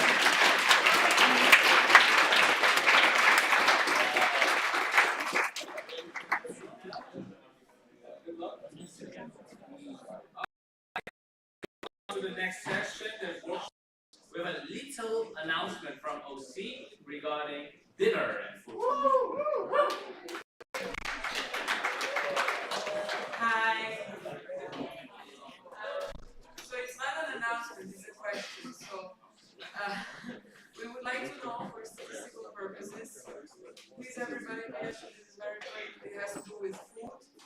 So please everybody pay attention to this, 1 second. So we would need to know how many of you did, how many of you individuals, so not by section, did bring something for the regional dinner tonight. So you brought something to Hamburg, but you left it at the hostel and you don't have it with you right now. Please raise your hands if you left your food at the hostel. Okay? I assume you're presenting your section. Yeah, this looks pretty good. Please, hands down, hands down. Now, who did not, like, this time by section, I don't care, I just want to see the majority. Who did not bring anything? Like to Hamburg? raise your hands. Shake time. Yeah, shake time. Everybody look around. These people are not allowed to leave. No, I'm joking. I'm joking. And now, please raise your hands if your food for the international dinner includes alcohol. No shame. Okay. Good. We can work with this. We will come back later and tell you what we're gonna do. We elaborate the data and take the result. Okay, we're going to do workshops in a bit. Now some workshop folders, they will go to a place, which you will see in the slide. First of all, attenzione. So whenever, quick announcement, before you leave the room, especially those the LRs that has the voting device, you can give it to either Patrick on this door or Ella on the other door. If you leave this room, give it back to us so we can note that down. And if you did not and we lose it somehow, so Patrick or Ella, if you leave the door, your voting device. Then I would like to give the word to Ansel. I knew that it's either him or the other two. To introduce the workshops, and the locations are also noted already. Yeah, good luck. Yeah, I will be quick. So as you can see, you didn't register for this workshop, but it's going to change from tomorrow on. And you can go to the agenda, and now there is a new sheet, which is called workshop. And you have amazing description of the workshop, the name of the workshop, and the name and the description of the workshop for tomorrow morning, and the discussion session tomorrow afternoon here. So please register so we know we have like equilibrated numbers of people in each workshop. Thank you very much. And today, now we have 3 workshops, and I will let the person who are taking care of the workshop to present it for like really fast. Yep. Hello, we are the first workshop, so our idea was to work with you in small groups to rethink, reflect your events, and maybe find a way to develop them, to make them like, with the influence of the whole group from different sections, a bit better. Like, for example, connecting maybe causes. We are from the causes team, that was our main purpose. And as well, giving you the opportunity to network, to best practice sharing, very sorry for my English. And yeah, that is all what we can say in 20 seconds left. Any questions? Ask the question in the workshop. Okay. Come to the workshop when you can ask as many questions as you want. Yes. Okay. Hi, I'm doing a workshop on unleashing your creativity, a journey into generative AI and crafting AI prompts. And this title was AI generated. and the description as well. So this course is about how you can do less work but still seem very professional. It's good for everyone, social media or just in general. Alright, I'll offer a workshop on sports activities in ESN, different kinds of sports activities that could also be combined with different courses. Looking for, of course, some input, some perspective sharing, but also we'll share some ideas. And we want to figure out how you as a section and your institutions can benefit in different ways from that. Thank you very much. And I believe that we have the room, so it's going to happen on the 3rd floor. And here are the rooms. You know where it is? We're going to guide you, and probably people from the OC will going to help you. So, with Maxi and Daniel, it's going to be room 3034. With Gabriel, it's going to be 3035. And with Janice, it's going to be 3017. Yes. I would recommend for you to split and not go to all of the workshops. For example, if you have different people, if you have more than one person in your section, try to gain as much knowledge as possible, so try not to go all as your section, especially for example for their workshop. It's interesting to have like different point of view from different sections in this interview. Voila, thank you. And yeah, and maybe I will let Yes. Don't forget your voting device, Patrick or Ella. We will be here again in around 45 minutes, so please be there at 40.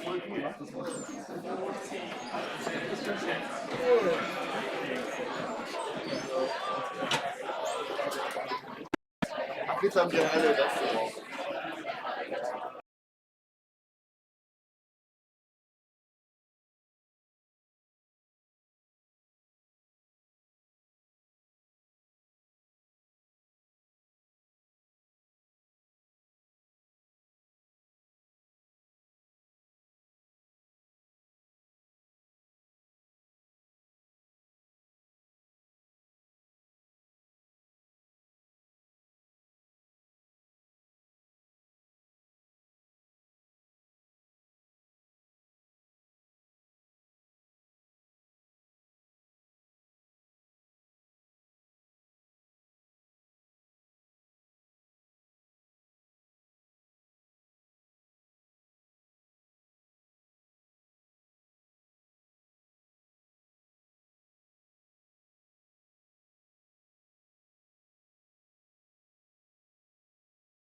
Also Ali hat sich mit uns angemeldet. Ali hat sich jetzt später angemeldet.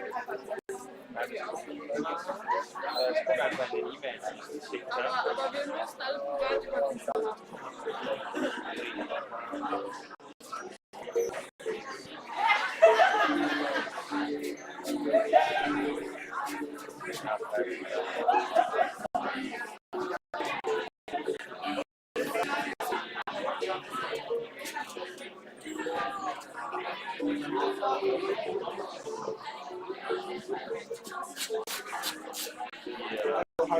Hallo, die 412 hast du schon, hast recht.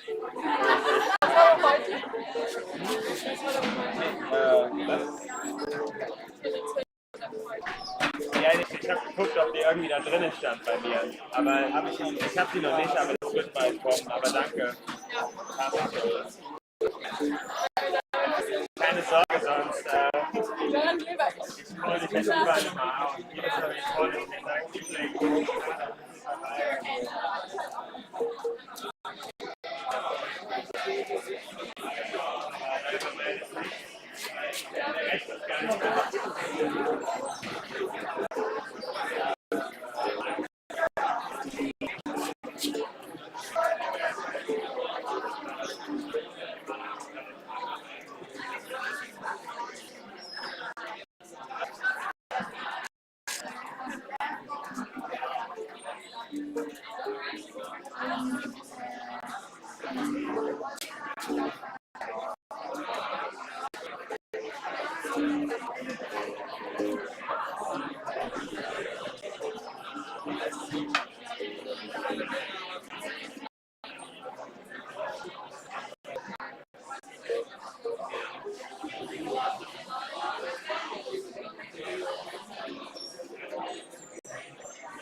Jonathan is back. We are very close to the original time, so that is pretty good. Considering a lot of you are, pretty much all of you were late in the morning, so we're pretty good on the schedule. Not a day one. Anyways, so we will have dinner roughly around 6:45. And before that, we have two little things. One, we have the regional time, where we chill with the region. We have the closing, we have some OC announcement, and we do a reflection group, which is family time, crew time. So you sit together, talk about the day, you know, and all your troubles that you can let loose. And then we have dinner. Amazing. So for now, we are going to do regional time. What is that? Very good question. You're just gonna follow one of your region coordinators. Can I have the region coordinator maybe? All the region coordinators. So that's north, west, south, southeast, west. One second. We have a question. One more moment. We have a question. Sorry. Hi. North, south. Don't say it. Isabel.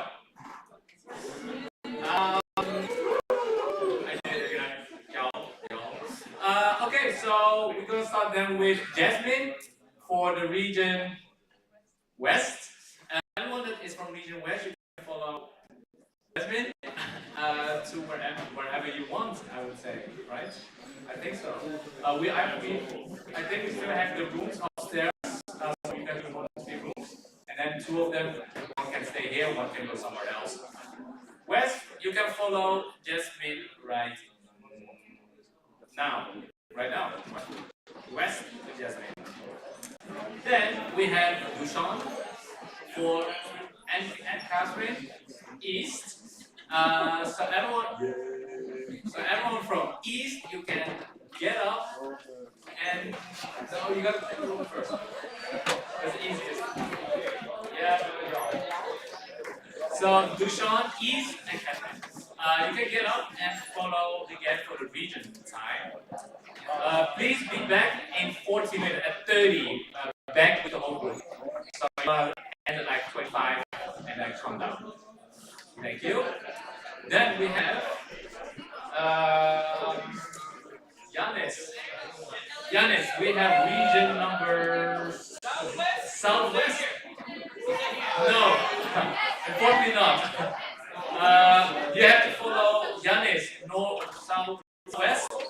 Go upstairs. Please be back at 6:30 here in this room. East, Dushan.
Adoptiert die Kollegen auch.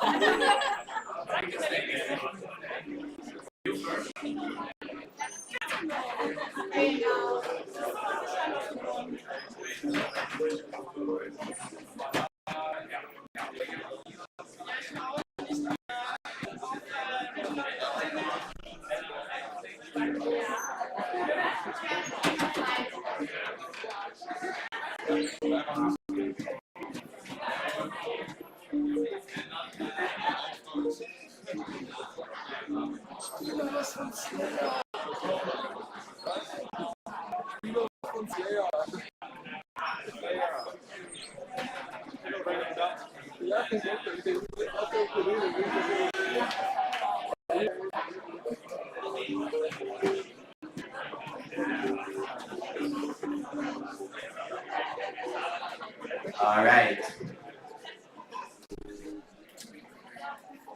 I would like to speak for one last time today, because I know you love that.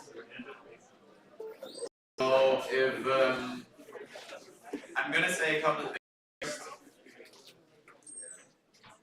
Soon we'll go over to the reflection groups of crews, because they're all captains of the sea here in Hamburg.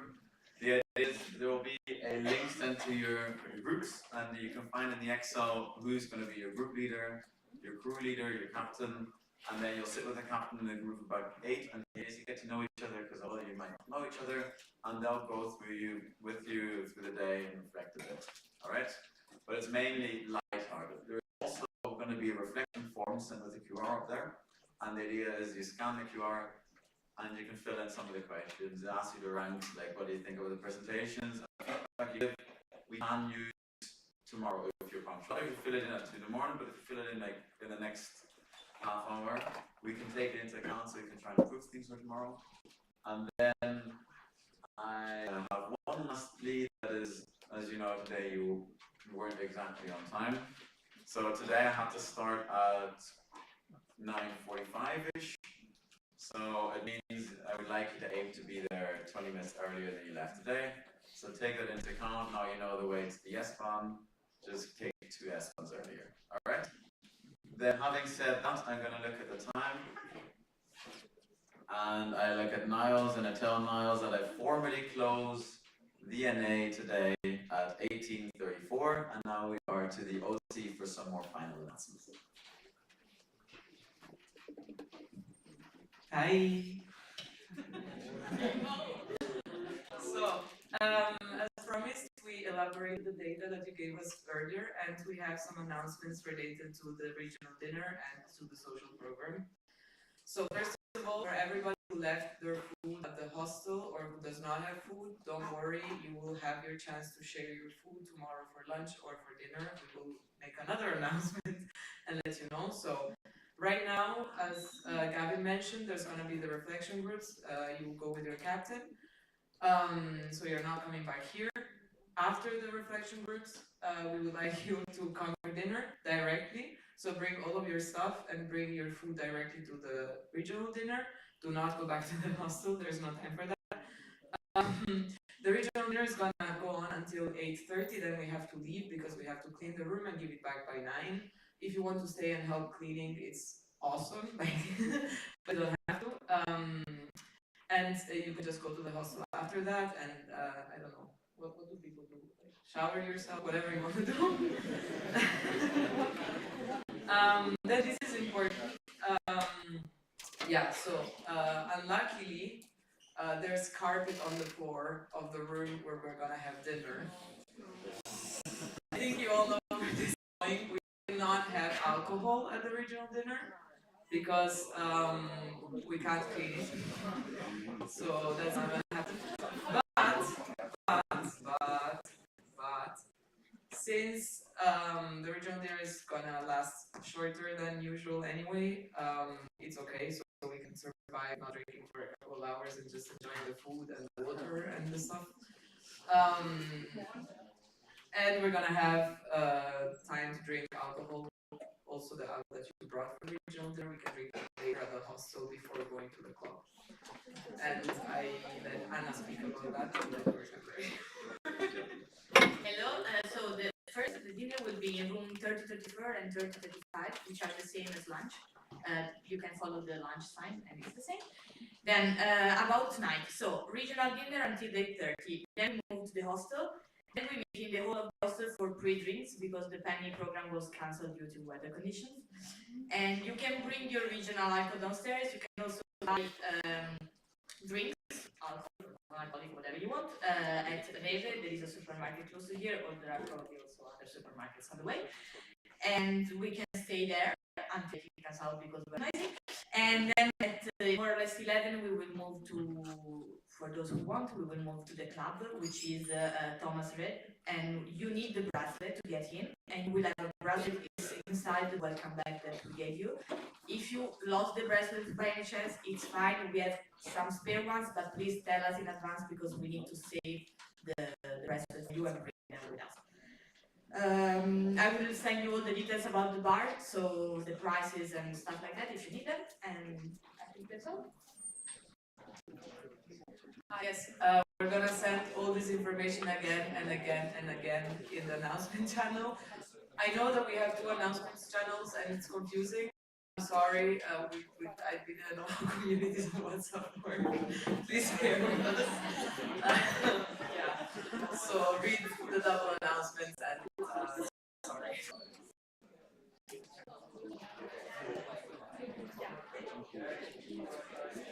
So before we go on to the last point, as we just talked about all the different kind of social program, I wanted to say a few words in my function as ombudsperson. People are different, and one of our core values of the end is tolerance. And I want to remind all of you that not everyone likes to party, not everyone likes to stay out late, not everyone likes to be in big crowds of people or where it's super noisy or where there are too many people speaking at once. So please keep in mind that some people might need a bit of rest after such a long day of plenaries and workshops. People want to party but don't want to drink alcohol. Some people don't like to eat certain things, don't like a certain type of music, whatever. Just don't shame anyone for not doing the same that you want. Some people are sick, they just want to go to sleep. It's not, you're not the best ESN just because you stay the latest at the party. Just let people take their decisions, and I hope you all enjoy the party. For those of you who want to party, you're super welcome as long as you're punctual tomorrow morning. Thanks.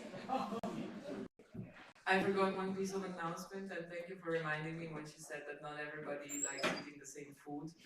So the regional dinner is obviously not vegan and vegetarian because we had no control over it. So please, everybody, you will find pens and paper, or you should have pens and paper, but anyway. Please label your foods, so write down the ingredients lists. There are people who have allergies, they might die if they eat the wrong food. Just saying. But there are also people who don't want to eat specific foods for whatever reasons, and they're all fine. Like they don't need to risk their health for the reasons we define. So please label your food and make it clear what contains what. Let's say. Yeah, that's it. Thank you. Before you all run out to your crew time, I have one personal thing. It's a birthday of my grandmother today, and so I felt really bad when I couldn't go there because I wanted and needed to be here. So would you be able to just say happy birthday with me together? Okay. Let's just say happy birthday. Don't scream. Once I'm 30 years old, we all say happy birthday, Oma.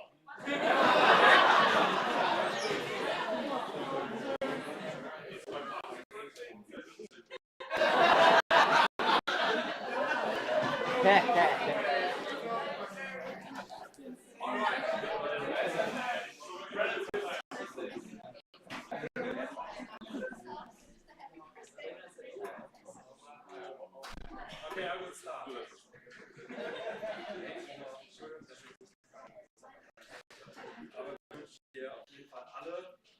Happy birthday, Oma!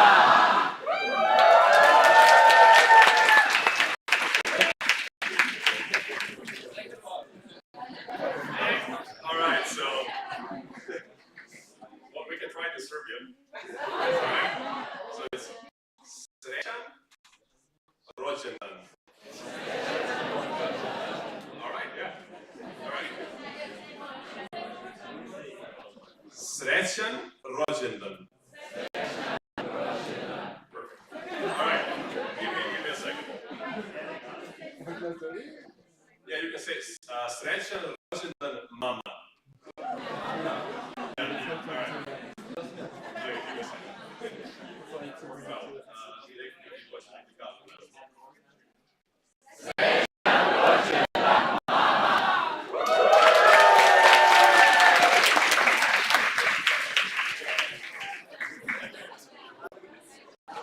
Now we're finally done with all the in-between announcements. I would ask all the crew captains to come to the front so that you can see everyone's faces. Everyone who's leading one of the crews.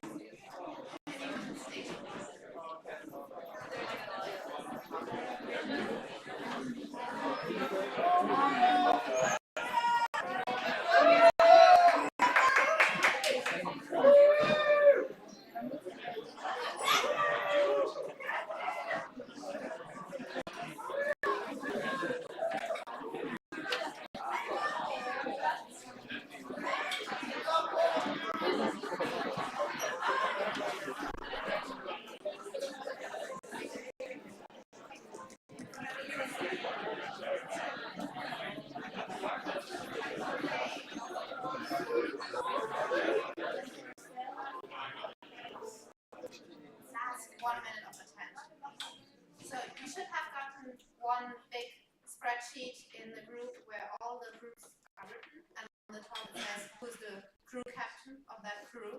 And I just go around with that microphone and everyone says their name so that you could recognize the name of your crew captain and just find them outside, and every crew looks for a little silent spot, and then you can talk a few minutes about what's happening today.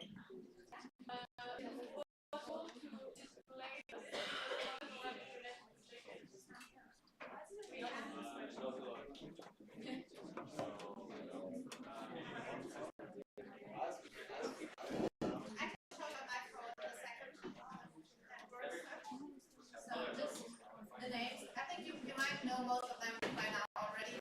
So just will say their name. Hi, I'm Matthias.